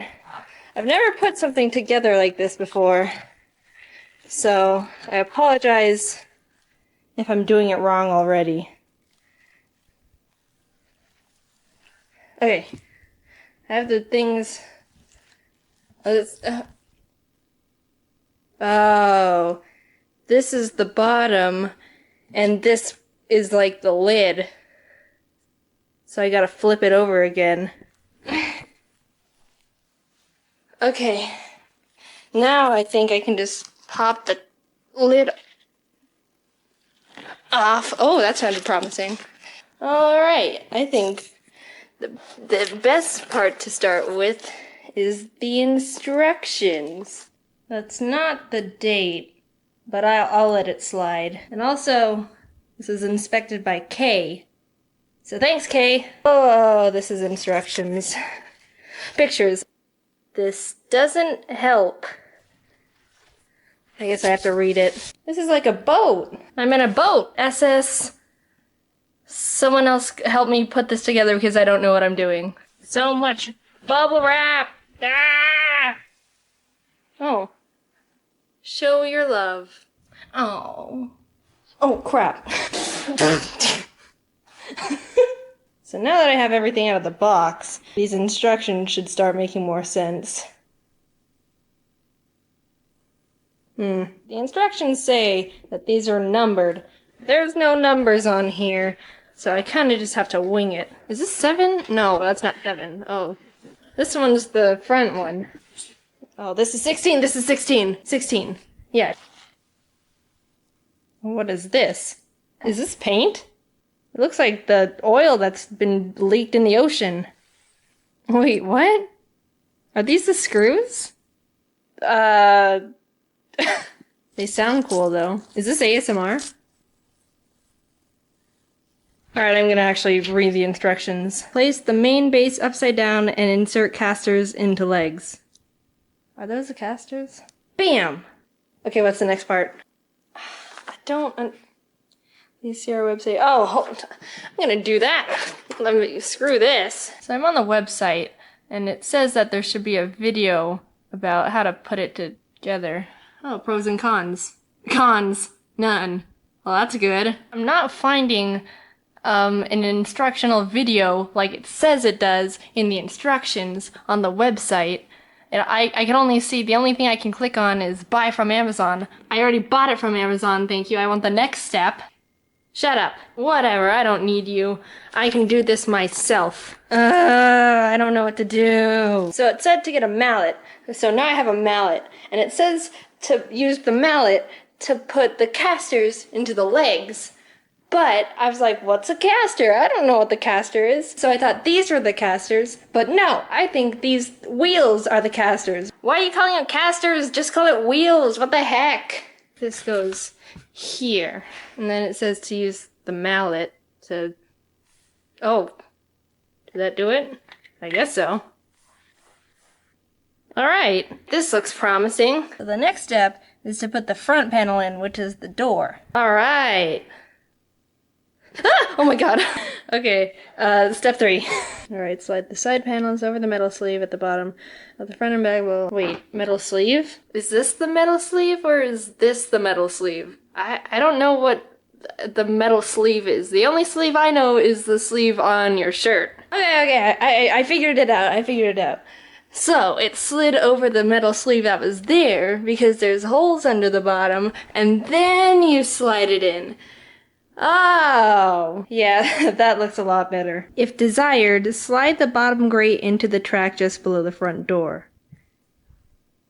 Well, I do desire. Ooh. Nice. Oh my god, I did it! Yay! Here's the carnage. There's only one thing left to do, and it's to snip this part off. So this is gonna be the official... like, what is it when people, like, cut the ribbon in front of something and then it's like, oh, it's open! That's this. This is that. Ready? Yay! It's beautiful. Ari's the best dog I could have ever asked for. Who's a good boy? So yeah, we have a dog now. Hey guys, do you remember Kate from Embarrassing Moments #1? She was with me when I was making a fool of myself. Hello. Well, she works at a popular frozen yogurt place and has some pretty crazy customers with some pretty funny stories. And I wanted to share one of her stories with you all. Everyone say hi to Kate. Hi, Kate. Okay, so it started when an old man and his elderly family and friends walked into the store. Now a little background on yogurt handling. Every night at 8:15, one of the employees has to clean and drain one machine that holds a yogurt flavor. This means that customers can't order that flavor for the rest of the night. My coworker, we'll call him Kevin, was over draining the salted caramel flavor, which just so happens to be the most popular yogurt flavor. Since Kevin was over handling the machine, I was the one who had to take the customers' orders. Hello, what can I get you? Give me some of those salted caramels. Oh, I'm sorry, sir, but we're draining that machine tonight. Is there another flavor you'd like instead? What? You had to go and drain my flavor first, huh? Oh, no, sir, that's the only machine we're draining tonight. But yeah, you took away my flavor first. I looked over at Kevin, who was overhearing the old man's nonsense. We made eye contact, like, what the heck? And he walked over to the old man and started explaining why he had to drain the machine, emphasizing the fact that we only have to clean out one machine a night. But you had to go and drain my flavor first. By this time, we figured that the old man was just crazy, and there wasn't any way we could reason with him, so we stopped trying to explain, and Kevin started suggesting other flavors he might enjoy other than salted caramel. Is the vanilla any good? I want that. Okay. Then after the old man's group finished their order, they all grabbed the yogurt and walked outside. Did you ring anyone up? They all left pretty quickly. No. Did you? No. Turns out they all left the lovely old man to pick up the entire check by himself. Serves him right. After figuring out all the costs of each order, Kevin says, Okay, so your total is going to be $27.89. Are you lying to me, Kevin? What? You made it extra expensive, didn't you? No, sir, I wouldn't do that. Is he telling the truth? Because I got a feeling. I don't like that look. No, sir, you can trust Kevin. He's very trustworthy. Kevin started trying to explain even more, but the old man cut him off again. I don't trust ya. Okay. So now it was just me and the old man. So your total is $27.89. Well, thank you, Kate. While paying, he tried to make a little bit of pleasant conversation with me, as if that whole dramatic situation didn't even occur. And then he gave me a tip. Yeah, just make sure that dimwit co-worker don't get none of that cash, all right? Kate, you earned it. That's just for you. Oh, thanks, sir. Have a nice day. Okay, you too. And then he walked away. So basically what the moral of the story is old men can take their frozen yogurt very seriously. So be careful out there, everyone. Hey guys, welcome back! It's really been too long, and I apologize for not uploading an animation for 2 freaking months. But I hope you guys can forgive me, and I will try to upload more during the summer. Anyway, I have a few important things to say. 1, do you notice this beautiful fan art that I put in the end card? I decided that I want to include your talent, so if you want your fan art featured at the end of an animation, I have a link for that in the description. Also, if you haven't seen my FNAF 3 animation for Cupquake, you can find that in the other animations I've made playlist on my channel. Basically, if you haven't seen me upload something in a really long time, you should check that playlist, just in case I made an animation for someone else and it's on their channel. One more thing. I opened up an ask.fm, which is like a little place that you can ask me silly questions. I've only announced this through Twitter so far, and I've already answered so many questions, and it's so much fun. Anyway, thank you guys for watching. Don't forget to follow me on Twitter for little updates and silly things I might say at JaidenAnimation, because I can't fit the freaking S of Jaiden Animations in the Twitter tag, which really bothers me, but whatever. Also, if you're into artsy stuff, you can check out my DeviantArt, where I can fit the S, so that one is Jaiden Animations. Anyway, I'll see you guys later. Goodbye! High heels. They're the type of shoes that are supposed to make girls feel really beautiful and glamorous. And yeah, for the most part they do. But then there are those girls who are embarrassingly uncoordinated and they have the complete opposite effect. I'm one of those girls. Whenever I try on shoes that have a heel of more than 3 inches, I become a hazard to everything around me, and I will most likely fall over and break something. Now, I'm pretty tall already, being almost 5'7", so I don't really need the extra height. But there are those situations where I'm going to a fun dance with some friends, and I want to have some cute shoes to match a dress or a little outfit I'm wearing. So, heels become a big option. I go to the store, I try some on, and I pretty much look like I'm trying to walk a tightrope at the circus. My ankles wobble back and forth, I lose all capability of balancing, and my arms always stick out awkwardly just in case I have to catch myself because of my obvious problem with these stupid shoes. If you want a visual, basically, imagine a giraffe that was just born, and someone straps roller skates to its hooves, and is trying to teach it to roller skate across the street. It just doesn't work. Actually, my mom finds my heel problem hilarious, and whenever we're out shopping or looking for shoes, it doesn't even have to be heels. She always tries to make me put on some ridiculous 10-inch heels that this store has that are basically at the same angle of Mount Everest that no mortal should ever be able to walk in, just so she can laugh at me, probably break my neck, walking down the aisles. Basically, I try to avoid heels as much as possible. Actually, it's pretty funny. The first homecoming dance I ever went to, I wore Converse shoes just to avoid any possible injuries. So, if you ever see me at like a dance or something really formal, you can expect me to be wearing anything but heels. For your and everyone else's safety.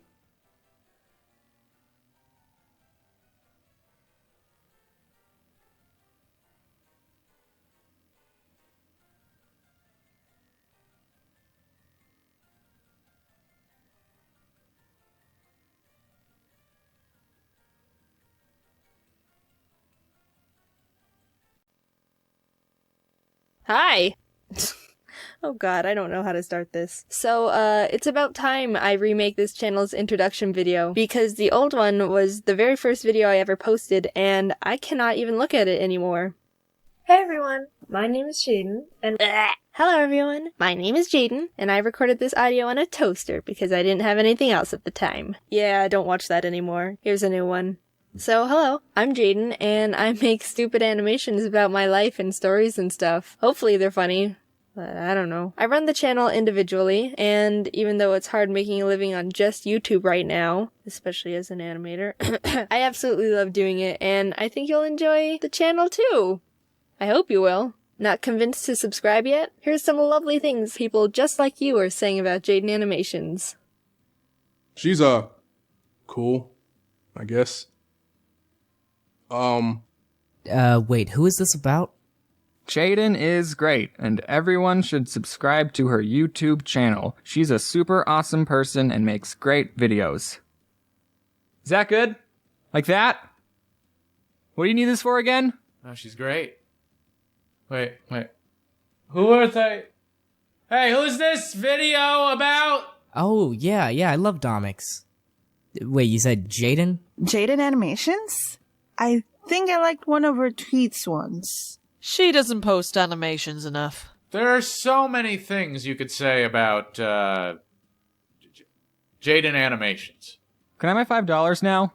So what are you waiting for? Hit that subscribe button, please. Now, I know what you must be thinking now. Wow, Jaiden, how can I support you outside of watching all your videos over and over and telling all my friends about you? And to that, I say you can support me on Patreon, where you can get extra behind-the-scenes looks at animation screenshots, flash files, and even a drawing from me. Whoa! Don't want to donate to my Patreon? That's okay, I guess. I don't really mind. It's okay. There's also merch you can buy from my shop. That's right. There's a Jaiden Animations shop now, and I totally didn't spend an entire week trying to figure out how to frickin' make it. Bam! That's some snazzy clothing right there. Yeah! Well, I have nothing else to say. Thank you for watching, and goodbye.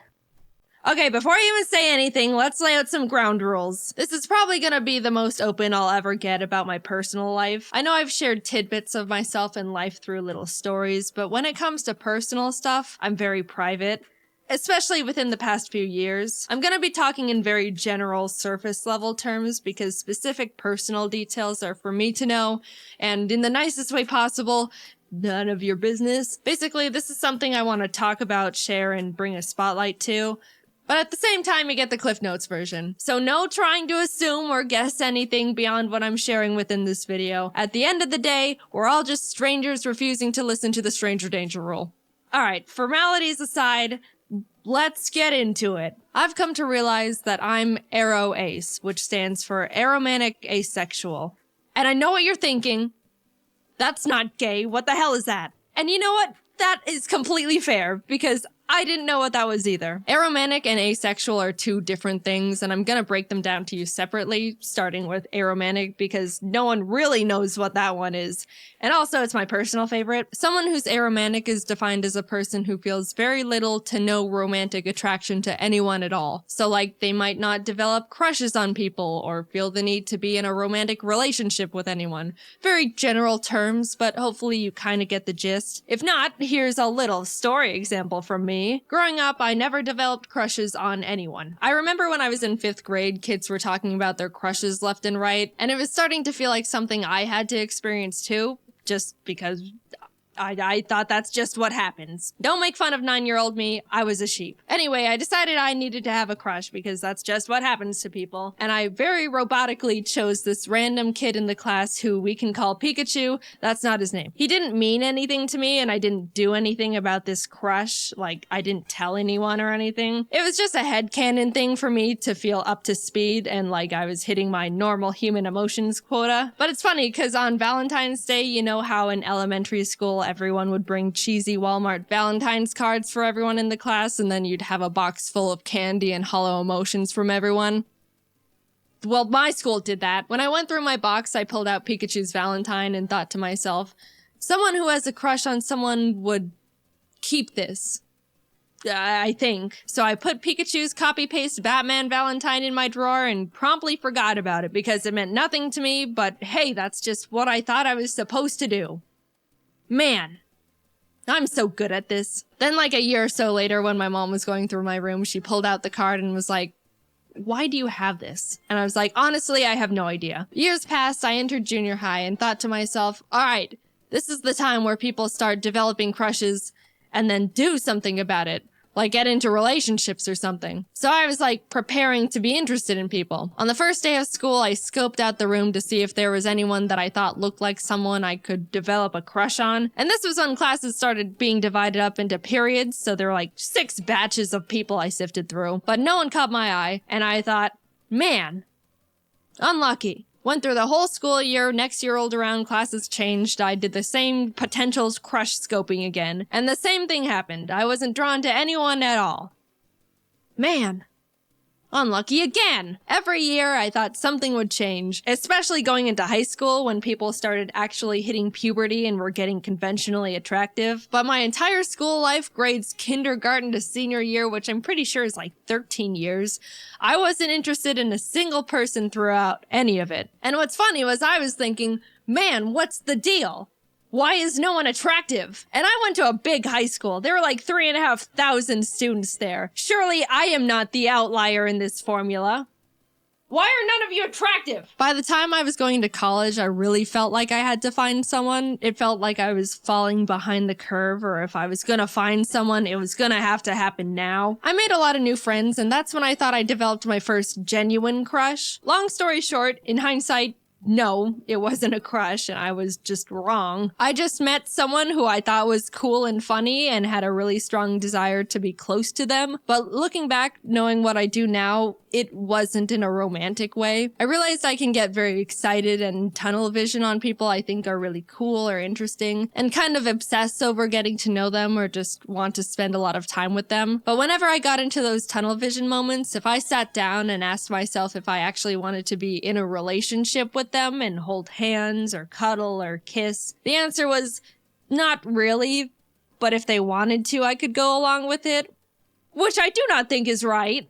In my very old flirting video, which I refuse to rewatch, I think at one point in it I said something along the lines of, if you're interested in someone but they just want to be friends, I don't understand why some people can't deal with that.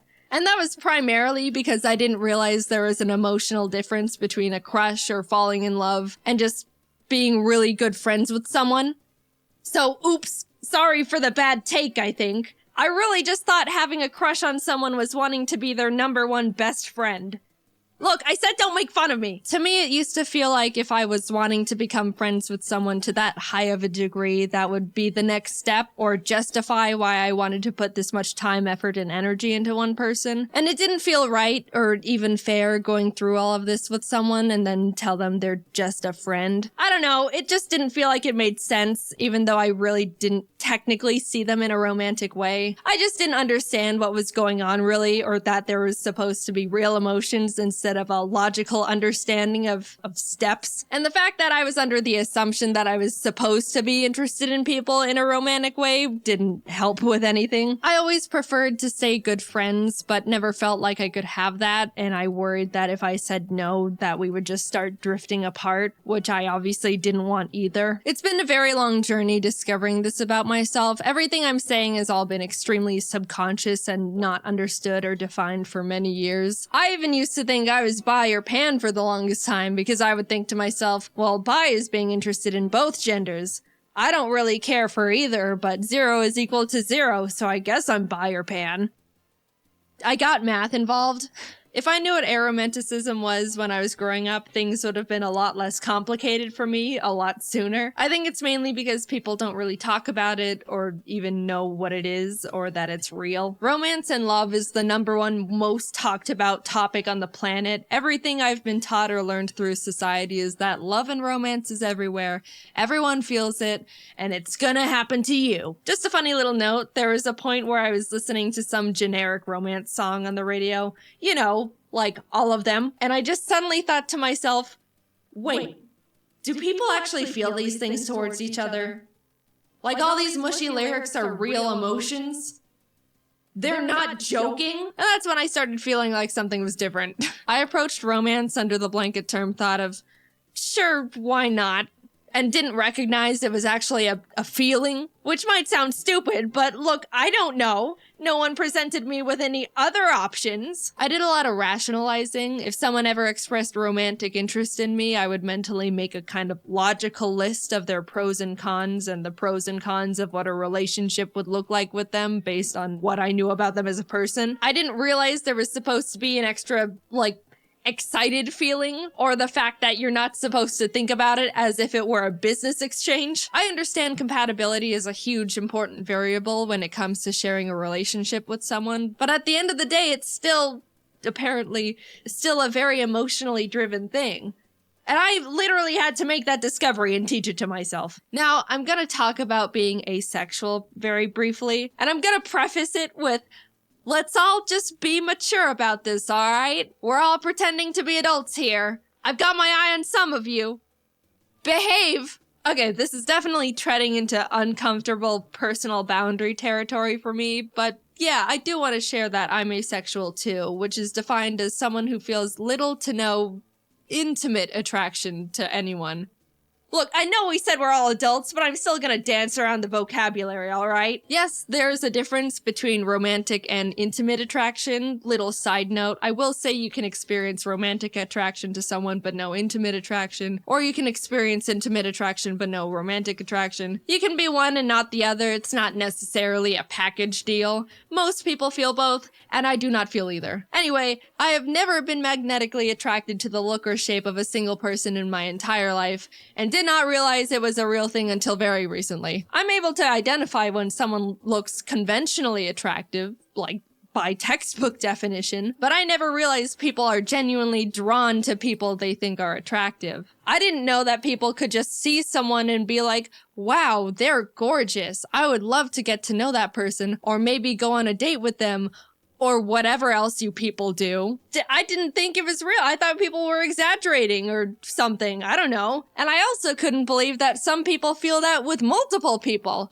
Or like celebrities, which sounds absolutely exhausting. It ties back to when I was in school, like looking around for people to like. It makes sense now that no one caught my eye because that doesn't happen to me. I was just wasting my time for 13 years. I feel like such a fool. Now, there's an easy assumption to make about asexual people and that they all have zero interest in being intimate with anyone at all, which actually isn't true. Some of them are genuinely turned off by it, and some aren't. Some reasons would be that they just don't mind it, or they want to make their partner happy, or enjoy the emotional closeness of it. There's a million different reasons and a million different people.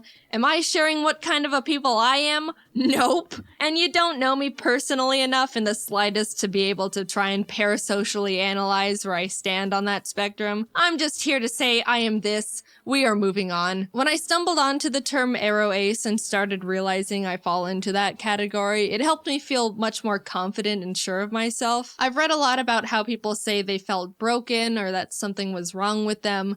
But honestly, I was the complete opposite. Coming from my very biased perspective, I think aro ace is one of, if not the coolest and most confident orientations out there. Not needing a single gram of romantic or intimate validation from anyone is so cool. All you need is yourself to be happy, maybe friends and family too. And birds. The more I came to terms with the fact I'm aro ace, the more empowered and capable I felt.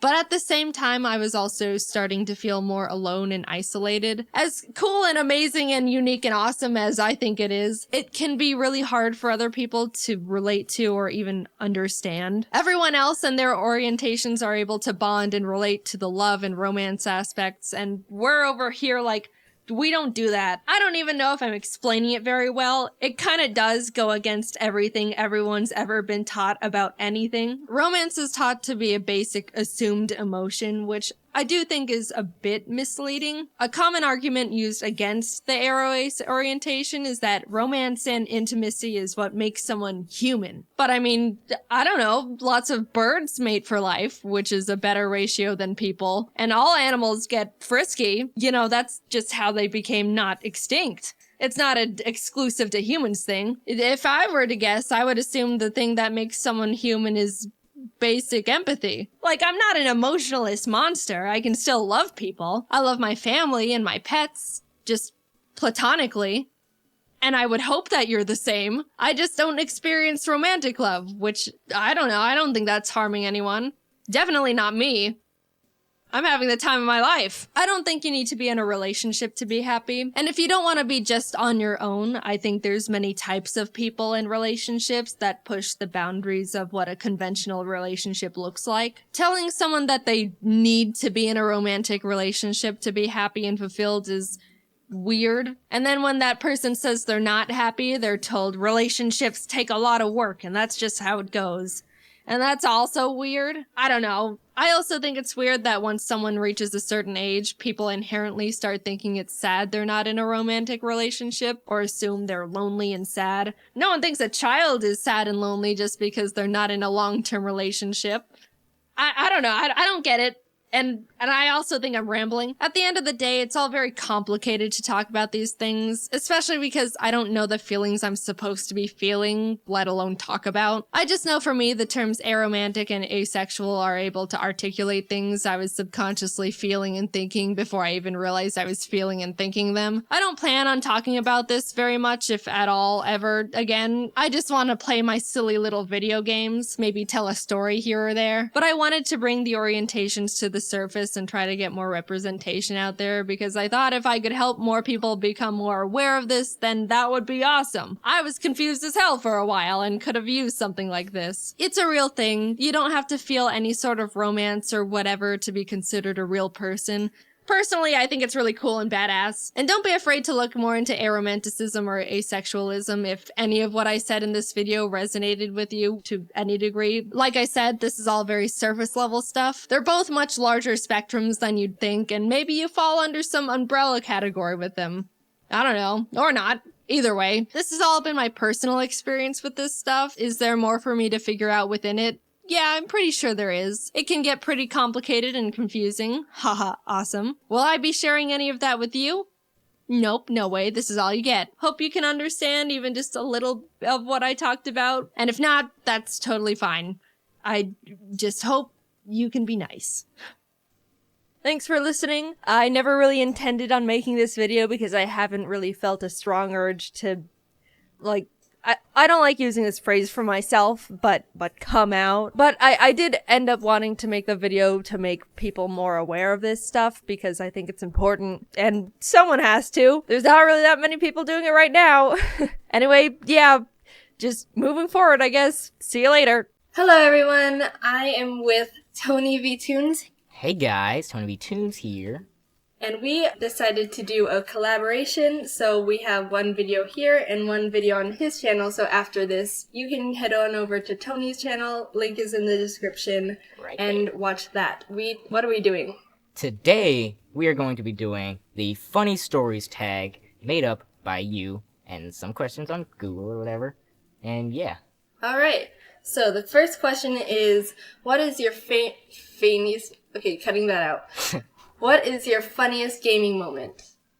I have a really funny gaming moment. I think it may be up on YouTube, I'm not sure, but, I was playing Portal with my friend Gabe, and he's probably watching this. Hey Gabe.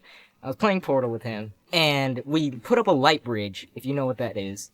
We put up a light bridge, and then we dropped one of those balls down, and the ball was, like, balancing on this super tiny, skinny light bridge, and we were dying laughing because this big ball was like rolling all the way to the end of this extremely skinny light bridge. It was the funniest glitch ever, and I thought it was hilarious. I don't really play Portal, so I'll have to try and see if that's up there. You must play Portal. Okay. Next question. What has made you laugh so hard that you choked or couldn't breathe? Once, when I was really little, I was in my parents' room, and we were watching cartoons. I was with my mom, and we saw, like, this little bug on the floor. I didn't know what it was. It kind of looked like a caterpillar. But I was like, Mom, look at the bug! And so we had, like, this little bonding moment looking at the stupid little bug on the floor. And then I was like, oh, hey, I have a little brother. He's into bugs. Let's call him in, and we can all have a group bonding session over this bug. And so we're like, my brother's name is Jackson, and we called him in, like, Jax, come and look at the bug. So he, like, came running in. He was so excited. He was doing, like, Olympic sprint into the room, and it was, like, pure ecstasy. And he didn't see us crouched on the floor looking at the bug, so he ran, like, through us and managed to squish it as he ran through. Oh and my god. He's like, where is it? And we were dying laughing. Oh my gosh, it was so funny. It's horrible. It was 5 minutes of pure laughing. It was amazing. Okay, so next question is, do you have a funny story from school? Yeah, I have this really funny story from school. Around 4th grade, when I was like 9 years old, we were all in class, and then my friend just started looking at me with these really big eyes and like shifting his eyes to the side. And I was like, what are you looking at? What are you trying to tell me? And he was like, look over there. And then I was like, what? So I turned my head around, and this kid is walking around in the classroom, completely barefoot, stepping on the desk and stuff. What? I'm like, what is he doing? Why is he running around the class freaking barefoot? And the teacher was like, I forgot his name was like Sebastian or something. She's like, Sebastian, can you put on your shoes? Your feet kind of stink really bad. And we're like, oh my god, what is this kid? And he just runs out of the classroom. What? Did he return? I don't know. He never returned for the entire rest of the school day. I think one of the security guards caught him or something. It was really weird, really disturbing, and no one needed to see his feet. Was he on drugs or something? Probably mad cocaine.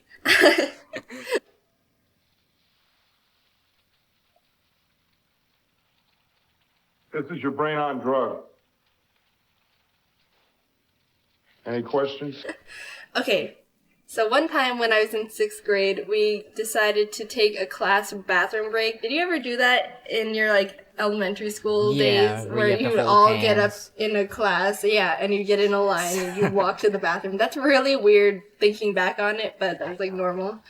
So we were all standing in a line outside the bathrooms, and we saw the principal starting to walk by us, and the teacher was like, okay, class, if the principal compliments you on how good your behavior is, you all will get a piece of candy. And we're like, oh my god, we all want candy. So we were all like standing straight in a line. We were like army soldiers. And when the principal walked by, she stopped and she was eating a banana. She took a bite of her banana and she said, this is a good banana. And she walked off. And one kid's like, she complimented the banana and not us. That's sad when a banana has better behavior than you guys. It was a mean principal, though. Like, one of those, 3-foot tall, really intimidating people. That's exactly my principal. So the last question is, what is one of the best stories with one of your best friends? Well, I used to play tennis. I stopped almost a year ago to focus on animation and stuff. So last year, I was practicing with my friend Rachel, and we were in a doubles team together playing against a couple other friends, and there was a really good point, and it was amazing gets, and we finally won it. We were like, yes, yes! And we were complimenting each other, and we went for a high five, and I missed her hand, and I smacked her in the face, and it wasn't hard. I didn't smack her really hard, but it was hard enough to be really surprising, and we were both laughing a little too hard, and we couldn't play after that. It was too funny. Oh my god. So, around the time I was 13 years old, me and my friend, we were playing tag for some reason, and I was chasing him, and he, did this really epic slip on a pebble or something. You heard, the whole sound when he went up. His whole leg went, a full 90 degrees up in the air, face planted on the ground, and I was dying laughing. He probably didn't have as much fun as I did, but I was laughing hysterically. Okay, so that was our funny stories tag. Let us know if you have any funny stories in the comments. Make sure you go over to Tony's channel, watch our video on the scary stories, Would You Rather. Spooky, scary skeletons send shivers down your spine. And subscribe to him as well. Yeah. Alright, so thank you for watching, and I will see you all later. Bye! Bye. Yo, yo! I hope you guys enjoyed this collaboration. Now you can stop leaving hundreds and thousands and millions of comments about it everywhere. So don't forget to click that like button. Also, I would like to say a very happy channel anniversary to everyone.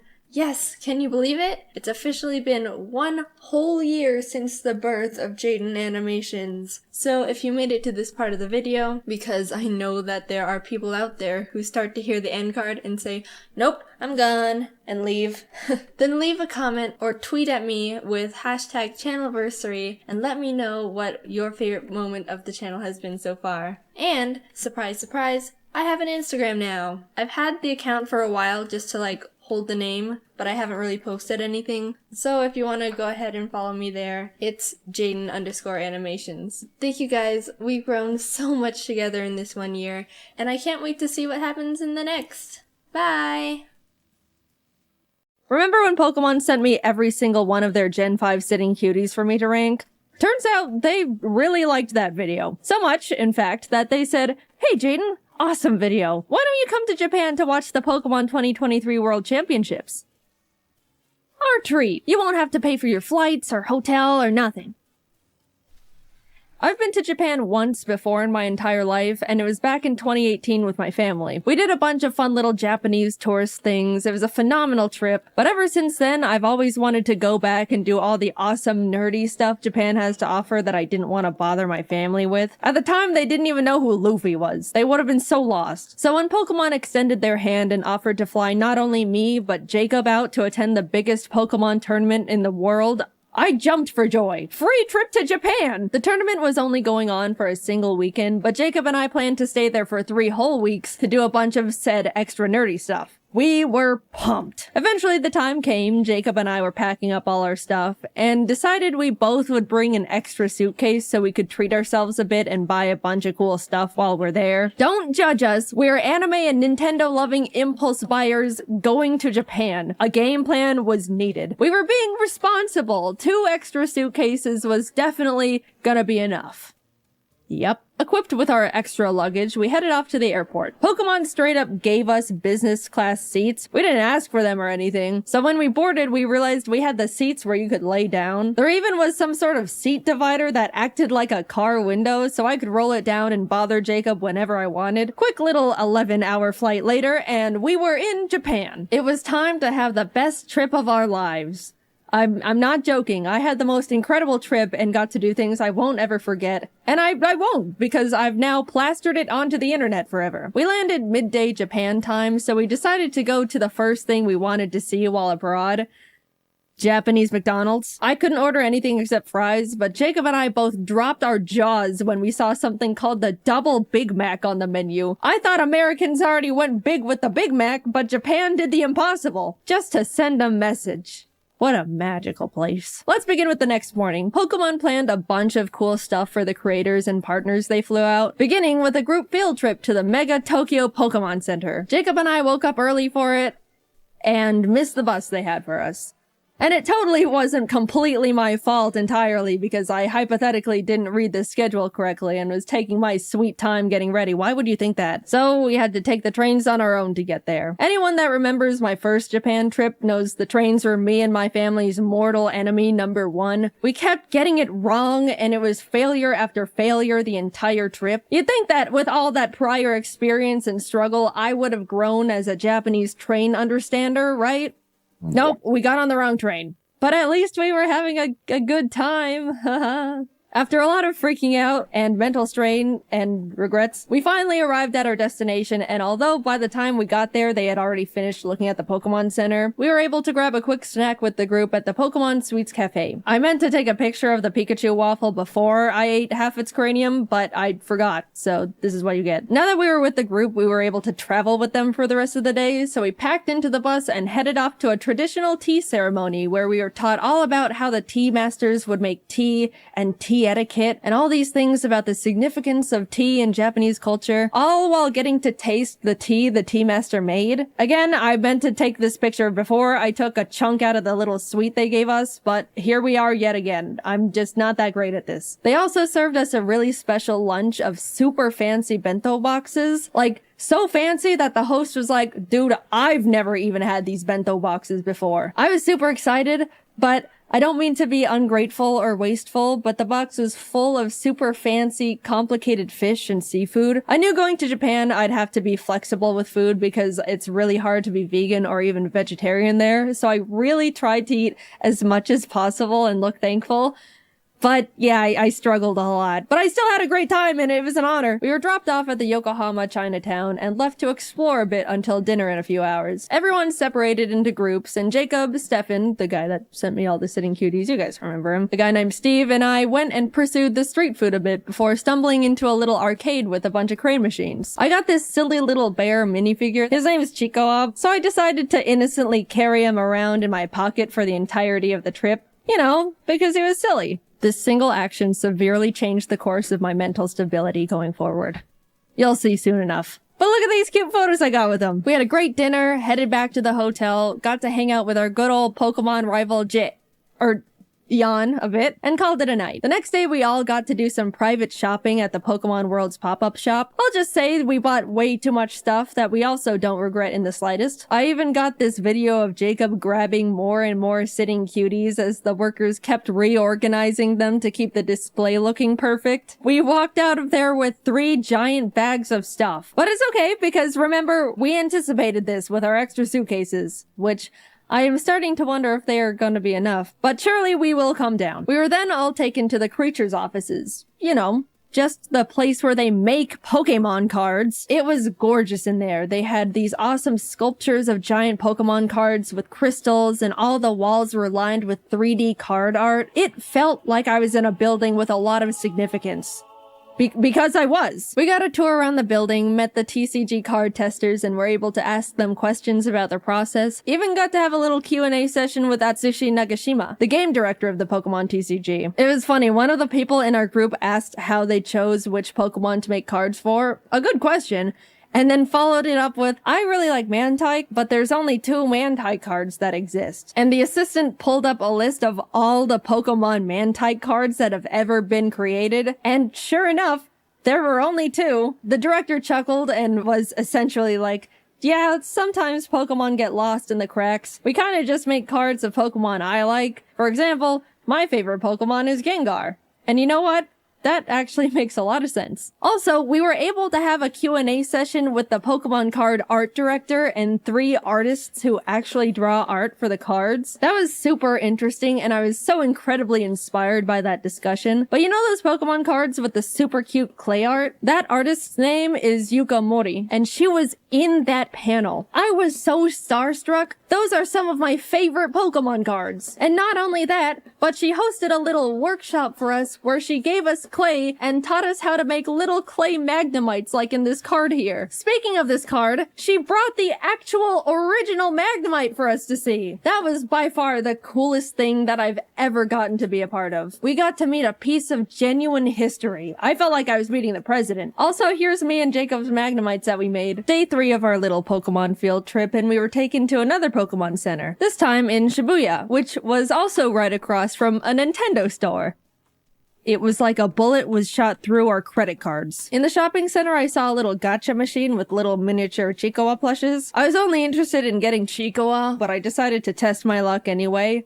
And I got him first try! Now I had 2 of them. Yes, the original was still in my pocket. You can safely assume he is in my pocket for the entirety of this video. I've got pictures to prove it. Jacob snapped this awesome picture of the Chiikawa brain rot taking over. When we were looking around in the Shonen Jump shop, a little Japanese boy pointed at Jacob and went, "Sanji-san," before his mother quickly yanked him away, and I still to this day laugh at that interaction. Poor kid saw his first blonde guy in real life and immediately thought it was Sanji. Later that day, we also got to attend the Pokemon Symphony, where a live orchestra played Pokemon songs, and it was absolutely incredible. Video game orchestras are so cool. It always tugs on my heartstrings to see video game music transformed into such a beautiful new art form. Highly recommend attending one if you have any favorite games or franchises. On to the first day of Worlds. It was exciting. People flooded into the venue. We watched the opening ceremony in the crowd.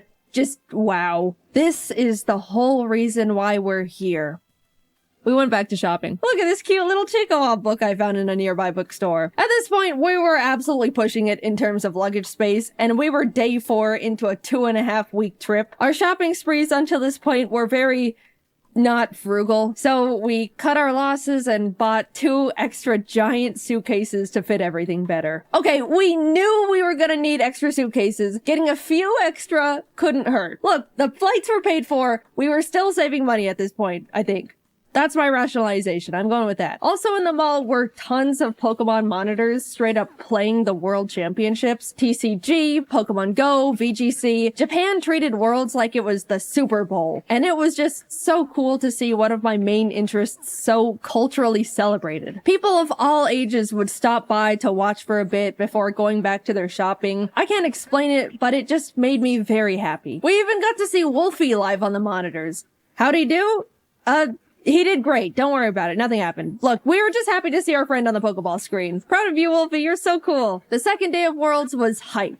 So hype that we left Yokohama and flew to Osaka. I haven't mentioned it yet, but we actually got tickets to see the one and only Hatsune Miku live in concert. The real ones know how huge that is for me. I want to talk about how life-changing that was, but I'm gonna make a whole separate video about that experience I'll be posting next. All I'm gonna say is it was the best day of my entire life.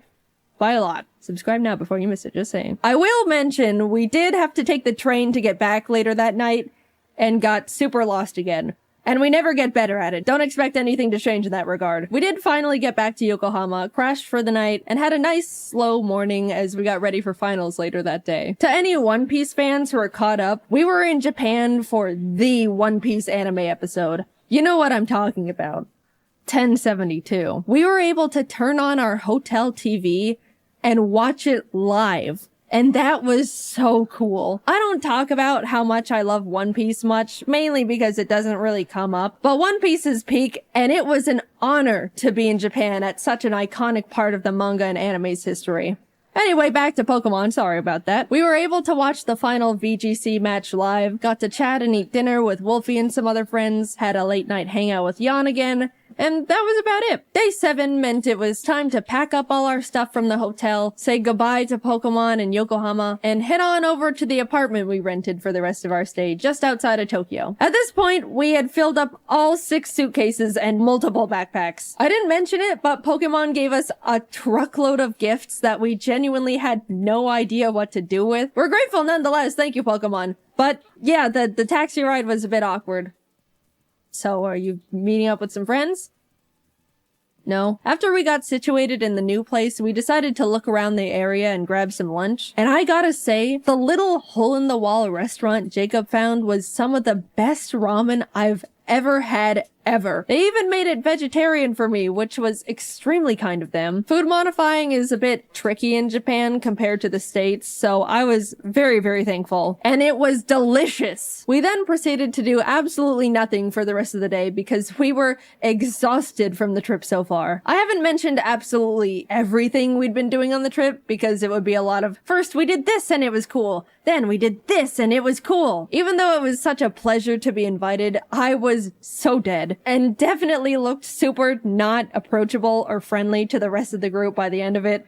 Sorry, guys. But neither time nor Japan stops for anyone, so we had to keep on chugging along. There were a bunch of friends we wanted to see while in Japan, and one of them was Connor. He wanted to take us to what he deemed his favorite Italian place ever. I asked if it was like fancy Italian, to which I was given the answer of no. So we get there, having a great time, and suddenly we realize Junichi Masuda, the director of Game Freak, is there having dinner.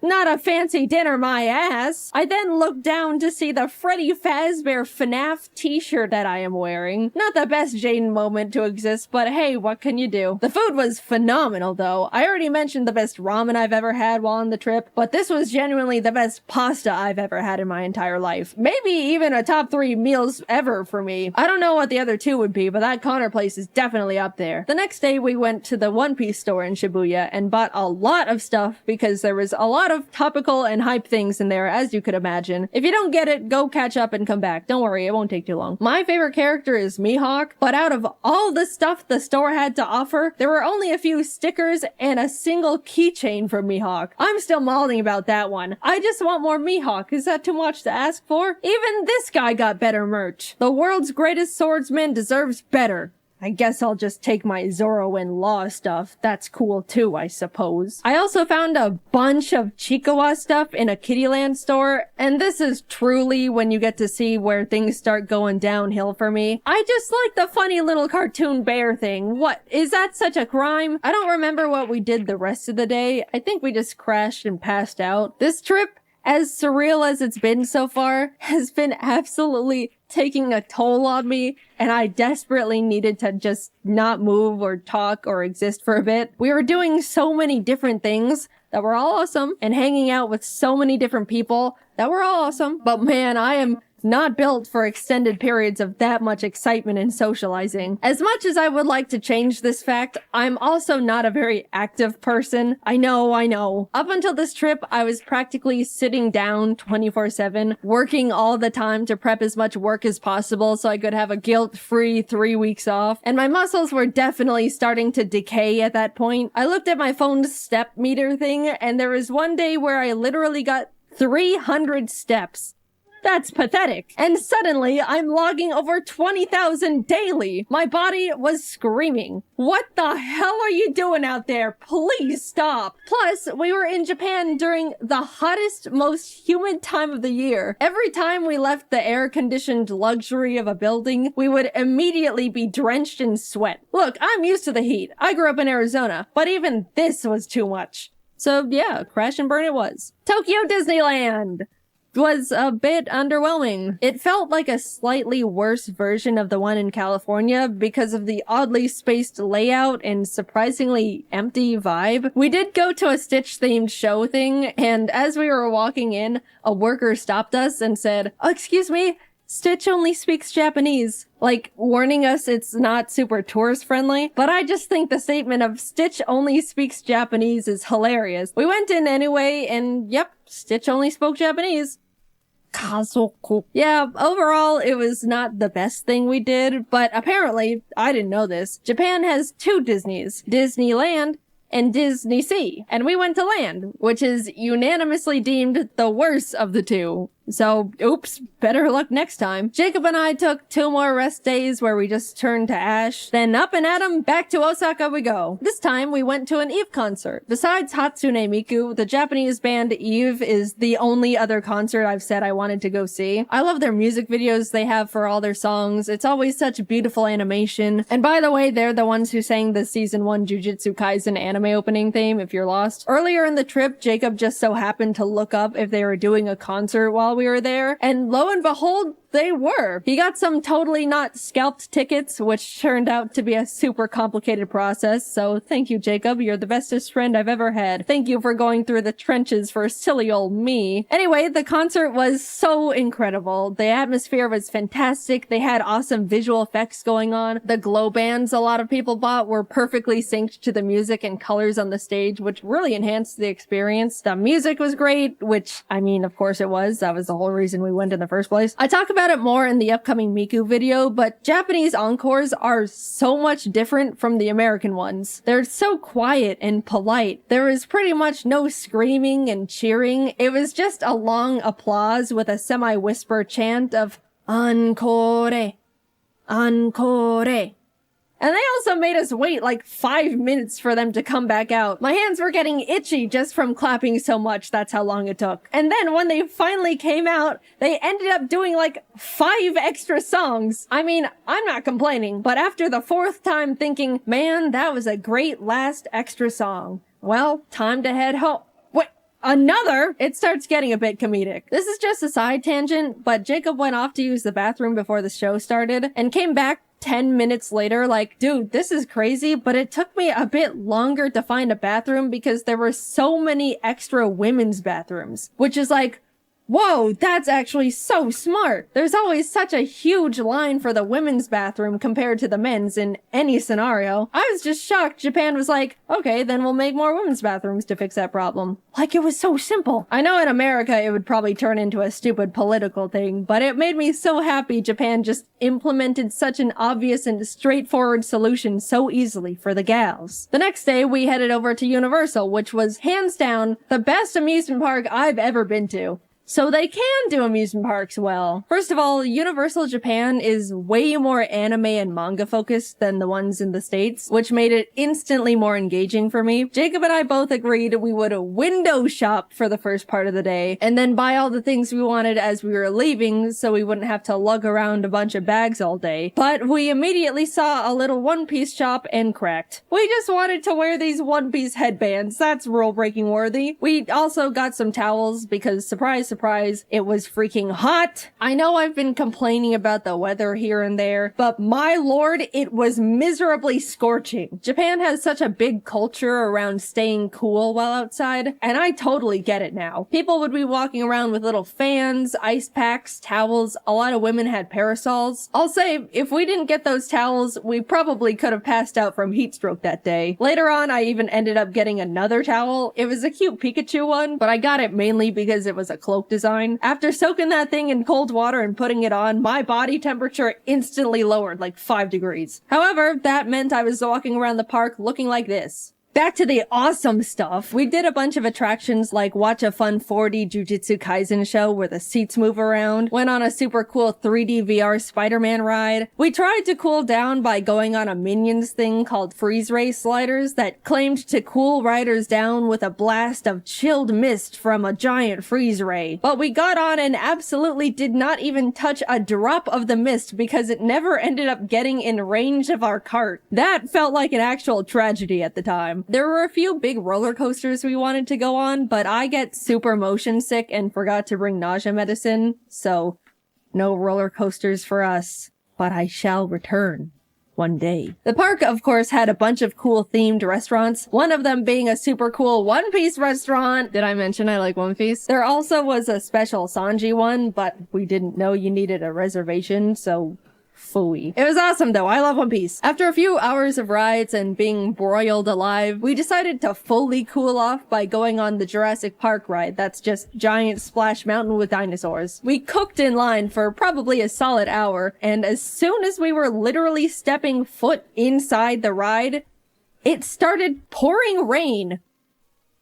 Now that's just not fair. I don't even understand how that happened, but whatever. We started buying all the stuff we window shopped for as we waited for the One Piece live show to begin. Again, please refrain from judging. I am being vulnerable and open here. By the way, as we were walking around, we stumbled onto a little Mario-themed show just out in a courtyard area. They played some fun little custom songs and had all these dancers alongside the mascots. And then out of nowhere, they started absolutely blasting the crowd with like gallons of water. I didn't even see it coming. It was like firefighters showed up to put out a giant fire, except the fire was a bunch of Japanese people. The time came and we got to file in for the special One Piece live show, and even though Jacob and I didn't understand a single part of it because it was all in Japanese, it was awesome, and the costume design was phenomenal. It was a bit unfortunate though, because the seats were all in like a half circle formation around the stage. As much as they tried to make the show enjoyable from all angles, it was pretty hard to see the main things going on in the center. My only true complaint though is that Zoro didn't come to our side at all. All the other characters rotated around so we could see them, but Zoro only did it at the very end to take a bow. Also, Mihawk being included would have been nice, but it's okay. By the time we got to enter Nintendo Land, it was like 9 p.m. We got up at 6 a.m. by the way, so we pretty much just rode the Yoshi's Island ride they don't have in the States and headed home because that's all the energy we had left. But even just seeing that, it was miles better than the one in the States. Also, we picked up a little dinner at the 7-Eleven near our hotel. 7-Eleven is actually awesome in Japan, by the way. And they had a few little Chicoa plushie keychains, and I bought them. Just being transparent here. We woke up early the next morning to catch our flight back to Tokyo and hurried over to the Kirby Cafe. Emily actually booked the reservation for us. She was meant to also be there, but she was only able to get 2 seats and gave them to us as a gift. Emily, I will always be indebted to you for your sacrifice. The cafe itself was so well decorated with all these little Kirby things, and the menu was adorable. I got the star curry and a magical little fruity drink with a Kirby marshmallow that triggered my cute aggression. Jacob got the pizza and a Kirby burger, but since he made modifications, the staff asked him to not post a picture of the burger to the public. Like, they didn't know he was a content creator or anything. I guess they just didn't want the public to see a naked Kirby burger. We also both got desserts. I already decided I was gonna consume the Kirby. The presentation was beautiful. It was literal art on a plate. Taste-wise, it was decent. The body was some sort of gelatin, which I wasn't too crazy about, but the rest was super tasty. I did my best, but he ended up looking like he was in a horrific accident when I threw in the towel. The cafe also has a special little private store connected to it. And yeah, what you expect happened definitely happened. We left with full bellies and bags, continued to look around the shopping center the cafe was connected to, and ended up walking into a gacha store. I am about to be very vulnerable with you here. This is one of the lowest points of my entire life. Please don't think too much less of me after what happened in that gacha store. So I walk in, spot Chiikawa, beeline it to the machine, obviously. Like I mentioned before, I'm only interested in Chiikawa, so I was only playing for him. But by the cursed luck of the gacha gods, I just could not get him. I was going back and forth between the machine and the coin exchange, getting multiples of every other little guy, but no Chiikawa. I could feel the workers' glances at me, probably because the desk they were standing behind was right next to the machine I was grinding. But after way too much money, he dropped. I got my well-earned, horribly priced at that point, Chiikawa. I then started looking at all the other machines, putting some coins in a few here and there, until I stopped at one that had a line of animals playing band instruments. They were very silly, but there was a little pigeon holding up cymbals, and I really wanted to get him for Jordan and Kelsey. In went the coins. Tiger, elephant, fox. It was happening again. Everything except the one I wanted. Which I know more or less that's the luck with gachas, but it was getting to the point where I was getting surprised the pigeon was dodging me as much as it was. Surely the next one. What? Eventually, I had to go back to the coin exchange, and as I was about to put in more money, I saw out of the corner of my eye one of the workers peek out and take a look in horror at all the gachapons that were sitting at the top of my bag. They then raised up their hand and said something in Japanese while shaking their head, and I knew in my heart I was being cut off. No! No, please. I can stop whenever. Just a few more hits and I'm done. The pigeon is next. I can feel it. Why do you look afraid? What's under the desk? I got kicked out of a gacha store. I had hit an all-time low. I told my friends and they said they probably just thought I was gonna try and resell them, but I don't even know if that would even make it sound better, knowing I was getting so many that they thought I was robbing them blind. I just wanted my little Chiikawa and pigeon with symbols. We made dinner plans that night with a friend and we were just about to grab a taxi and head back to freshen up, but Jacob and I caught sight of a fun anime and goodies shop. Who do we think we are? People with self-control? We'll make it quick! We rushed in and split up for optimization. As I was looking around, I saw it. A whole section dedicated to Chiikawa. It was like someone put a freshly baked pie on a windowsill, and I was suddenly floating over to it. My eyes were zoned in, making sure I saw every single thing possible, putting Chiikawa after Chiikawa in the basket. Jacob eventually came over and showed me a picture he took on his phone. In my tunnel vision, all my eyes registered was that the picture showed more Chiikawa in the store. I immediately went feral. Where? Jacob's eyebrows went up in surprise and maybe a bit of fear. And as I looked at the photo again, I realized Jacob wasn't showing me a picture of a different Chiikawa section. He was showing me a picture of me at the current Chiikawa section I was standing in because he thought it was funny. And in my Chiikawa brain rot, I didn't even register I was in the picture. I just saw more Chiikawa and went obsessive. This is how I am. Either stand by me or leave. No, I don't need an intervention. Put it away. We left. I looked longingly at the crane machine Chiikawas we didn't have time for, and we made it in time for dinner. Plus, we ended up in another arcade nearby anyway, and I got myself a Chiikawa from one of those machines, so it worked out. Stop. I don't want to hear it. Finally, we were reaching the end of our trip. We spent the last day grabbing lunch with Emily and Didus. There was a cool One Piece scavenger hunt event going on, so we also did that with them. We basically had to walk around Shibuya and find special One Piece trading card posters hidden around the area. And if we found enough, along with the special card of the day, we could get a limited edition mystery card. It was fun, but also hot. And all my clothes were sticking to my body. Didus generously let me borrow his umbrella, and I jumped for joy as he showed me it was coincidentally Chiikawa themed.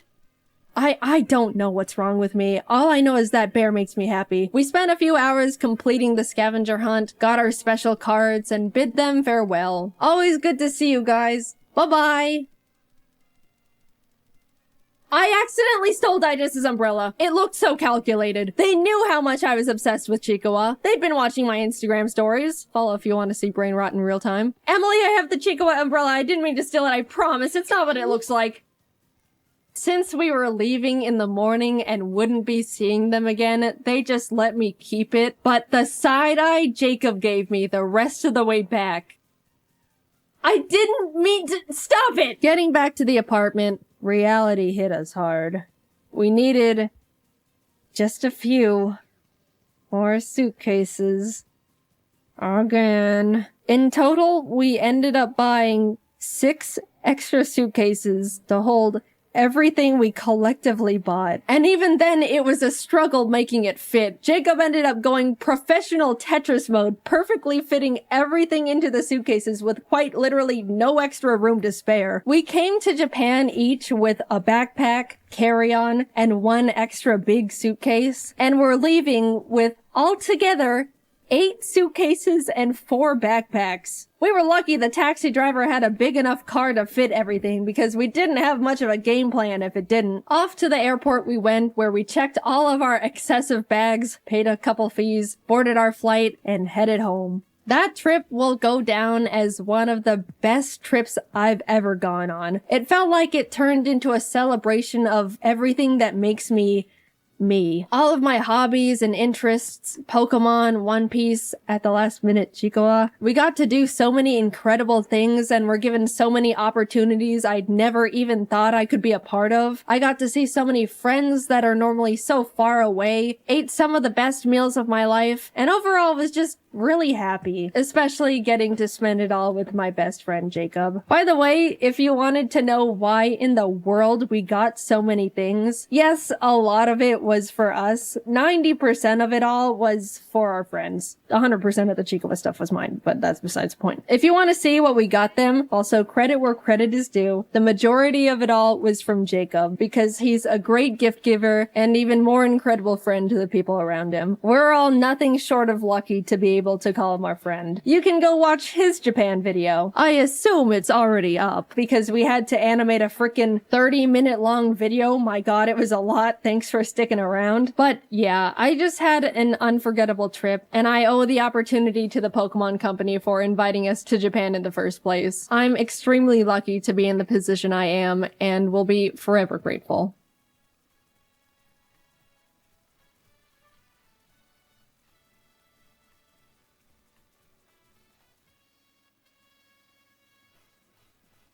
Yo, what's up, homesicles? I'm gonna talk about substitute teachers. I want to say, for the most part, we all like having subs. You walk into the classroom expecting it to be a normal day, and you glance over at the teacher, and boom, it's a sub. Yes, don't have to try today. Most subs are pretty cool. They don't really care too much either, and everyone just ends up having a nice easy break day. They have this attitude okay, so I'm just gonna pop in a movie or something, do whatever you want. I'm just here to make sure you don't all go Miley Cyrus wild and poke some kid's eye out with a ruler. But sometimes they don't care too much, and it gets kind of weird. Once I had a math sub where we were just doing a worksheet or something, and this girl behind me was eating carrots, but all of a sudden she started choking on one of her carrots and was gasping and gagging and stuff, and everyone turned around and was mortified. What do we do? We all looked over at the sub for help and guidance or something, because of all people, he should have a plan. And he was just looking at her, not doing anything. I'm sure if the girl could have spoke at that time, she would have said, "Freaking, I'm choking on a carrot here. What are you looking at? Do something, you buffoon! Ah!" So for a small period of time, everyone was just helplessly looking at this poor girl choking on a carrot. No one knew what to do. Finally, one guy got up and did the choking Heimlich procedure they teach us. It was so legit. He even did the "are you choking" question like they say you have to. If you haven't heard of the technique, or for some reason they changed it, the steps are: approach the person and ask, "Are you choking?" Do not proceed if they are not choking. It actually says that.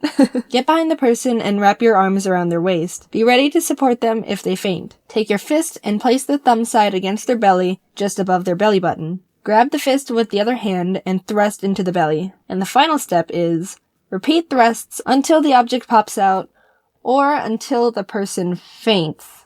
So the girl didn't faint. He actually got the carrot out of her throat and everyone was relieved. And after all that hullabaloo, we all kind of looked over to see what the sub had to say about the situation, and nothing. He just watched the situation with a blank slate look on his face. What the heck? What are you? I've never seen less of a reaction from such a big situation from anyone in my entire life. You should make a reaction channel, come to think of it. He'd blend in with most of the people on YouTube doing it already. Anyway, enough with Mr. Blank Slate. I remember when I was in high school, we had kind of a main group of substitutes that were common to have when a teacher called in sick or something. And there was this one old man guy that everyone knew and absolutely hated. And before I say something like, "Oh, Jaiden, that's kind of rude to say," in our defense, he hated us too. Whenever a person walked in and saw him sitting behind the teacher's desk, the immediate thought would be, "Oh, crap, it's gonna be a rough day today." No one had to say it,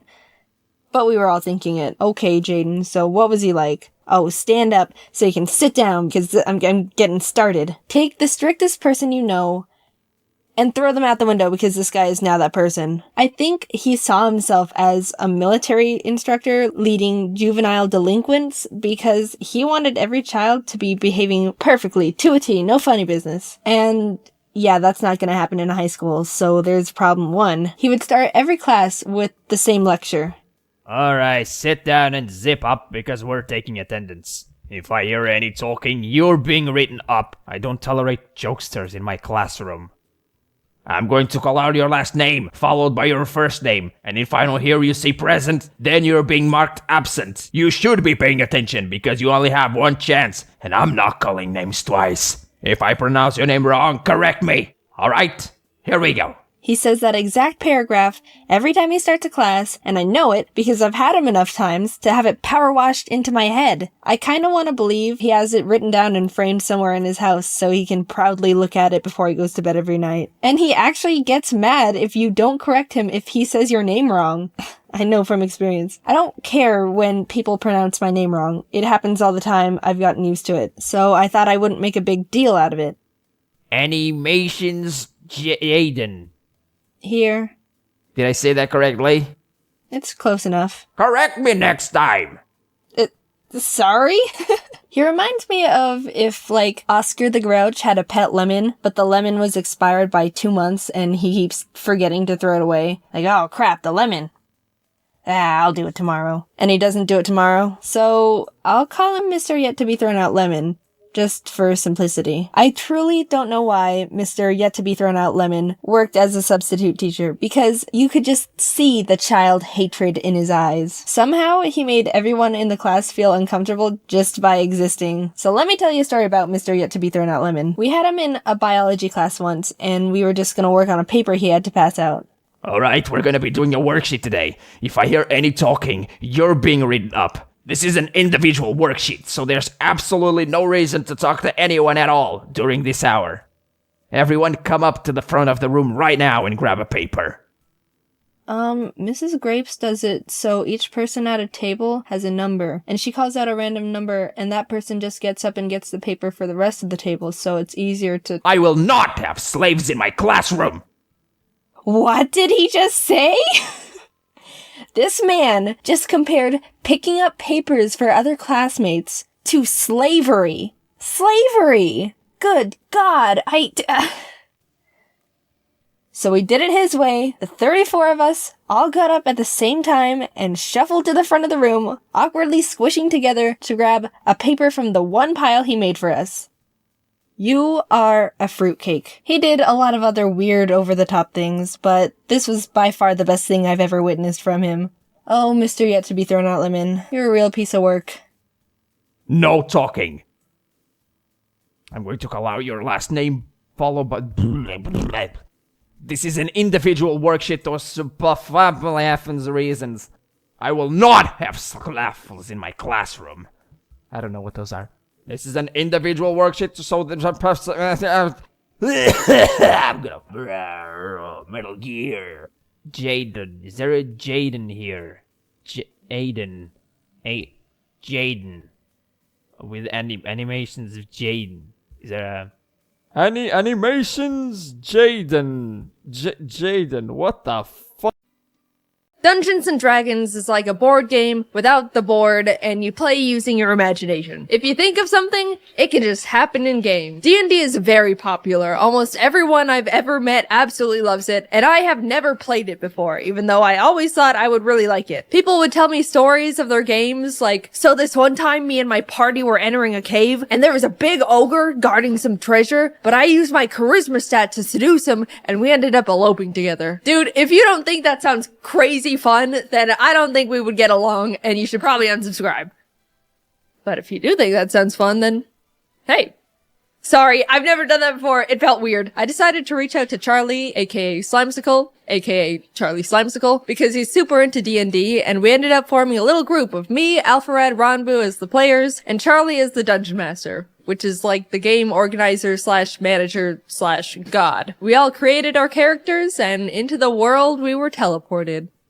The clouds part over a vast, lush forest. In it, a giant ancient oak tree can be found looming over all the other trees. The inside has been hollowed out, and a sign hangs on the side reading Old Oak Inn. Inside, many creatures of various origins are relaxing, drinking, socializing, but one stands out. A cat, equipped with various instruments, sits at a table, leaning over their cup of milk and scanning the room. They spot a dragonborn drinking at the bar, alone, seemingly pondering life. From the other end of the bar, a man in a suit approaches the dragon and starts a casual conversation. Do you know Mark? No, I don't. Who are you? I'm Paul. I'm an assistant manager at Ye Old Mart of Wall. 43 years old. My wife passed away during childbirth. My parents died. And my only child, Paul Jr., ran away at age 6. I'm living a deadbeat life, not even able to go up in the corporate ladder because my manager, Mark, prevents me from doing so. So here I am, drinking away my woes. I'm Zoot. Hi, excuse me, are you two new around here? Born and raised. I wish I was. Okay, so I've been stuck in a time loop for what I believe to be the past 3 years. I've relived the same day over and over. I suspect my neighbor Thomas somehow trapped me here, but I don't know how to escape. I can prove it. Look, over there. In about 5 seconds, there's a 70% chance a waiter is gonna trip and drop their glasses onto the ground.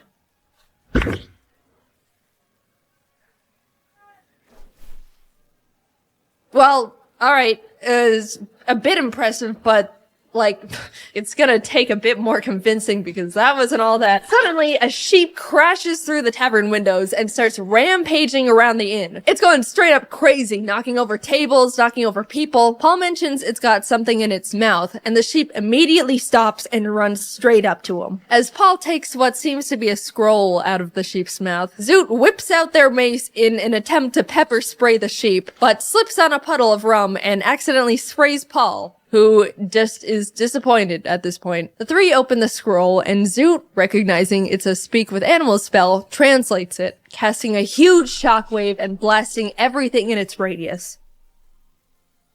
Hello? Can you understand me now? Why the f did you try to spray me with mace? Zoot and the sheep start bickering as Paul and Tholomew just stare at them. Just forget it. I'm no ordinary sheep. I used to be human and was cursed into a sheep's body. My name is Luop, and I need your help becoming human again. Please.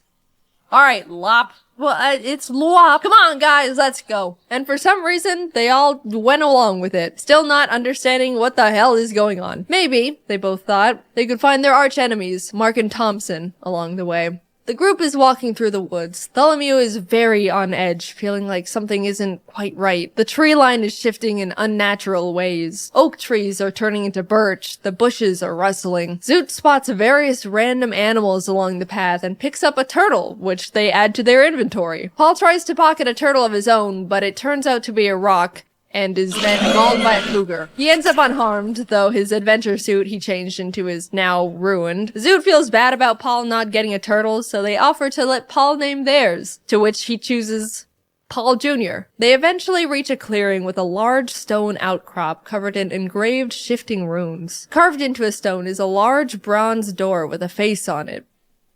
Hello! You should try to impress it. Oh, okay.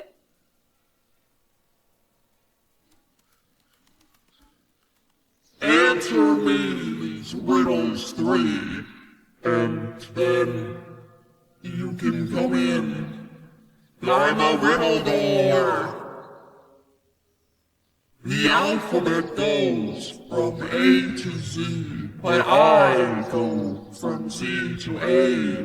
What am I? The alphabet backwards. Wrong! The answer was zebra. Who is next?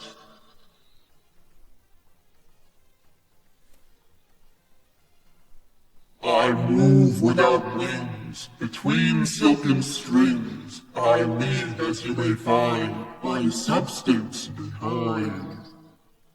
I'm gonna say a spider, because I got the butt strings.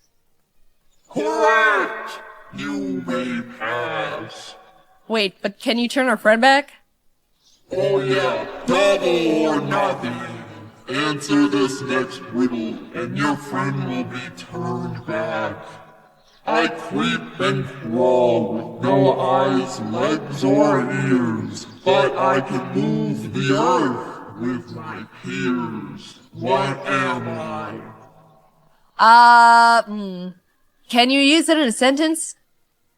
The answer to the question? Yeah, like spelling bee style. Nice try, but you're not gonna worm your way out of this. I think I picked up on it. I don't know if you noticed, but he said worm on accident. I'm very detail oriented. Don't listen to him, he's a zebra. Paul Jr., what do you think the answer is? Turtle. Turtle, final answer. It's a worm. Correct. The adventurers walk through the door's mouth, which closes behind them. As they're walking into an open room, they're greeted by a closed silver door. Zoot immediately pitches the turtle at the door, but nothing happens. There's 3 dishes of clay placed in front of 3 pedestals, and the door face emerges once again, this time on the ceiling. In order to continue, create whatever you want. Not wanting to deal with more riddles, Zoot throws a dagger into the door's eye. Dude! Fine, I'm not helping you with this one. The group, now lost with no direction, decides for some reason to all start eating the clay, even feeding some to Paul Jr. and Lwop against their wills. After all the clay has been consumed, the pillars glow red and more clay drops down from the ceiling, resetting the puzzle. Huh.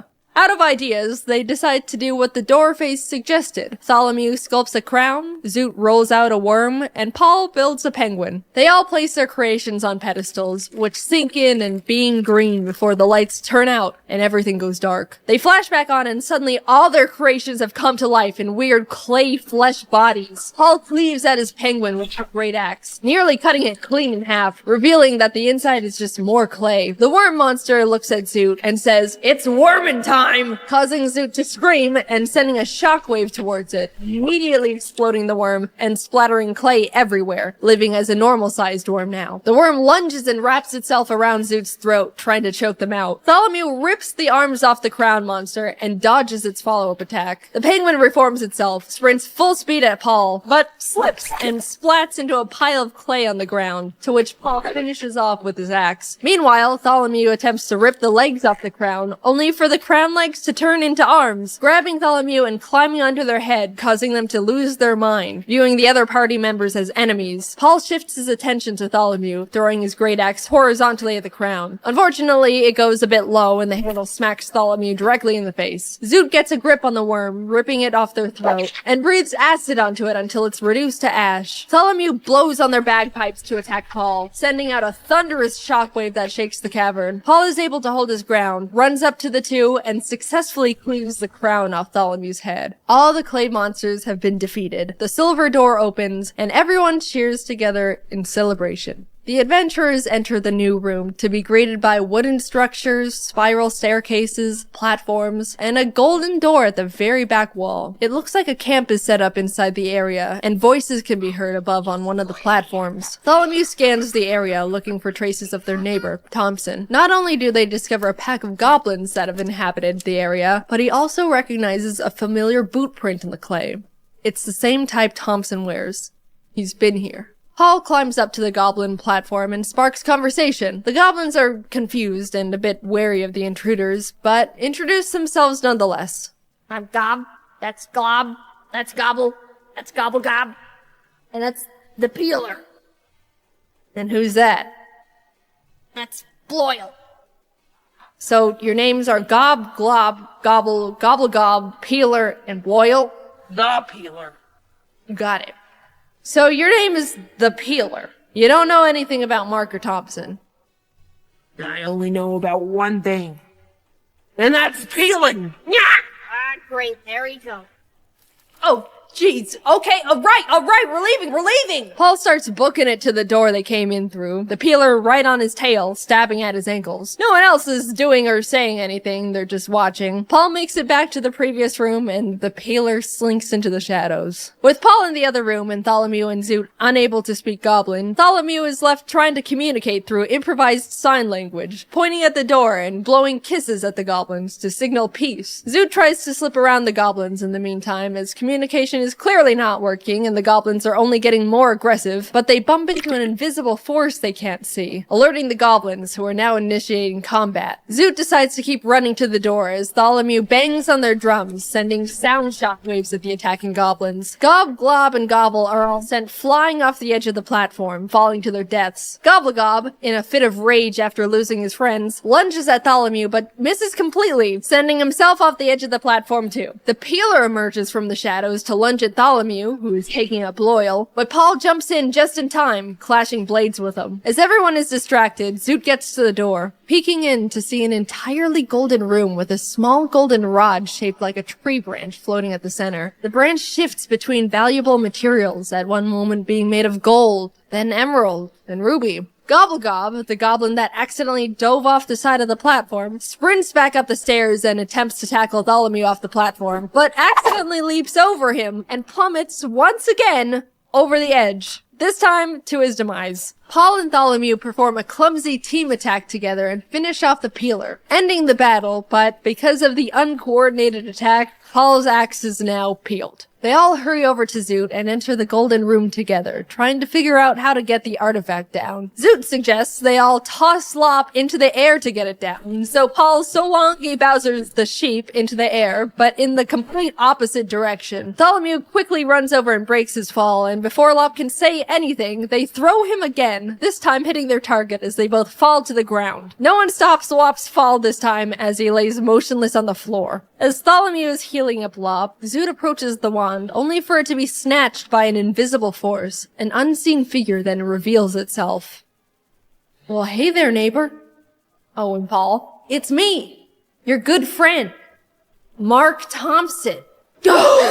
Tholomew, you ruined my life, spreading false rumors about me. You said I cursed you, and now no one wants to talk to me. My wife and kids left me, everyone avoids me, so I spent years becoming a dark wizard, and I'm gonna have my revenge. What about me? And you, Paul?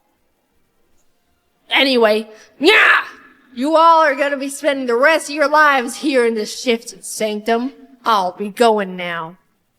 Tholomew quickly casts Locate Object on the wand Mark is now holding and throws ink in the general direction, hoping to reveal where Mark is, but unfortunately it doesn't land. Zoot sprints in the direction Tholomew indicated and attempts to tackle the air. They make contact but bounce off of Mark's rock-solid beer gut, breaking the invisibility spell. Tholomew whips out their drums, slamming it with the intent to cast a Thunderwave on Mark, sending him flying from the impact. Zoot follows behind and shouts, "Depression!" casting a command spell on him. He stops in his tracks, facing Zoot, and says, "I'm so sad." Having never dealt with depression before, he pulls out a picture of his ex-wife and kids and just stares at it longingly. Paul and Tholomew see their chance to attack him and once again try to use an ultimate team attack. They grip Paul's peeled axe together and throw it in tandem at Mark. But once again, they mess up and Tholomew is accidentally sent flying with the axe as it pierces Mark's chest. Mark is unfazed, still wallowing in his depression, but Zoot sees this as an opportunity, casting Disguise Self and visually turning themselves into Mark's ex-wife. Ella, is that you? It is! Mark. Mark drops the photo and wand, sobbing, and slowly walks towards Zoot, who has their arms out, ready for his embrace. He grabs Zoot and pulls them close, tears streaming down his face. It's been so hard. It's okay. I'm here now.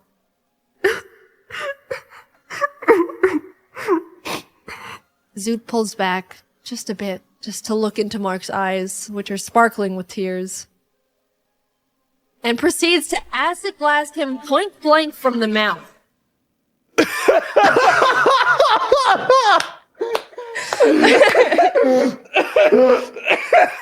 Mark is heavily damaged but alive, snapping back to reality and throwing Paul's axe to the ground. If I can't have the wand, no one can! Paul picks up one part of his peeled axe. Looks like the manager position just opened up. He throws the axe and hits Mark, but doesn't kill him. He then picks up the other peeled axe part to throw as well, but it boomerangs around and hits him in the back of the head. Tholomew grabs the wand from the ground and points it at Mark. This is for everything. The low tax return, the restraining order, for moving in next to me. You're my personal hell! Ah! Mark turns to Paul while being zapped by the wand. Would you still let me be your manager, even if I was a...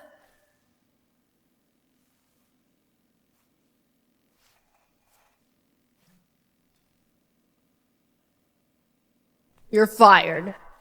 You guys did it! Please, use the wand to turn me back into a human. Please! Tholomew casts the wand's powers onto Lop, finally turning him back into his original form. Paul and now human Luop lock eyes. Hi, Dad. Paul Jr. Is that you?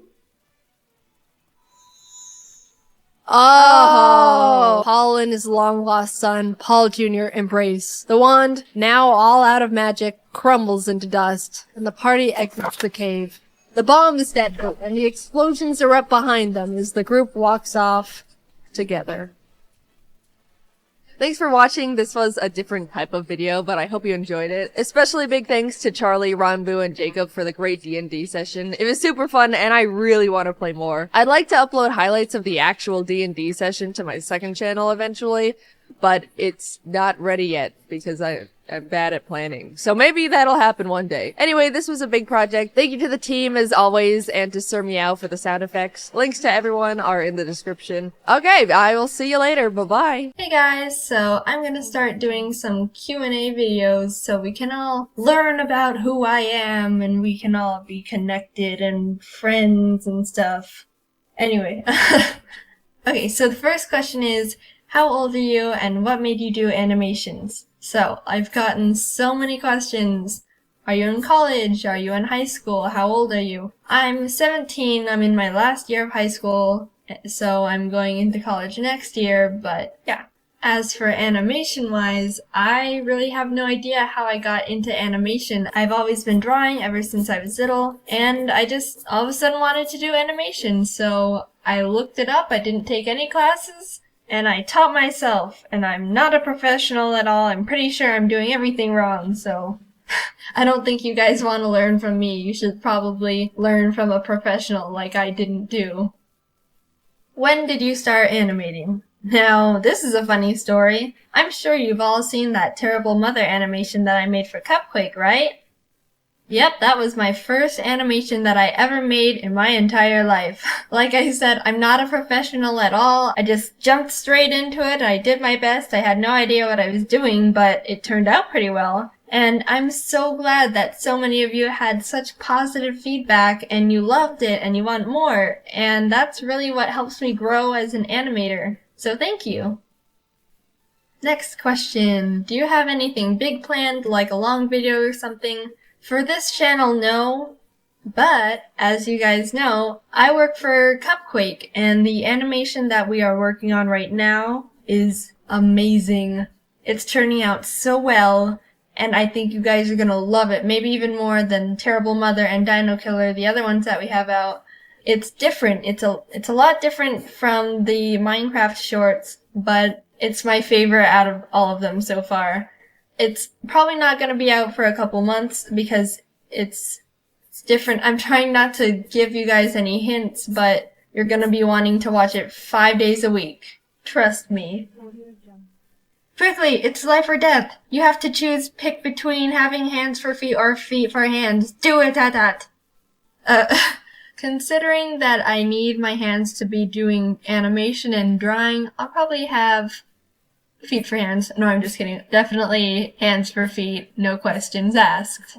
But seriously, I've tried drawing with my feet before, and it is hard. Props to people with no hands, and they have to draw with their feet. Next up, are you ever going to vlog on your YouTube channel? Now, I'm taking this as, what do you look like? And I knew I was going to get this question eventually, but right now I'm only focusing on getting animations out because that's what I think is really important. I guess I can tell you a little bit on what I look like. My dad is white or Caucasian, and my mom is Japanese, and they both grew up in Canada, so I'm like white, Japanese, Canadian, but I also live in the US, so that's a little bit on my background. But who knows, maybe in the future I'll show you guys what I look like, but for now, no. Why do you make videos for Cupquake? Okay, this is something that a lot of you guys probably are wondering. I used to be just a fan of Cupquake. I just watched their videos, I was just a subscriber, that was it. But one day I decided to send in a fan art and they posted it on their channel and I saw it and I was like, oh my gosh, they liked my art, I should send more. And they started kind of talking a little bit about it, and they also mentioned the fact that they were looking into animating some moments in their videos. And I was like, oh my gosh, I don't know how to animate, but I was thinking about learning how to animate. So I sent them a message. I said, hey, I kind of know the basics of animation, and they kind of already knew me by my art. So they're like, okay, what's your email? What's your Skype? Let's get in contact. Let's make this happen. And one thing led to another, and out came Terrible Mother, and you guys loved it so much, we just had to make more, and that's how this whole animation thing started. So that's why I'm telling you guys, you have to get yourself out there, because my whole career basically just started by sending in a fan art, which is a prime example why you don't know what possibilities are out there. You just need to pop your bubble and form the path that you want to take. What inspires you to draw or animate? And this is a really quick answer. It's you guys. All the support and all the love and comments you guys leave for me is the most inspiration that I could ever have. And you guys don't know this, but I really doubt myself when I make animations. On all my videos so far, I've always been working on it in the middle of working, and I just think to myself, I don't even know if this is funny. I don't even think that you guys are gonna like this. And I think about just starting over and doing something else, but I just post it and all the comments are so nice. There's a little bit of criticism, but it's like really good criticism, and it's like, maybe you should do this, and it's really nice, and you're all so polite, and that's really what inspires me. So as long as you guys help support this channel and me, then you guys are definitely going to be getting more animations. So thank you guys. I want to also thank you guys for 13,000 subscribers in 2 months. I have no words. That's beautiful. Thank you guys so much. Well, that's all the questions I'm going to answer for this video. Make sure to like the video and subscribe if you haven't. Also, if you want to be updated on the channel, know when I'm taking questions for more Q&A videos, or even getting a day in advance notification on when I'm posting an animation, follow me on Twitter at JaidenAnimation, and check out my DeviantArt where I post some of my drawings. Anyway, thanks for all the support and all the love, and I'll see you again later. Bye! Well, would you look at that? The first video I'm posting in 2017. In a year, we can look back at this video and say, we had no idea what we had coming. So another year has passed, which means we're all 1 year older, which means we're growing as people, which...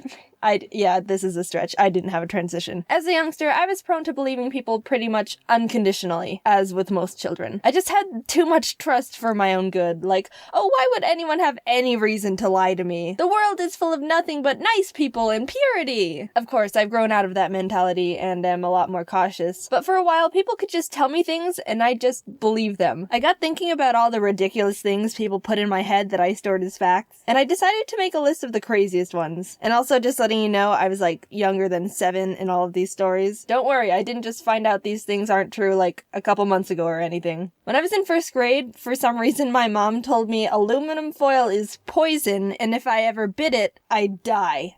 A bit strange, but I think I know the idea behind it. Apparently, biting foil can induce a galvanic shock. Basically, if the foil comes in contact with braces, metal fillings, something like that, the metals will react with each other and create a little electric shock. But all I knew as a kid was teeth, contact with aluminum foil, death. And I was petrified. I didn't even have braces or anything metal in my mouth at the time, so nothing would have even happened if I tried it. I also remember going to school the next day and telling my friend, "Did you know that if you bite aluminum foil, you'll die?" And she goes, "I think I've bit foil before."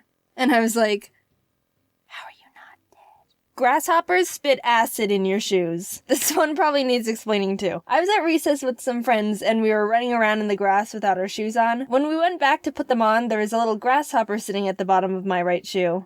"Guys, look, a cute little grasshopper is wearing my shoe." And one of my friends goes, oh my god, grasshoppers spit acid! Get it out! And then we all start panicking at the fact there was a death grasshopper in my shoe. I looked up why she could have thought that, and it actually is a fact that grasshoppers can spit a brown liquid to protect themselves from predators. It's called tobacco juice, and even though it's slightly acidic, the worst it really can do is stain your clothes. It's pretty much harmless. But oh dude, no, I had the image in my head of some Breaking Bad hydrofluoric acid dissolve through everything it touches kind of meme. Also, just saying, I didn't mean the drug acid, even though that could be equally terrifying. Speaking of staining clothes, I was at lunch one day with the rest of my class, and one boy took out a bag of pomegranate seeds his mom packed for him in his lunch. A lot of us hadn't seen them before because it's a bit of an exotic fruit, so it caught some attention and we were all asking a bunch of questions about him. The boy said, "Did you know pomegranate seeds can stain your clothes and it'll never come out?" Whoa. That must be one powerful fruit. It never comes out? Never, ever, forever? Not even with the power of OxiClean Laundry Stain Remover. It gets the tough stains out. And then we watched the kid eat a bag of pomegranate seeds sitting sideways with the seeds on the space next to him because he didn't want to spill them on himself. Looking back, it was definitely just his mom exaggerating because she didn't want to have to deal with the stains in laundry. A sly parenting trick if I do say so myself. It's weird to think she's out there somewhere and she doesn't even realize she accidentally taught me that lesson too. This one's actually kind of common to believe, and I think a lot of people have been passing this myth around for a long time. Sitting too close to the TV is bad for your eyes. I did research on this one as well, and even though it might seem like it could be true, there's apparently no actual evidence that sitting in front of the TV is damaging to your eyes. But oh, little old Jaiden believed it, and you know what I did with that information? Stand directly in front of the TV. Yeah, for some reason when I was younger, I really wanted glasses. I don't know where that came from, I just liked the look of glasses and wanted them. So when no one was looking, I would go up to the TV screen and stare at it, like 1 inch away from my face. This'll get me glasses. But it didn't work, obviously. I actually have really good eyesight. Maybe standing too close to the TV will improve your vision. But yeah, I'm glad my eyesight sabotage plan didn't work because having glasses just seems like a hassle and inconvenience. Tip of the hat to anyone out there with glasses or contacts or even glass eyes that are annoyed by them. Wish you the best. We people without those things forget how good we have it. This one's a bit related because it's about eyeballs again. If you try to use your eyes to look back into your head at your brain, they'll get stuck and you'll be blind forever. It's a bit of a spin-off of the other eyeball myth of if you cross your eyes too much, they'll get stuck like that. I never believed that one, but I believe this brain one. A friend told me once that if you tried to look at the back of your head with your eyes, you might be able to see your brain, and we spent the whole day trying to do it. Then, when I went home, I asked my mom about it, and she said, "Don't do that, they'll get stuck." I think I believed it so quickly because if you try, it does kind of hurt your eyes a bit because they're not really supposed to be able to look back into your head like that. And I thought that was like your body saying, "Don't push it, this is a warning." And even to this day, I'm a bit nervous pushing my eyes to their rotation limit. I don't know how else to say it. I know it's not true, but it's still always in the back of my mind, which I'll never be able to see. And finally, the most ridiculous thing I believed. So, I don't know how this happened. No one told me this. I don't understand where I went wrong here. But somehow I ended up confusing the disease tetanus with AIDS. I don't know how I did that. Back then, I didn't even know what AIDS was. And yes, I am considered a PG channel for the most part. So if you're a youngster watching and you don't know what AIDS is, your parents will explain it more in a few years. It's a disease that you don't need to worry about for the time being. Only adults should need to worry about it. So yeah, I thought tetanus was called AIDS. The disease that you can get from an infected cut was called AIDS to me. And the worst thing about it is this one time someone accidentally cut themselves on a rusty shovel, and I have the memory of saying, "Careful, you could get AIDS." What? Why? How did this happen to me? I don't understand what went wrong. How do I mix those two things up? But whatever. I know the difference now and that's all that matters. But I do sometimes mix up saying tetanus and Tetris. Careful, you could get Tetris. I ended up learning a lot while making this video, and since I debunked a bunch of lies, I'm gonna tell you a truth I found out recently. Real quick, since this is the end card. So a friend asked me, "What's the purpose of pink lemonade?" And I was like, "Good question." So I looked it up, And I'm not talking about the lemonade from strawberries or any fruit to change the color. Classic pink lemonade. So apparently, pink lemonade originated because a long time ago, way back in the day, there was a concession guy selling lemonade at the circus. And he ran out of water and he had to hurry and find some more. And there was no river or stream nearby. And he found that a performer had just washed their red tights in some water, which turned it pink. So he used that pink water to make more lemonade, and just told people it was a special strawberry type lemonade, and he sold a bunch more lemonade. So next time you drink pink lemonade, the image of dirty circus tight water might pop into your mind. Sorry. Hello everybody! Friends. Hello friends. I've got a special surprise for you all today.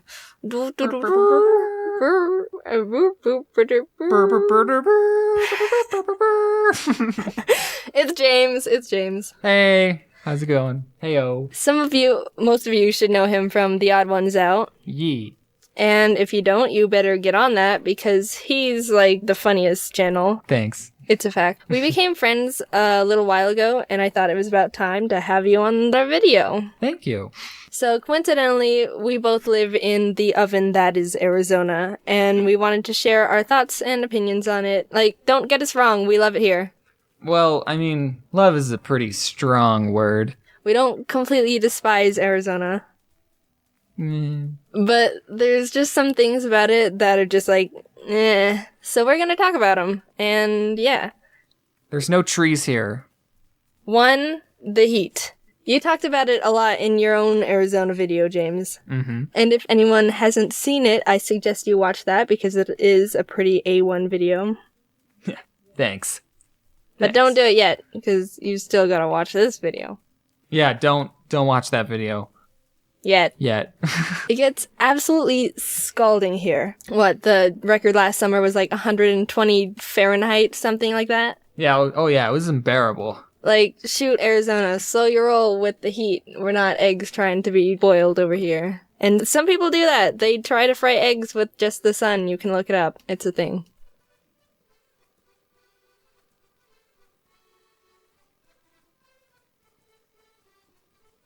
Ah, it's disgusting. You didn't put any salt on it. The heat is so bad, especially in the summer. If you wanted to do anything outside, then you had a 50% chance of having a heat stroke. It's just a risk you had to take. Also, cars become literal toasters. You open the door and you're hit with just a massive wave of just Satan. And you'd sit down with like as little skin touching the seat as possible, and you kind of just have to wait and sit there, wait for the heat to die down just enough to be able to do anything. The seatbelt's too hot, the dash is too hot, the steering wheel's like, holy Jesus. You think we're exaggerating, but no. If your car was parked in direct sunlight, you have to wait for it to cool down because you have to touch the steering wheel to drive. And you don't want to be driving like you're playing hot potato with the wheel. I think someone needs to invent like a little compartment for holding oven mitts or something in the car, because that's really the only way you can actually drive without burning your hands off. If someone actually does that, then we should get 50% of the profit because we came up with that idea. And then when you're all done and you get out of the car and you hear your sweaty back being pulled apart from the leather seats like a sticky note. It's gross. 2. Cactuses. Cacti. Not a lot of places have cacti. Only Arizona, Texas, Nevada, and New Mexico have natural growing cacti. And a tiny bit of Mexico. So some people who visit are like, ooh, look, cacti, cool. Sure, they're cool to look at, but I don't get why they're so excited about cacti. They're freaking everywhere. Yeah, living with them is the worst. When I was growing up, I lived in a cul-de-sac neighborhood where the road looped around a little desert patch. Well, when I was learning to ride a bike, I was pedaling down the road towards the neighborhood, and I didn't turn with the road because I didn't know how. So I rode straight into the desert center and ran into a little cactus patch. I don't remember much about it because I was little, but it was pretty scarring. Literally. Also, there's a type of cactus called jumping cactus, because they jump out and attack you for no reason. Guess who? Cacti are jerks. 3. The wildlife. Everyone always talks about the scary scorpions and snakes here, and yeah, they're pretty sucky to have to deal with. Yeah, one time this big scorpion... But no one ever talks about the friggin' javelinas! If you don't know what javelinas are, they're wild hogs, and they're scary as freak. They're mean, and they'll run after you, and they travel in packs, and they're smelly. I've never had to deal with those before. Well, let me tell you. The only way you can get them to not attack you is to feed them bananas. But then they start coming back because they want more bananas, and you're stuck in this loop forever feeding them all your bananas out of fear. They're like ducks, but worse. If ducks were big, ugly, hairy monsters who wanted to eat your bananas. Me and my siblings used to capture lizards for fun, and we would just hold them. But sometimes we would accidentally pull their tails off. Did you know that lizards' tails still move even after you pull them? I knew that. Also, at night, the cicadas would be really loud and annoying. 4. There's nothing to do here. That's why me and Jaiden are artists. You get to stay inside and do fun stuff, while not having to worry about dying of heat stroke. Arizona's kinda really boring. There's not much to do here in terms of entertainment. Sure, there's like zoos and aquariums and like mini golf. And friends, if you have those. The other main option is dirty water parks. I've never been a fan of water parks. They gross me out. Everyone shares the tubes and the slides and the water with a very minimal amount of clothing on. Like, who knows what's in that water? Especially the wave pools. It's like a public bath. I've seen people take hot dogs into them too. It's like dirty public hot dog bath. Oh, I guess the one I like here is Sunsplash. Same. Wait, did we go to the same water park? The same Sunsplash? I mean, it could be a possibility. Did you go on the green one where the floor would... Like, the floor would drop? Oh my god. OMG! So yeah, that's the video. I need water, but my thing's all the way in the corner of the closet. You can get up and get it. ASMR. Hey, we should make an ASMR video. Stop. The beloved. Water. Shrek. So yeah, that's the video. James and I found out we probably went to the same dirty water park when we were young and never knew it. And everything's come full circle. Yeah, the food was pretty expensive. Hope you guys enjoyed us complaining about where we live. If you want to hear some more of the pros and more cons of Arizona, like fruit, old people, and haboobs, go watch James's video. And of course, if you somehow didn't know him or his channel, you gotta check that out too. So thank you. Thanks for watching. Thank you for the watching. The watching. Thank you for it. Thanks for the watching. Bye. Bye. Okay. Ready? 1, 2, 3. Ah, I'm sorry. Okay. Okay. If you don't know what javelinas are, they're wild hogs. And they're scary as freak. They're scary as freak. It's freak! Freak! I've never been a fan of dirty water parks. I mean... Who is?